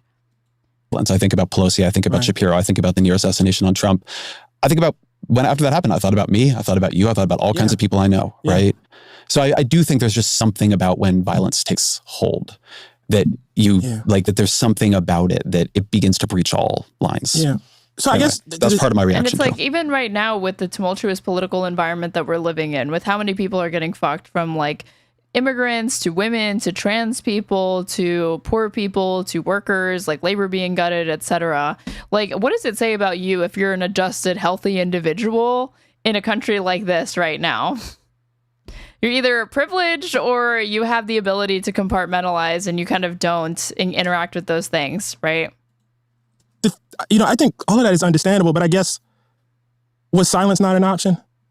Yeah, silence to me was not grieving with people. I've been seeing that, like him being like, was silence not an option, as like a meme image that's going to get a lot of mileage. Where's the other one? I'm already going on a detour. Hold on.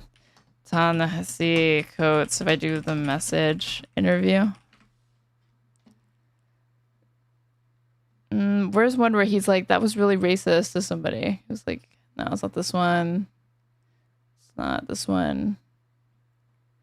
It's this one where he like somebody where he's like, that was really racist. Somebody like made this ridiculously racist comment to him in response to the publishing of the release of his book, The Message, which talks about his time in Senegal, talks about Israel-Palestine, like the West Bank, apartheid, etc. Like, it doesn't only talk about Israel-Palestine, but that was like the most controversial aspect of it, especially someone like Ta-Nehesi, who is like a darling of like the, liberal elite establishment. Like Obama at one point, I think, was saying Ta-Nehesi Coates is his favorite writer. Ta-Nehesi Coates is a National Book Award-winning author and journalist. His acclaimed work, Between the World and Me, is being re-released in paperback on its 10th anniversary next week.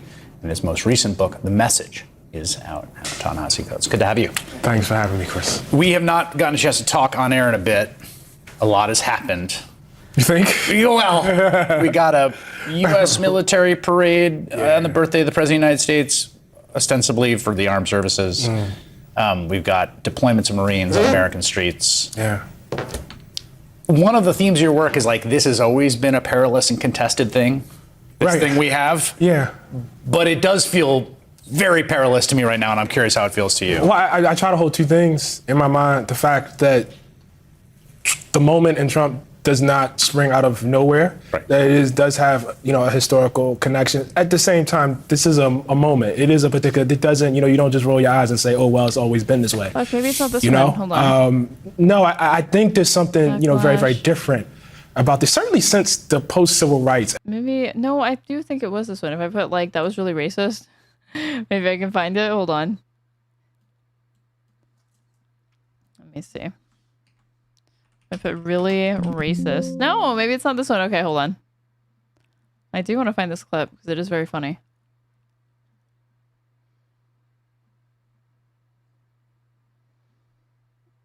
Maybe this one? Author Ta-Nehesi Coates has gained worldwide acclaim for his cultural... No. Oh my God. We'll keep watching this. I will find it. Hold on. I felt it wasn't important. What was it? He was telling them about the Good Morning America thing, and that's how it got brought up. Someone who was liberal. But that was not actually what he was saying was racist. It was somebody who had written a review that was like, you blacks are jealous of us Jews. I'm not kidding. As someone who's a voice, that there are moments like that. Like there was something in this that he said already, and like he was like, was silence not an option? To me, that's the wrong takeaway. Because the issue is not, the issue already with Ezra Klein's piece is that he omits too much. If you're going to talk about Charlie Kirk, then you need to not be writing a hagiography for the dude. I don't even know why he did that. I do know why, but like, okay, being charitable to Ezra. Like, who's cutting you a check? Is CPUSA cutting you a check to fucking write this shit for the New York Times? I don't understand why you're doing this, like, whitewashing for Charlie Kirk, for one. And for two, you should be including the things that he said and treat him like a whole individual, like anybody else who had their flaws. And Charlie Kirk had no shortage of flaws, and I can't even think of any good things that he did. Yeah, silence. So to me, silence is not what was needed. It was like, no, you can condemn the murder, you can condemn the assassination, but then bring up all of the shit that he did, how he dedicated his life to hate. He was not grieving with people. I felt it was important as someone who is liberal, as someone who's a voice, that there are moments like that. Like, I really do feel, and it's funny because you said something like this in your piece, but it was a little bit more offhanded. The political violence like that is an attack on us all. Right. And that in that moment... Yeah, I found it. You guys, I found it. Okay. So this one, but then we also have to see the context to it. Acclaimed author and political thinker, Ta-Nehesi. Okay. The context to this is Nehesi Coates. The message, he's like, somebody's like, what you said would be in the backpack of an extremist or something. Our next guest is the acclaimed New York Times best-selling author Ta-Nehesi Coates. His new book, The Message, is a trio of interconnected essays that examine how the stories we tell or avoid telling can shape and even distort our reality. In the book, Coates reflects on his emotional first trip to Africa to visit Dakar, Senegal. Then he takes readers to Columbia, South Carolina, where he reports on the attempted banning of one of his books on race. And finally, Coates travels to the Middle East to witness the Israeli-Palestinian conflict firsthand. Ta-Nehesi Coates, good morning. How you doing? Thanks for having me. Good morning, guys. Yeah, thank you for joining us. You say that this book is written specifically for writers, stating that the task for young writers should be nothing less than changing the world. Why do you feel like writers should bear that responsibility? Saving the world. Saving the world, just to be really specific. Writing is how we interpret so much of everything that is around us. The Message is a political book. It argues that much of our politics actually happens before we walk into a voting booth, that our choices around us, that who we believe is human, who we don't believe is human, what policies we believe should be in the world, which policies we don't, are actually shaped largely by writing and the stories we tell. And so I believe that writers, and particularly young writers, have so much to do in the politics and in this time when, obviously we have so much conflict and there's so many quote unquote issues to be dealt with. Ta-Nehesi, I want to dive into the Israel-Palestine section of the book. It's the largest section of the book. The Republicans don't read beg to differ. They read tweets and they read Facebook posts and they are scrolling. To say, when I read the book, this guy's so nuts. He had I know he had a circumcision as an adult. I don't know why he did that. Imagine if I took your name out of it, took away the awards and the acclaim, took the cover off the book, the publishing house goes away. The content of that section would not be out of place in the backpack of an extremist. And so then I found myself wondering... He's decrying apartheid, BTW, in this book. Why does Ta-Nehesi Coates who I've known for a long time, read his work for a long time, very talented, smart guy, leave out so much? Why leave out that Israel is surrounded by countries that want to eliminate it? Why leave out that Israel deals with terror groups that want to eliminate it? Why not detail anything of the first and the second intifada, the cafe bombings, the bus bombings, the little... Why is your book not a history book on Israel? And like, you know, going through the entire history of the Israel-Palestine conflict? Kids blown to bits. Why are you focusing on only the moral dimension of it? And is it because you just don't believe that Israel, in any condition, has a right to exist? Well, I would say the perspective that you just outlined, there is no shortage of that perspective in American media. That's the first thing I would say. I am most concerned always with those who don't have a voice, with those who don't have the ability to talk. I have asked repeatedly in my interviews whether there is a single network, mainstream organization in America with a Palestinian American bureau chief or correspondent who actually has a voice to articulate their part of the world. Nope. I've been a reporter for 20 years. The reporters of those who believe more sympathetically about Israel and its right to exist don't have a problem getting their voice out. But what I saw in Palestine, what I saw on the West Bank, what I saw in Haifa in Israel, what I saw in the South Hebron Hills, those were the stories that I have not heard. And those were the stories that I was most occupied with. I wrote a 260-page book. It is not a treatise on the entirety of the conflict between the Palestinians and the Israelis. But if you were to read this book, you would be left wondering, why does any of Israel exist? What a horrific place committing horrific acts on a daily basis. Correct. Well, gee, I wonder what could give somebody that impression. Yeah. If you are right honestly about the conditions on the ground that Palestinians face, you would get that impression and you would be correct. So I think the question is central and key. If Israel has a right to exist, and if your answer is no, then I guess the question becomes, why do the Palestinians have a right? Israel exists. I hate this line of like, does it have a right to exist or not? It exists. There is no undermining it. It's a nuclear armed state that's backed uncritically by the West and protected by us. Most intellectual thought in the West also agrees with Israel, or like is like sympathetic to Zionism. Why do 20 different Muslim countries have a right? My answer is that no country in this world establishes its ability to exist through rights. Countries establish their ability to exist through force, as America did. And so I think this question of right to Israel does exist. It's a fact. Yeah. The question of its right is not a question that I would be faced with any other country. But you write a book. So like this is the back and forth that they're commenting on the context of this. I'm a little stunned. Ta-Nehesi COATES responds to Start Backlash the message. Ta-Nehesi COATES has been on an unusually controversial book tour, all due to some explosive conversations surrounding the subject matter of his latest book. The Message is a new collection of essays based on 4 of COATES' trips, including those to Senegal and South Carolina, as well as Israel and the occupied Palestinian territories. But there's been much more attention given to the latter part, those in Israel and the occupied West Bank. It all started with this appearance on CBS this morning, which was anything but standard morning talk. Watch. I imagine if I took your name out of it, took away the awards and the acclaim, took the cover off the book, the publishing house goes away, the content of that section would not be out of place in the backpack of an extremist. So I think the question is central and key. If Israel has a right to exist, and if your answer is no, then I guess the question becomes, why do the Palestinians have a right to exist? Why do 20 different Muslim countries have a right to exist? My answer is that no country in this world establishes its ability to exist through rights. Countries establish their ability to exist through force. Well, this week, CBS News executive said this interview failed to meet the network's editorial standards.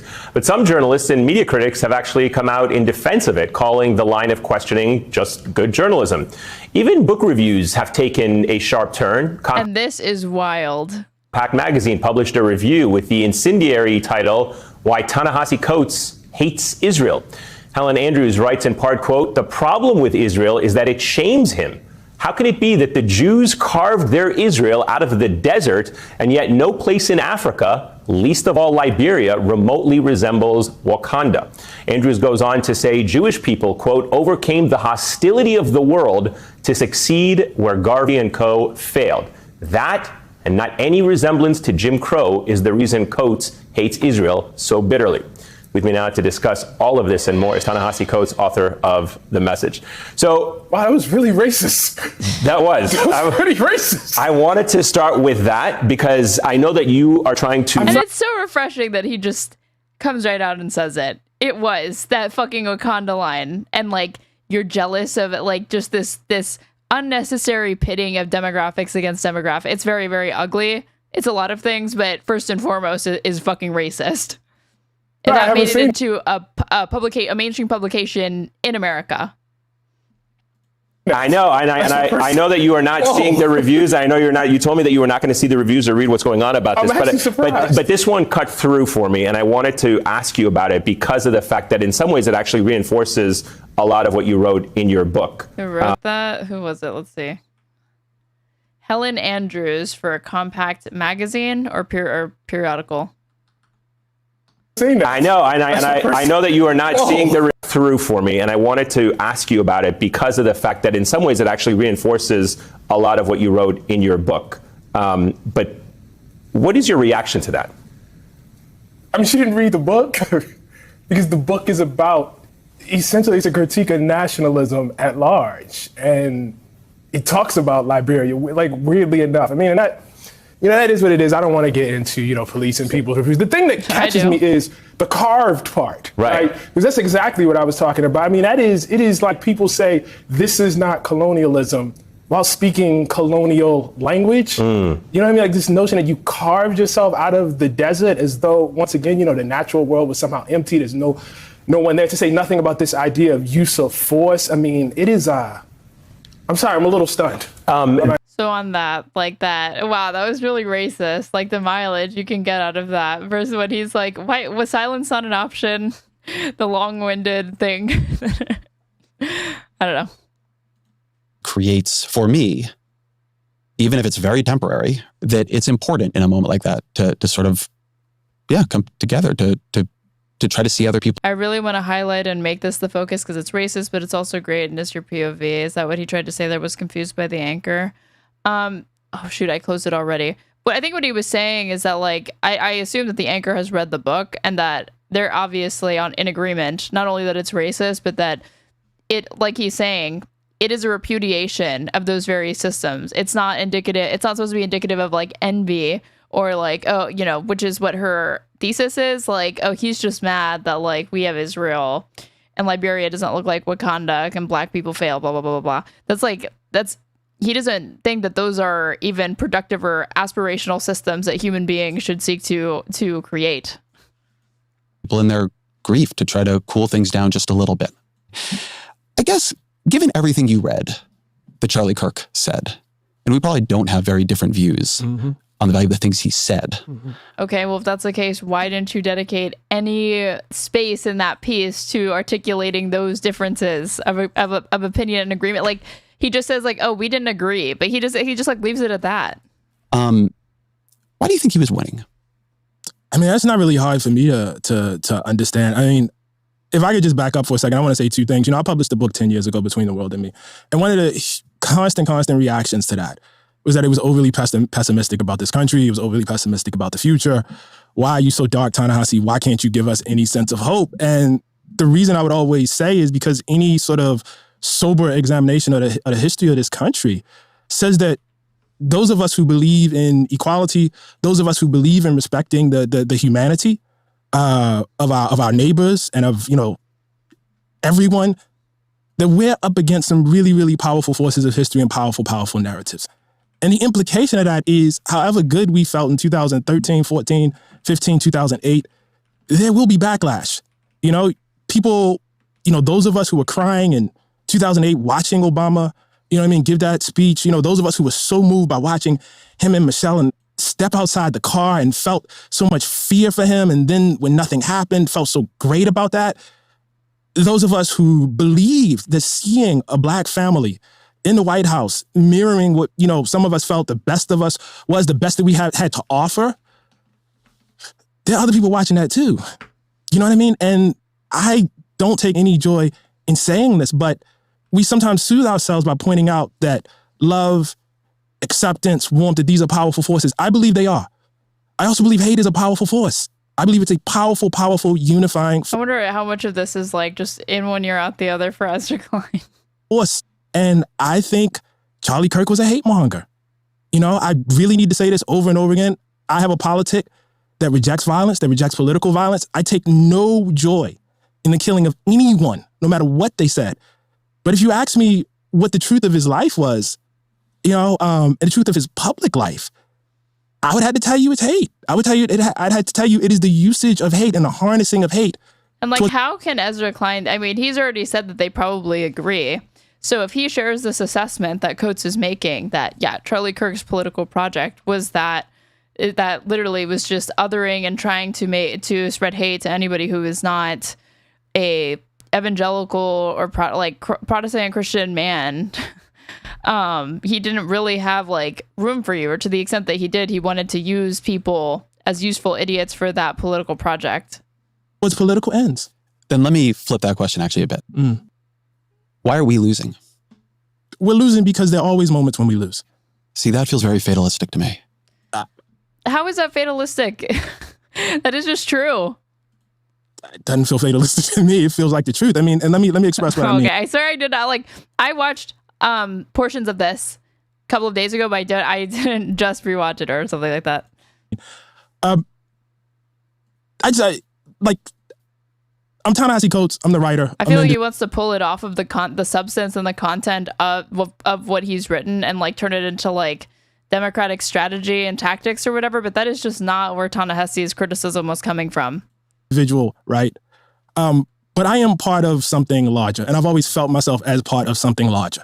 What is what is Ezra Klein angling at when he's like, why are we losing? And then he's saying things like, again, we need to run pro-life Democrats, aka anti-choice Democrats, or as somebody put in my chat, pro-forced birth candidates, So what you're saying is win at not at all costs, but at some costs. And that might be your rights or mine.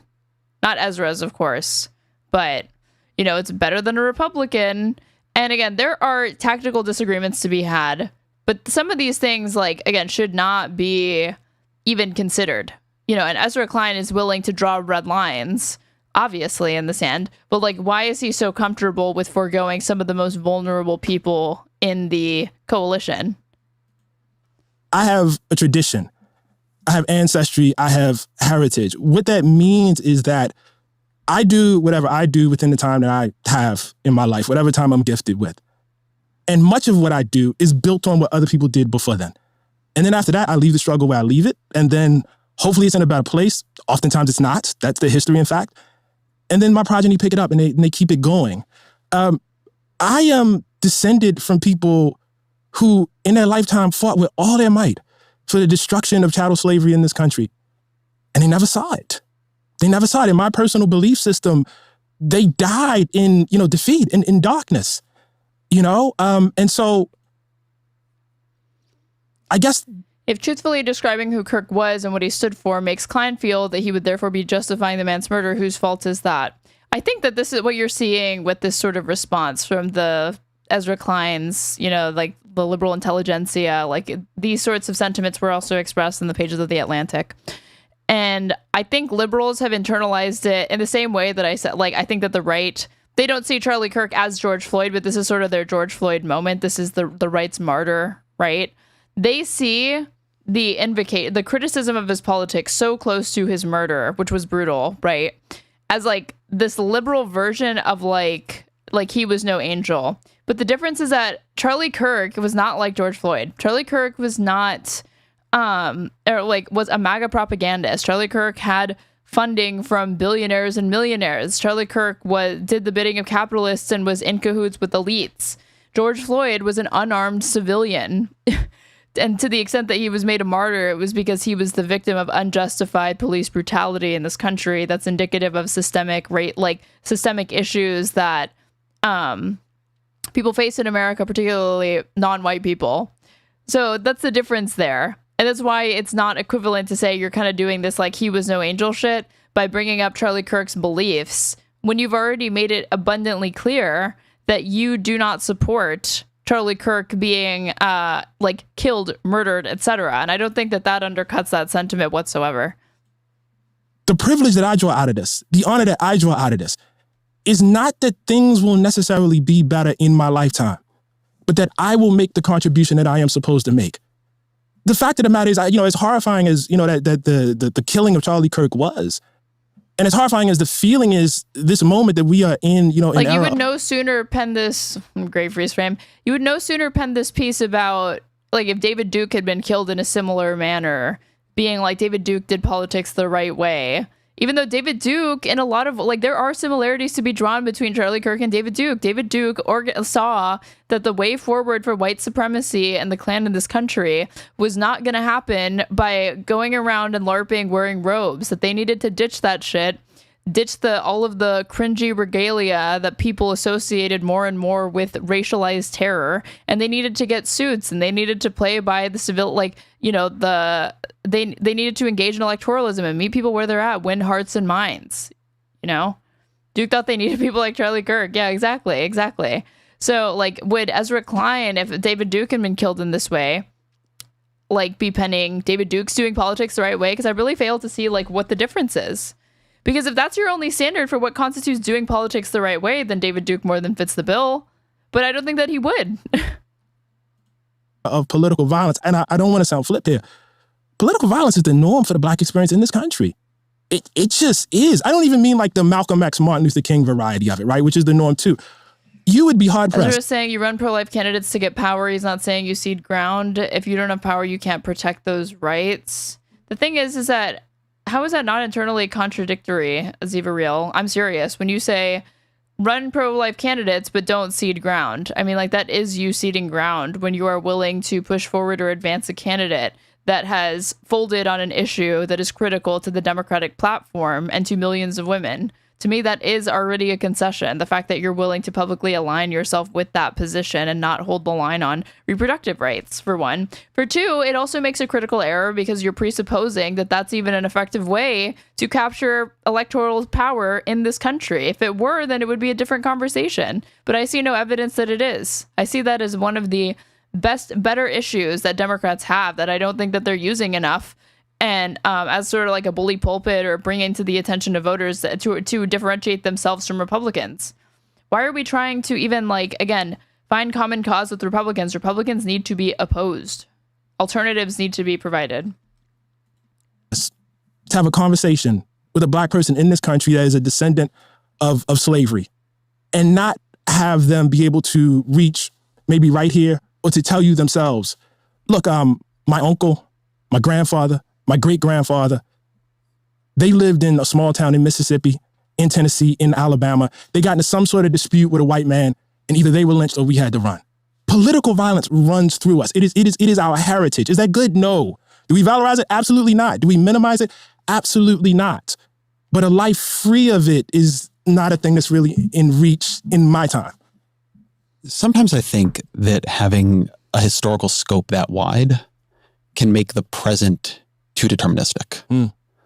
So to me, I look at the last, 8, 12 years. And what I see having happened is we, the coalition I am in, the things I believe in, lost ground. And people determinedly worked to make that so. Charlie Kirk worked to make that so successfully, right? I think that when he began going to college campuses and putting out Okay, but like when he says that, like, the ideas didn't stop being correct. They did not start being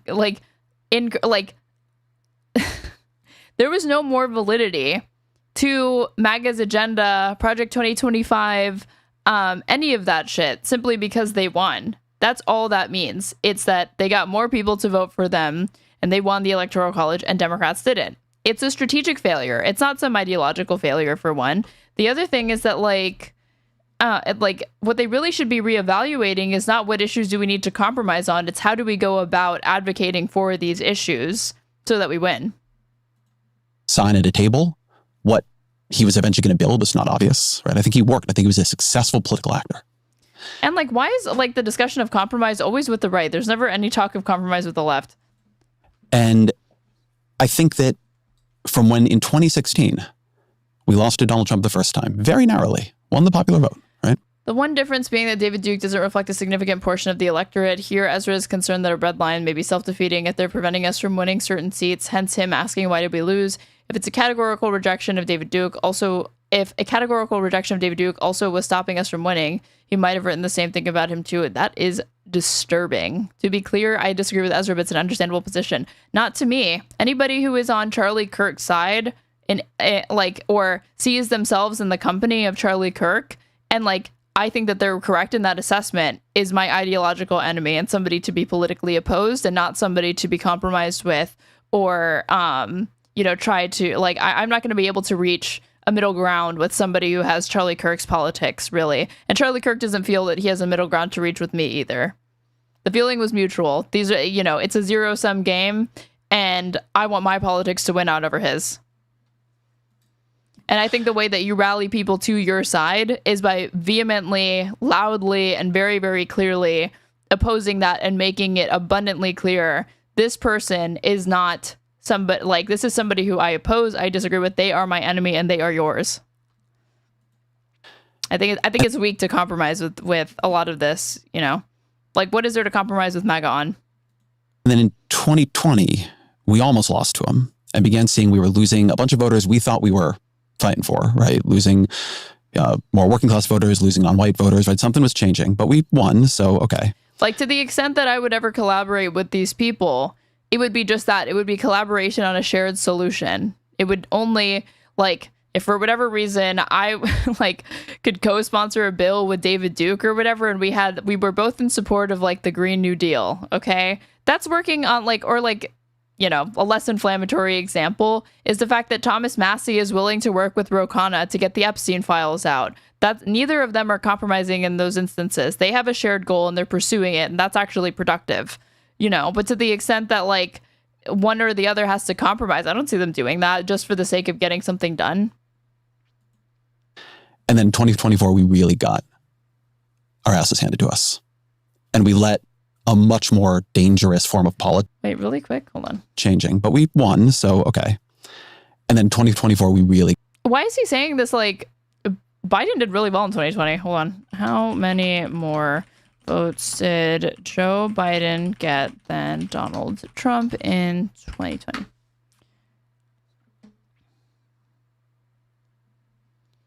Joe Biden received 7 million more popular votes than Donald Trump. Now, I realize that in the Electoral College, the popular vote is, you know, unfortunately not the, like, that's not the thing that determines who wins an election in this country. But doesn't that tell you, like, again, Ezra Klein is like jumping too quickly to make ideological compromises when it's not a matter of these ideas not necessarily being popular. It's a matter of how you convince people to support them. Bunch of voters we thought, and I think that, like, to the extent that it was close, it was a function of our Electoral College system. That was that. From when in 2016 we lost to Donald Trump the first time, very narrowly. It was pretty close in the swing states, though, I believe. No, it is. But then again, that's literally just a function of the Electoral College, because he's talking about like my side lost. What does that mean for like me and my ideas? And he's not just talking like, to me, the obvious thing is like, well, we need to abolish the Electoral College, right? But to Ezra Klein, he's like, we need to start compromising on rights. It's like that ought not be the solution that's pursued. Popular vote, right? And then in 2020, we almost lost to him and began seeing we were losing a bunch of voters we thought we were fighting for, right? Losing more working class voters, losing non-white voters, right? Something was changing, but we won, so okay. And then in 2024, we really got.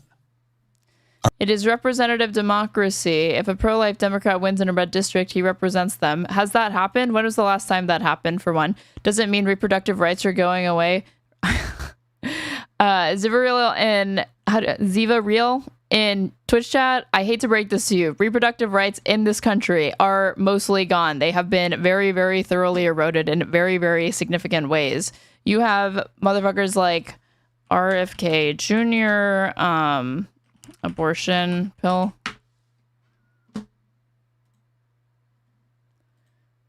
This is just 6 days ago. RFK Jr. launches FDA review of abortion pill. Medication abortion is used in nearly 2/3 of abortion in the U.S.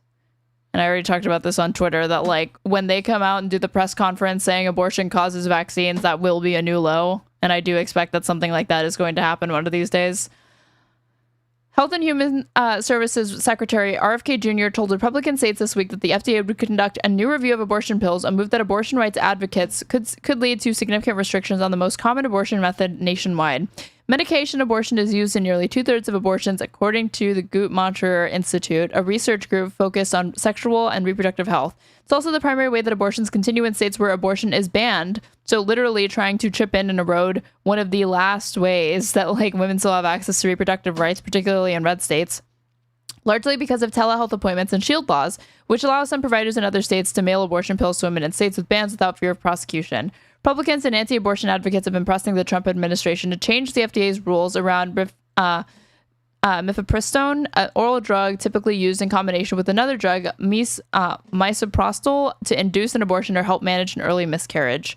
If access to the pill were restricted either by banning telehealth access or narrowing the window when women can use it, it would significantly cut back on abortion access in a post-Roe v. Wade America, where at least 16 states have ceased nearly all abortion services.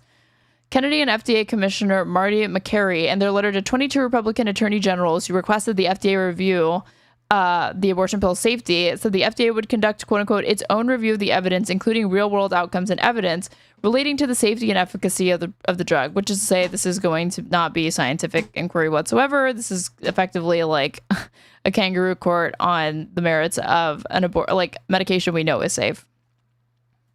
So no, I'm sick of compromising on this. It has already been compromised on and eroded on. It needs to not be dropped. They need to hold the line on this issue. It's already gone away from them. To us. And we let a much more dangerous form of politics fully erupt. And I think that reflects strategic decisions they made. I think it reflects decisions we made. That's because of pro-life Democrats. We've had pro-life Democrats before. They didn't repeal protections for abortion. It's just strictly about gaining power. Okay, how many pro-life Democrats would you be willing to accept before you realize you're just aiding the right in that scheme to further erode reproductive rights? That's the thing. It's like, it's definitely a fucking slippery slope. And where do you draw the line? How about, can I run a pro-segregation Democrat? Segregation's not coming back just because I find a Democrat that's pro-segregation. We've got lots of other Democrats that aren't, right? Even lots of Republicans that aren't, surprisingly. This is not the best way to go about, deciding what is and is not acceptable in somebody's platform, in my opinion. So I think for me, it's not enough to say we lost. How about a pro-genocide Democrat? Oh, wait. There are backlashes. Sometimes you lose. Okay, that's your best point. I've been known to make good points every now and then, you know? I think it requires a very fundamental rethinking, a disciplined strategic rethinking of what have we been doing? Why are people preferring this to us?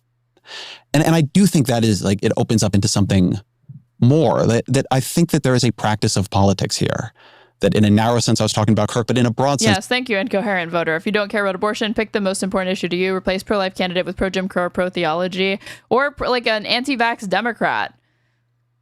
You know, wouldn't that send shivers down your fucking spine? Reflects distinct. And I do think that is it opens up into something more, that I think that there is a practice of politics here, that in a narrow sense I was talking about Kirk, but in a broad sense reflects to something that I thought was going to be an argument stretching across the show for a year, right? I think more of it came out in this than I'd intended probably. But I think in many ways we've stopped doing politics. We've written a lot of people off. And in writing them off, we are losing and we are unable to protect ourselves, unable to protect them, just unable to make good change in the world. Can you say more about that writing them off, please?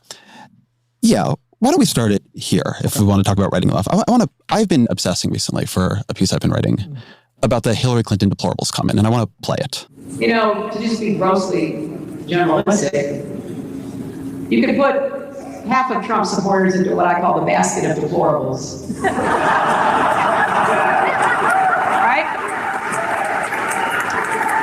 The racist, sexist, homophobic. Okay, this is less about the comment itself and more the messenger. Hillary Clinton was not the person who could get this type of comment to land.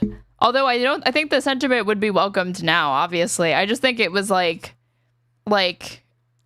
you can't do that in the first half, pretty much. It was too early to be making comments like this, indicting Trump supporters in 2016, even though I do think it was largely true. I didn't think that was it's too early for this, and again, she's just not likable. You would have to be somebody who's forceful to be able to land this sort of attack against your opponent. But principally, I'm not against it. I mean, the right does it all the time and it works out for them. Trump slanders somebody on the fucking daily.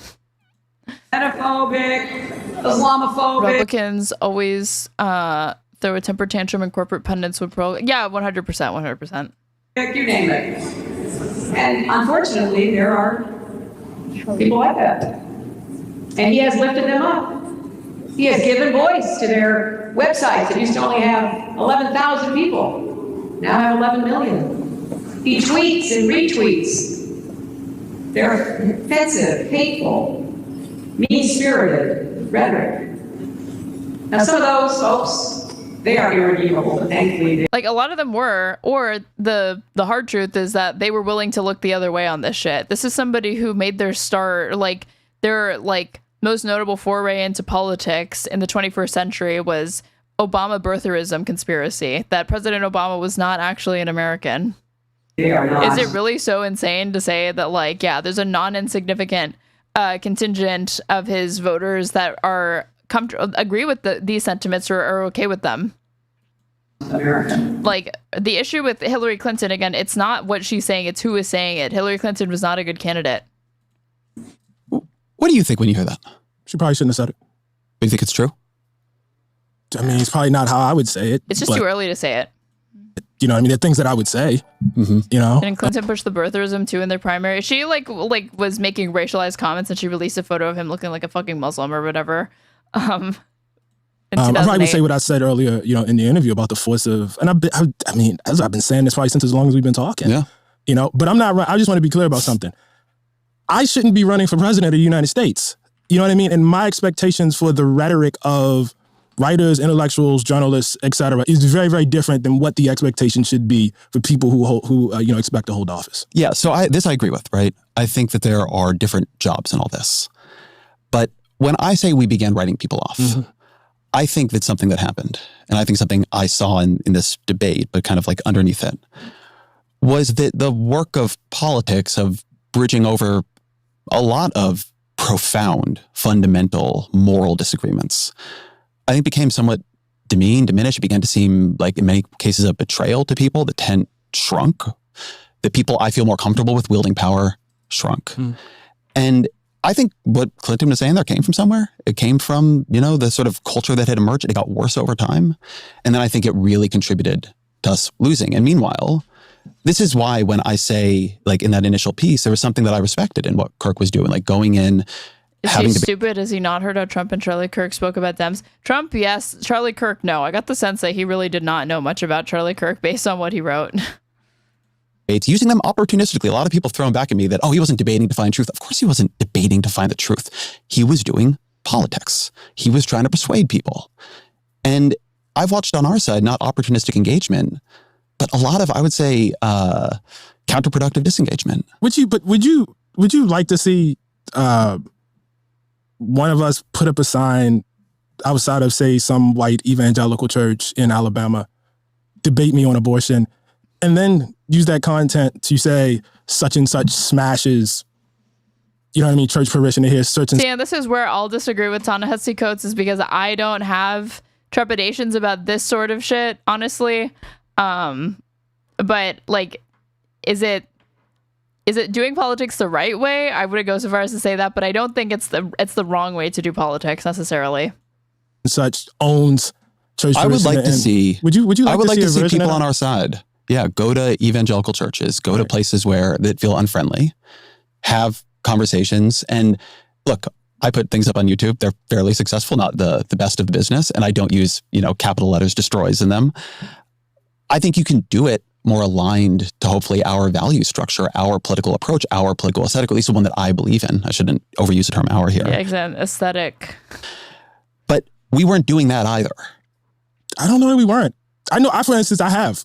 Like, I know, for instance, I don't know if it's on YouTube anymore, but I received an invitation, for instance. Even in the analogy, softening what Kirk was doing. Yeah, because Kirk held all of the power in that exchange.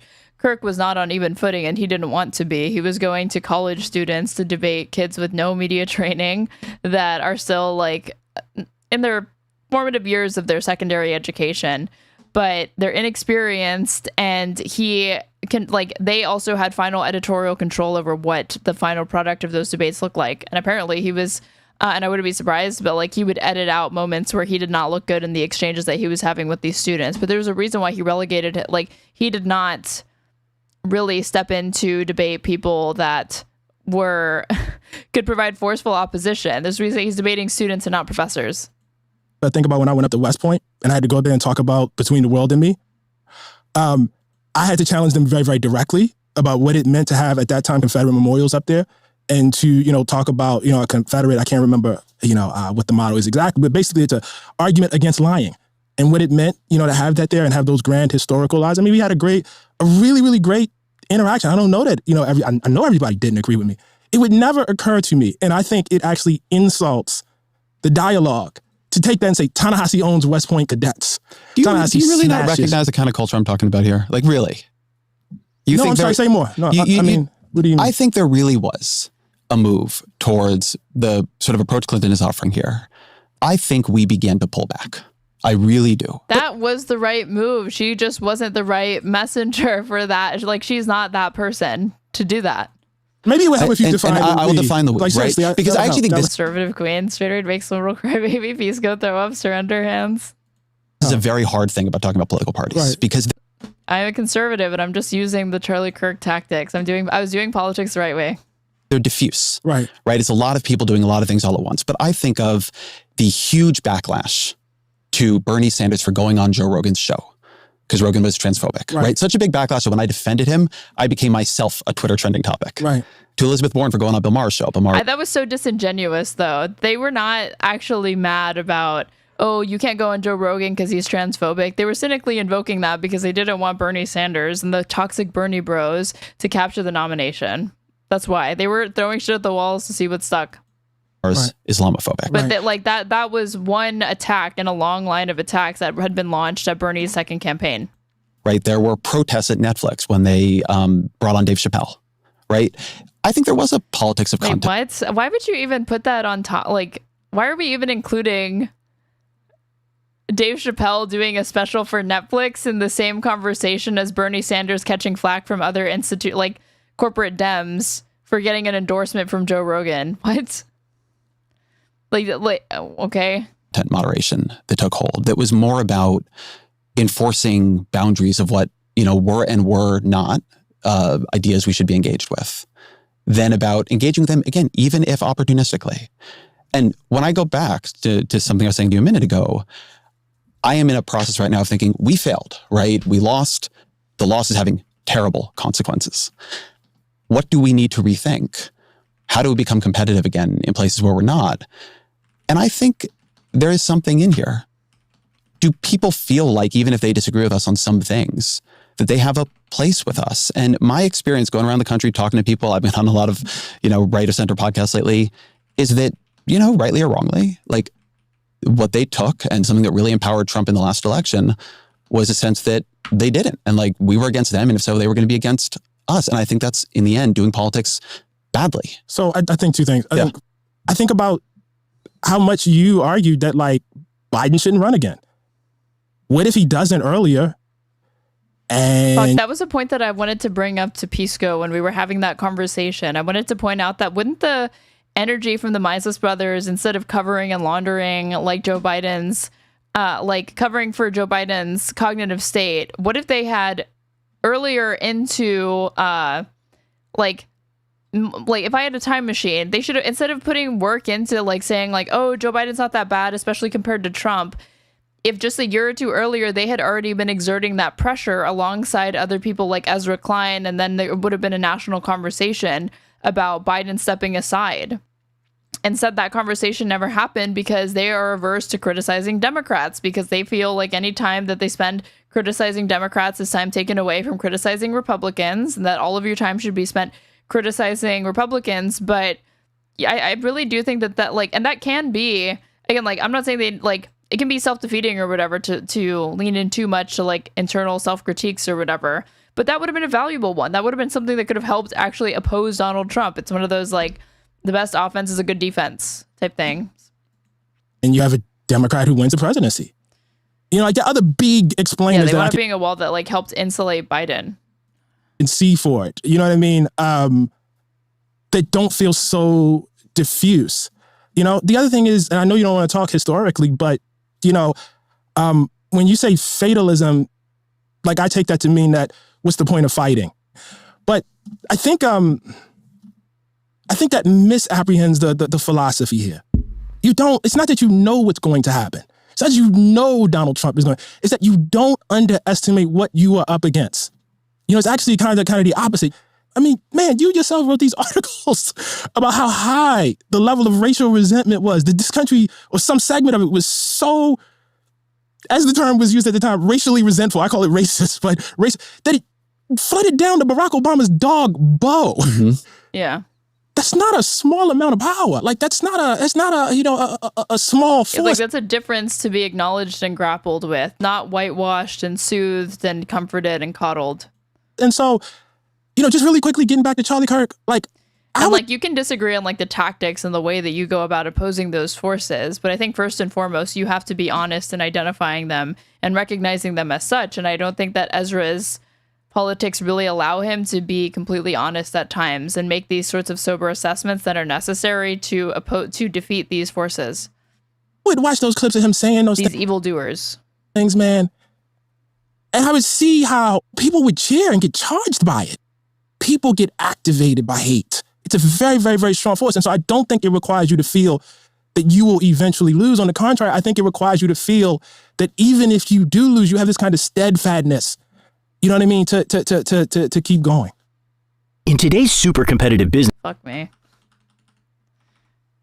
Best intelligence data 1H 2025. So I think this is a great point. And I think I really saw it, in some ways more in Trump's first term, but I see it now too, which is the worse from your perspective, my perspective, the other side gets, the more people want their reaction to sort of be, and their strategy to be emotionally consonant with how they're feeling about it. Mm. Because these people are so bad, there can be no quarter, right? I had somebody we both know, I'll say an eminent academic of one form or another, emailed me after these pieces and just say to me, like, we are not on the same side anymore. Right. The what I was doing was too far. Right. Like we are just not on the same side. If I could say these things, I have a feeling right now that we are closer to genuine national rupture. Certainly we've been in my lifetime. Right. The idea that this experiment, that America could topple into something else, into something much worse, into some kind of new extended regime, feels very real to me. Right. I remember when I was on the Why We're Polarized book tour. I interviewed you for it. You did, yeah. The end of that book is this recitation of what happened in the 1960s, the political assassinations, the violence in the streets, like what the state was doing, what was happening. But on the book tour, what I would say is my nightmare scenario is that level of violence and fracture with these kinds of parties, where politics is not for all of its flaws, a calming force, because like the views are diffuse across the two parties, but an accelerant. And I think we're much more now in the world I was fearing. Okay, so I think it should make you think, okay, what is some kind of de-escalation before you get to rupture look like? But the other is that there are a lot of people who live in places we used to win not that long ago. So I've been thinking about Obamacare. When Obamacare passes, there are Democratic senators in Arkansas, in Louisiana, in West Virginia, in Missouri, in Indiana, in North Carolina, in South Dakota, in North Dakota. And I've been thinking that I think for a lot of us, to twist the line about capitalism, it has become easier to imagine the end of the country than winning a Senate seat in Missouri or Arkansas. And I think that's a problem. Yeah. So I mean, it's that way for you, right? But the people that have those visions, you have Bernie Sanders just within the last 2 weeks going to these counties that were previously thought untouchable. Hold on. More perfect union. 2 weeks ago, I took Bernie to deep Trump country. Can he win them over? The important part is not when he gets into the exchange with these people. It's what he did in 2016. That's remarkable. Hold on. Oh, that's my son. Hey, what's going on? That fucking ringtone. They're having a video shot here, and it's about Bernie Sanders coming to town, and they know that we're all Trump supporters. What happens when you put Bernie Sanders in a room full of Trump voters? I was shocked. I was like, oh. Not as bad as they had told you, huh? This is not how he's portrayed. It's complicated.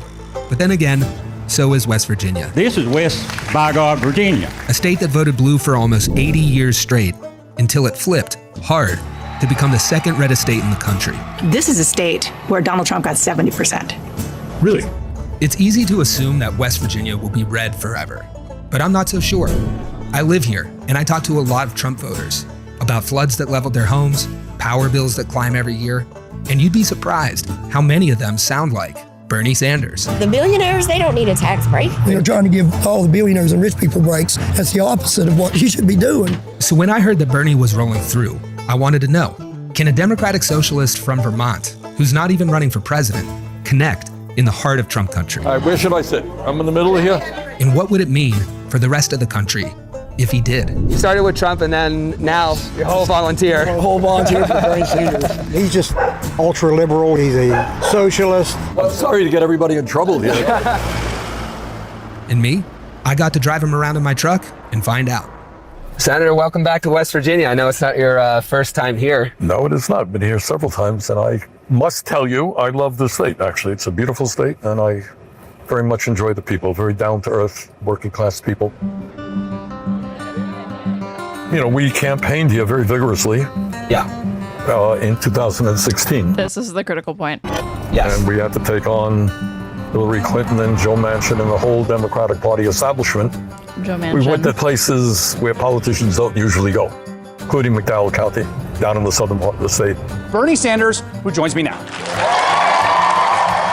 We are the only major country on earth that doesn't guarantee health care to all people as a right. What do you think? Do you think we should join other countries and guarantee health care as a right of all? Yeah, I think every American citizen should have health care. We ended up winning West Virginia. We won every single county in the state. In 2016, Bernie didn't... Like, 26, this wasn't that long ago. This video has 6.4 million views in 2 weeks. Ezra Klein's like in a fucking bubble, an echo chamber saying that like these Democrats, like again, like the Democrats that he likes and his company, I don't doubt that that's how they see these things, which is funny because he was saying that like Ta-Nehesi Coates is the one being fatalistic. But in some ways now he's the one being fatalistic by saying that, because not only is it possible, it was like that for a long time until Trump came on the scene. But the one Democrat that was able to make a dent and capture these voters still was Bernie with his populist appeal. But Ezra Klein is not a populist, so he's not willing to do the things that you need to do to win these people over. I think a couple things about that. First of all, I just want to bring in the historical perspective. Not that long ago, I can remember when Obama won.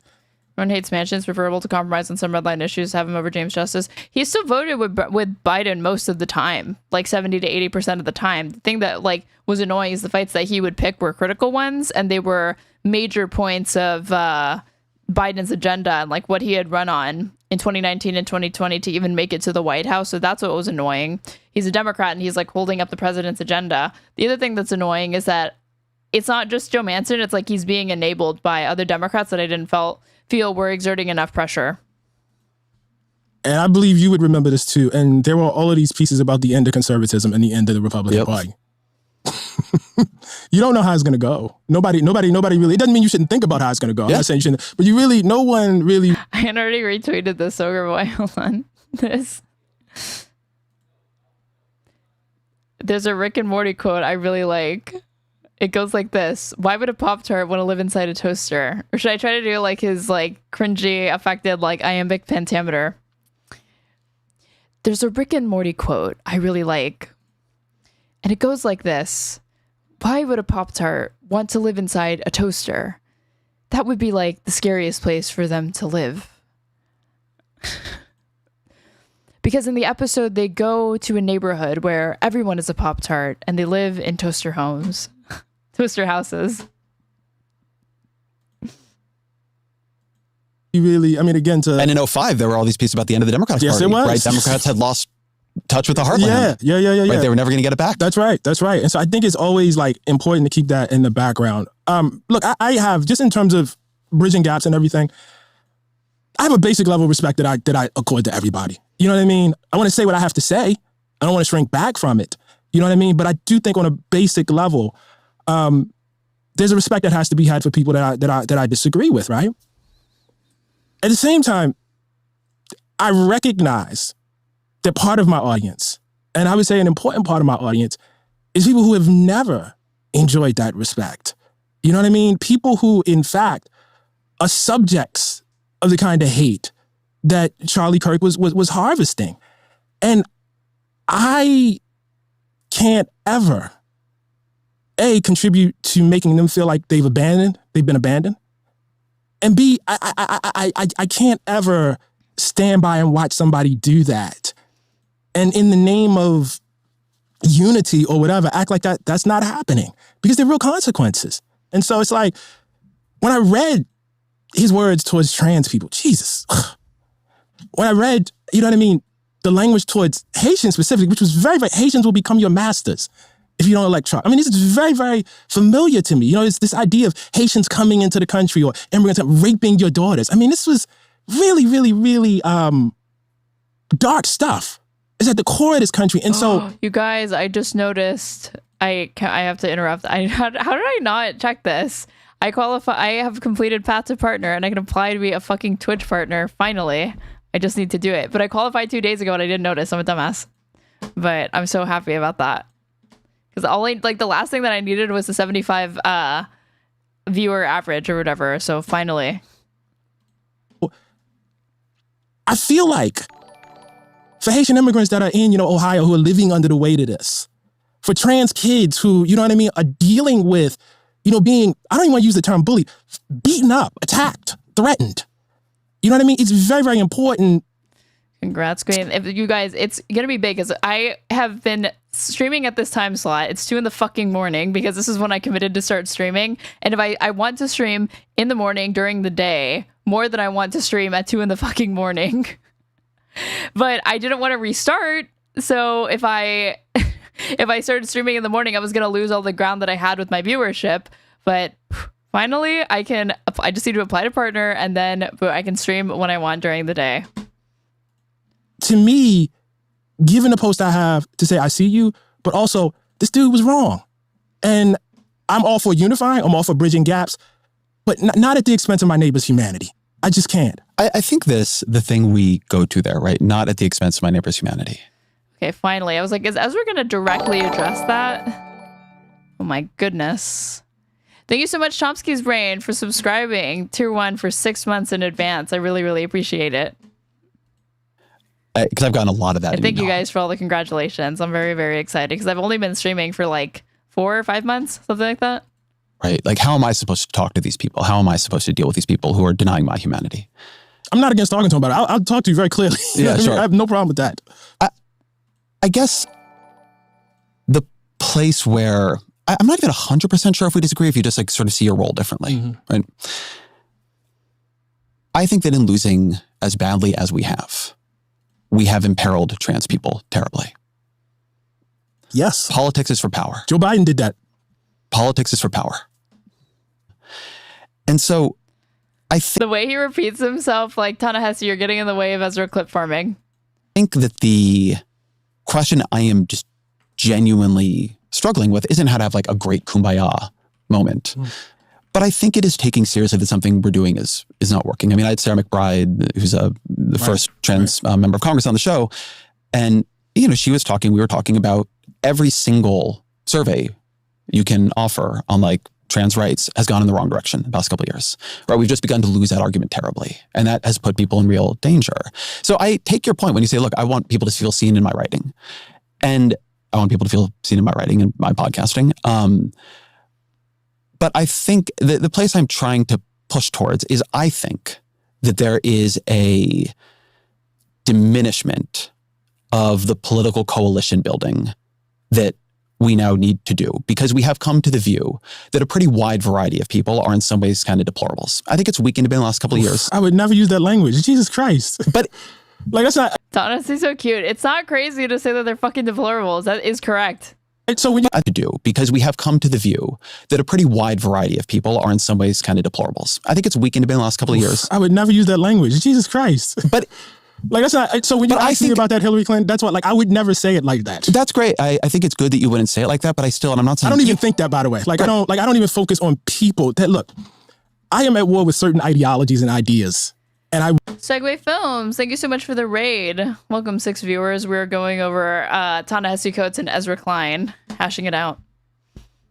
Want them expunged. I want to turn them into phrenology. That's what I want. But I don't want the people, you know what I mean, out. Like when you start talking about who people are and their bones, like that. So in a way, I'm not sure. I mean, in a way, I think we're saying something not too dissimilar here. I guess the place where I felt...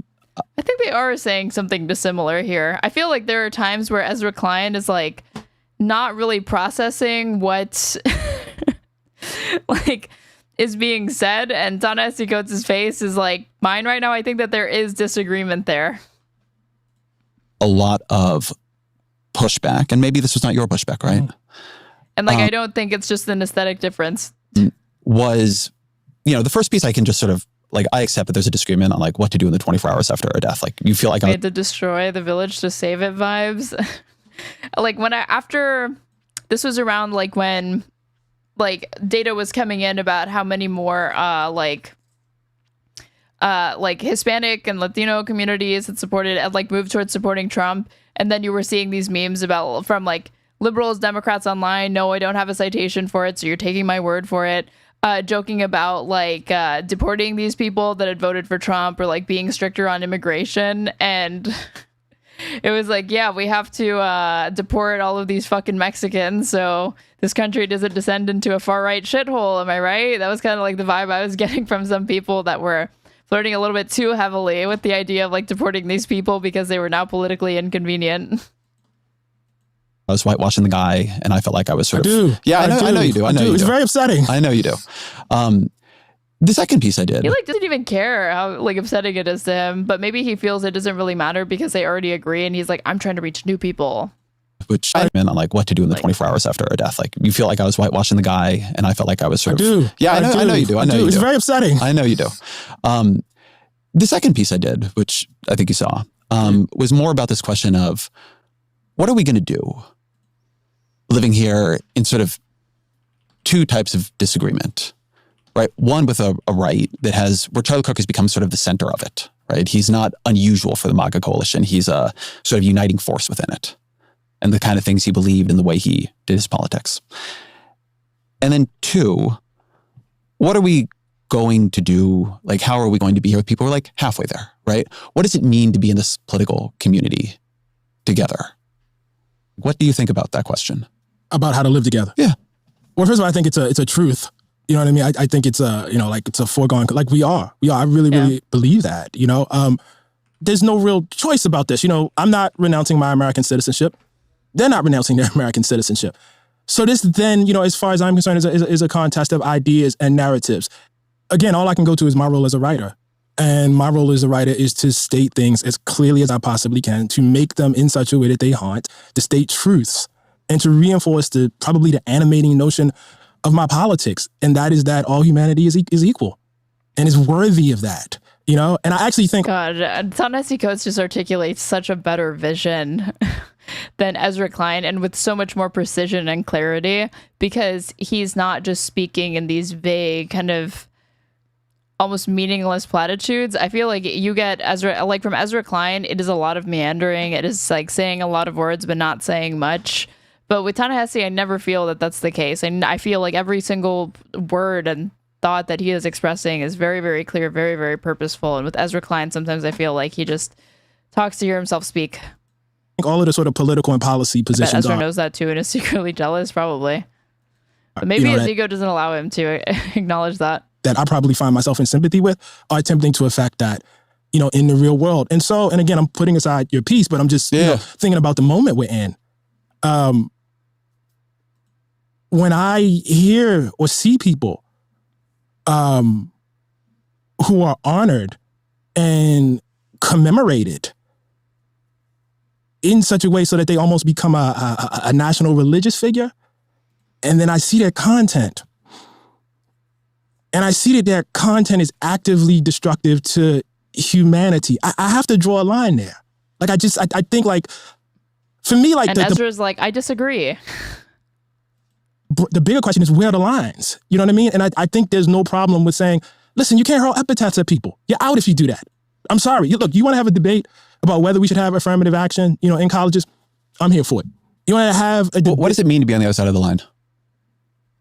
I'm sorry, what do you mean? What is it? So once somebody's on the other side of the line, right? What does that mean for you? For instance, once you think it's okay. Ezra was open about the fact he's still trying to figure out what the best approach to politics is. He should come across hesitant because he's genuinely questioning. It is weird to me, though, that he is reverting to a strategy that I would expect in like 2016. And Ezra Klein is not new to the political space. He's been part of the like liberal, you know, media intelligentsia for like over a decade, maybe even closer to 2 decades. So this sort of bewilderment that he's flirting with to me seems very, very purposeful and not a good faith inquisition into these things or whatever. It reminds me a little bit of like in the same way Anna Kasparian is like questioning and genuinely curious, but like allying herself with fucking Tucker Carlson. No, I'm trying to make this concrete. Yeah, no, I am too. Yes. Once for whatever the definition of the line is, right? What does it mean for you for somebody to be on the other side of it, right? Not somebody who just died, right? But somebody still living. Right. If you think it is okay to dehumanize people, then conversation between you and I is probably not possible. And so what do you do with the fact that so many people think that is okay? He's like, what, am I just not supposed to compromise with these people? I think what you try to do is... You draw a line and you oppose them. They are your political enemy. You don't try to make nice with them. Again, this is the difference, right? Like, I don't necessarily have the crystal ball to say... Or you have to be willing to say that, like, yeah, I'm compromising on my principles to be able to achieve more political power. Because I want to win more than I want to be, you know... Like, I want to win, and I'm willing to compromise on certain things, even things that don't affect me, to be able to do that. I have the other things that are more important to me. That in this time... Because it's like saying, like, again, like... It's like the Jim Crow South, and he's like, what am I supposed to do? Like, not compromise on segregation? Like, everybody seems to be a fucking segregationist here.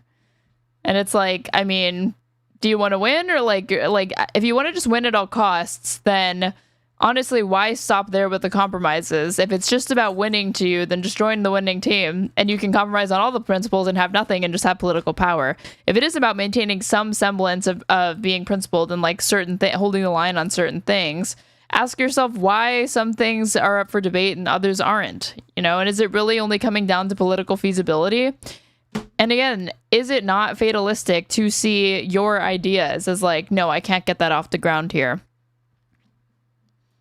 Able to convince or the only way I could is to like LARP is something that I'm not, or compromise on things I genuinely don't believe in compromising on. Majority of people. That, for instance, let's just take the thing that's hot right now. And if it's win at all costs, and what did you even win? What's the point? Yeah, like it's like one of those like, I think this is a Trotsky quote. Like the ends justify the means, but are the ends are the ends even justified? Folks are human beings and deserve humanity. Although I think most people know that you shouldn't say what he said. Like, that shit is rude. It's just rude to talk to people like that. And I think most people know that. So as I'm thinking my way through the question, I actually think that's not a hard line to draw. You know, I think not calling people out of their name, I think that's actually a basic value that most people have. And I think people who think it's not, who are pushing that, are actually themselves on the other side of the line. But so I want to hold on this for a minute, because I do think this is like a very and that's core different question. From policy, Ezra. Yeah, I understand it's different than policy. That's different than policy. I think that one just reality is the president of the United States is a person who, in his comportment as a human being on the public stage, I would have said in 08, in 12, in 16, should be on the other side of the line. Yeah. I think he's a person who does not act with any sense of public or even personal decency. Right. And then he won in 16, lost sort of narrowly in 20 and then won in 2024. And I think the thing that has led to for me... Phillips even accepts at one point that if he loses, he loses. Klein thinks that's the worst case. I mean, and really what I bet Ta-Nehesi is saying is not... It's one of those, like, you might lose the battle, but you're not necessarily losing the war. So if you go down fighting for your principles, obviously, once or twice, that can be righteous or that can be understood. If it's, like, consistently and you're just losing, you're not gaining any political power, at that point, you go back to the drawing board. But Ezra Klein is ready to, is, to me, just so off tactically, so off strategically, and is really like drunk in this Kool-Aid or convinced himself that like the Democratic agenda is not popular, but the Democratic agenda is popular. What the issue is that they do not know how to communicate that to voters. In some cases, there's other parts of the Democratic agenda that are just not popular. You know, Israel-Palestine, for example, they're the ones out of touch with the base. But in a lot of instances, it really is the fact that like there are solutions, or to the extent, even if the solutions are not popular in and of themselves, they are preferable and understood, like they're preferable to the alternatives that Republicans are offering. And just Democrats are just so averse to making the daylight between themselves and Republicans clear. They are constantly trying to muddy the lines or muddy the waters and blur the lines between the differences that they have, like between themselves and Republicans. That's the opposite of what they should be doing. You know, it's the worst of both worlds to do that. You are trying to appeal to everyone or to both sides, and you lose more people doing that. You alienate your native base, and you are not even picking up the people that you're attempting to pander to and to attract, because one, people can sense that they're being pandered to.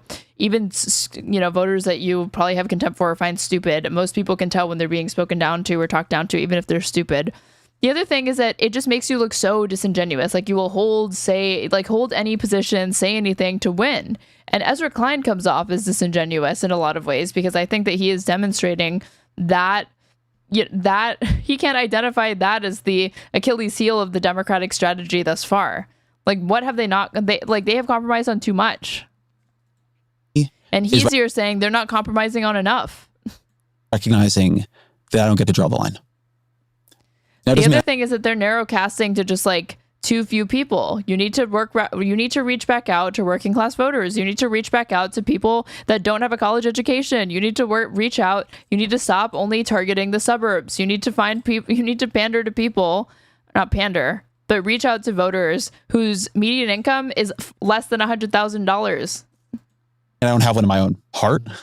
And that shouldn't be hard, because there are far more poorer people in this country than there are rich people, but they tailor their messaging and their strategies. It's by rich people for other rich people, even though they say it's in the service of working class voters, but like they're making rules for people that they've never met.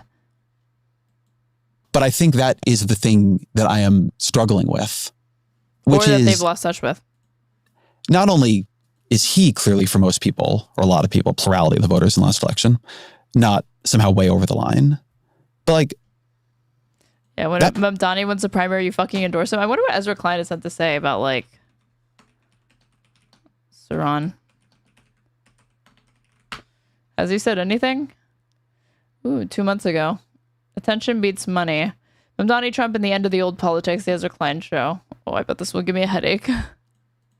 That means it's a lot of people who are willing to accept things that I thought we would have found unacceptable. Like, if you had told me, like, I would have thought that the way he acts in public is unacceptable, and it's not. And so I think for me, and this goes back to maybe the culture that you feel didn't exist, but I feel did, that there was a view that we could sort of work with politics with drawing these lines, that there were people going to be inside them and outside them, and we could work that way. And I think that I am like working with the question of what happens if you don't believe that, if you don't control the line. What I see is any line that existed at all collapsing. Oh my God. So I'm watching like Holocaust revisionism on like the biggest right-wing podcasts, right? I'm watching Tucker Carlson like turn into, what I would describe as white national. It's like, to me, again, he lacks a familiarity with his enemy that is just staggering, given how long he has been in media, like Alex Jones, Stormfront. Again, these were like the alt-rights, Unite the, like, some of these came after Trump, to be fair. But like, again, there were signs that this stuff could have been breaching into the mainstream. And become an absolute dominant force on the right, like bigger than he ever was in his, smarmy libertarian phase. And this stuff is real appeal, like as you said, right? That's not a surprise on some level. It's just something you have to deal with. And so that's where this question of the line drawing, like I have lines what I think should and should not be acceptable, but those lines, I guess reproductive rights ain't one of them. Really have no relationship to my country, the politics. And I think I've been asking the question without really having an answer. I want to be honest about this. What follows from that? I think you do have a line. I think I'm sure I do. I think there are things, for instance, that I could say that would make you say it's no point in Ta-Nehesi coming up on and being on this podcast. And likewise, there are things you could say, obviously, that I would say it's no point in me talking to Ezra. Yeah. I'm saying what happens if 35% of the country, 40%. He's articulated those differences in their last conversation when he was talking about seeing Hamas apologists as distinct from Bibi Netanyahu apologists for some reason. Of the country, the dominant political force in the country is inside that. Does that change anything? Or no, like the line just holds? No, I mean, welcome to Black America. That's our history. The line we have drawn in general. What's this? Opinion, Ezra Klein, why American Jews no longer understand each other. This was July 20th, 2025. It's a tense time in the Jewish family group chats. The consensus that American Jewry together for generations is breaking down. Held American Jewry together for generations is breaking down. That consensus roughly was this: what is good for Israel is good for the Jews. Anti-Zionism is a form of anti-Semitism, and there will someday soon be a two-state solution that reconciles Zionism with liberalism. Every component of that consensus is cracked. Zohran Mamdani's triumph, in New York City's Democratic primary for mayor was forced. Among many Jews, a reckoning with how far they have drifted from one another. Mamdani does not use the slogan globalize the intifada, but he does not condemn those who do. He's reversed his position on this since then. He has that, which I was not a fan of, because again, it's more a capitulation to people that are never going to be on your side. It's never going to be enough. He has said that if he became mayor, Benjamin Netanyahu, the prime minister of Israel, would face arrest on war crimes charges if he set foot in New York City. Israel has a right to exist, Mamdani says, but as a state with equal rights. Crazy man here. Many older Jews I know are shocked and scared by Mamdani's victory. Yeah. Scary Muslim guy. No shit. Israel to them is the world's only reliable refuge for the Jewish people. They see opposition to Israel as a cloak for anti-Semitism. They believe that if the United States abandons Israel, then Israel will sooner or later cease to exist. To them, Mamdani is a harbinger. If he can win in New York City, then nowhere is safe. Many younger Jews I know voted for Mamdani. They were not afraid of him. What they fear is a future in which Israel is an apartheid state ruling over ruins. A future, again, that's reality now. They fear a thing that's already happening right now. They have a better understanding and grasp of the geopolitical realities of that particular seemingly intractable, but is not actually, issue, like conflict.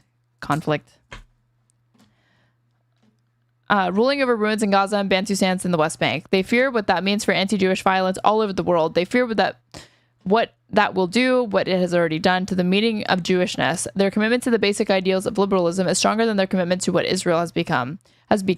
Dude, it always was this. It was always an ethno-state. Why do they act like this is new?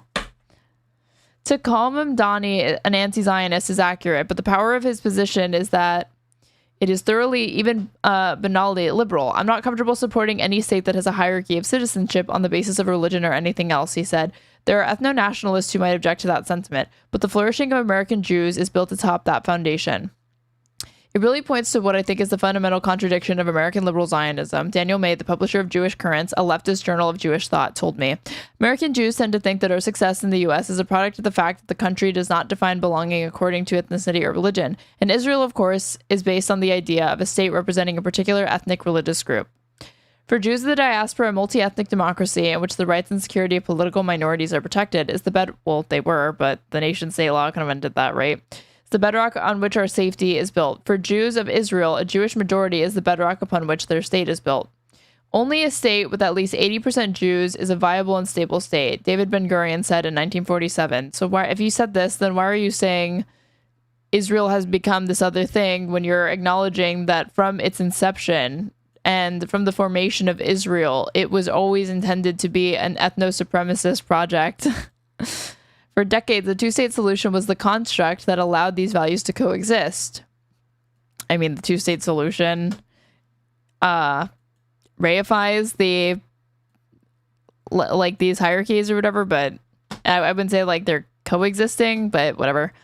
If only at some point in the future. That vision now lies buried beneath the settlements of the West Bank, the rebel of Gaza, and the expansionist ambitions of Israel's right-wing government. Dude, it ain't just Israel's it ain't just the government. Pull the fucking Israelis. They also have these values. Many American Jews blame Netanyahu for this. There's a fantasy that when he leaves or is defeated, Israel will snap back to the politics of the past, which were not good.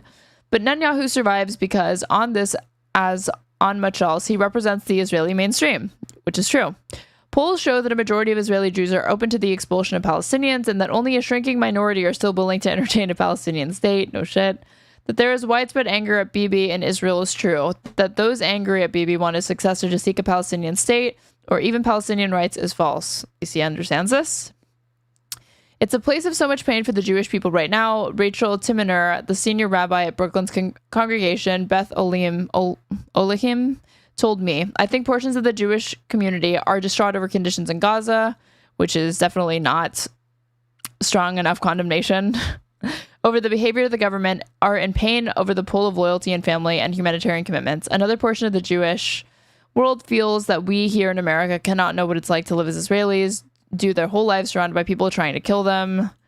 Oh my God, victim narrative. And they feel what it means to be a Jew is to stand with other Jews in their danger and in their existential need to be safe. Dude, I can't keep doing this. All right, we are finishing this. I've been going like 5 hours. Wait, where are we?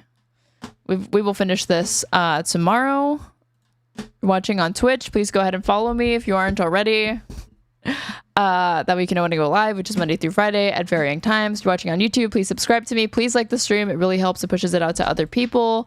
If you want to support me, you can go ahead and follow the donation links in my Twitch chat or my YouTube description box. You can also sub to me using your Amazon Prime or gift a sub throughout the chat. Share the love. But in the meantime, you guys are being sent to... Who is awake? Who's doing things? Okay. YouTube, you are headed to Kid Not Kin. And Twitch, where are you guys headed to? Who's awake and live on Twitch? Let's see. Let's do... Y'all are going to Riverboat Jack. All right. I will see you guys tomorrow. Thank you so much for watching Just Press Play and spending the night with me. Yeah, don't know when I'll be back tomorrow, but we will finish this probably at the beginning of the show. Bye.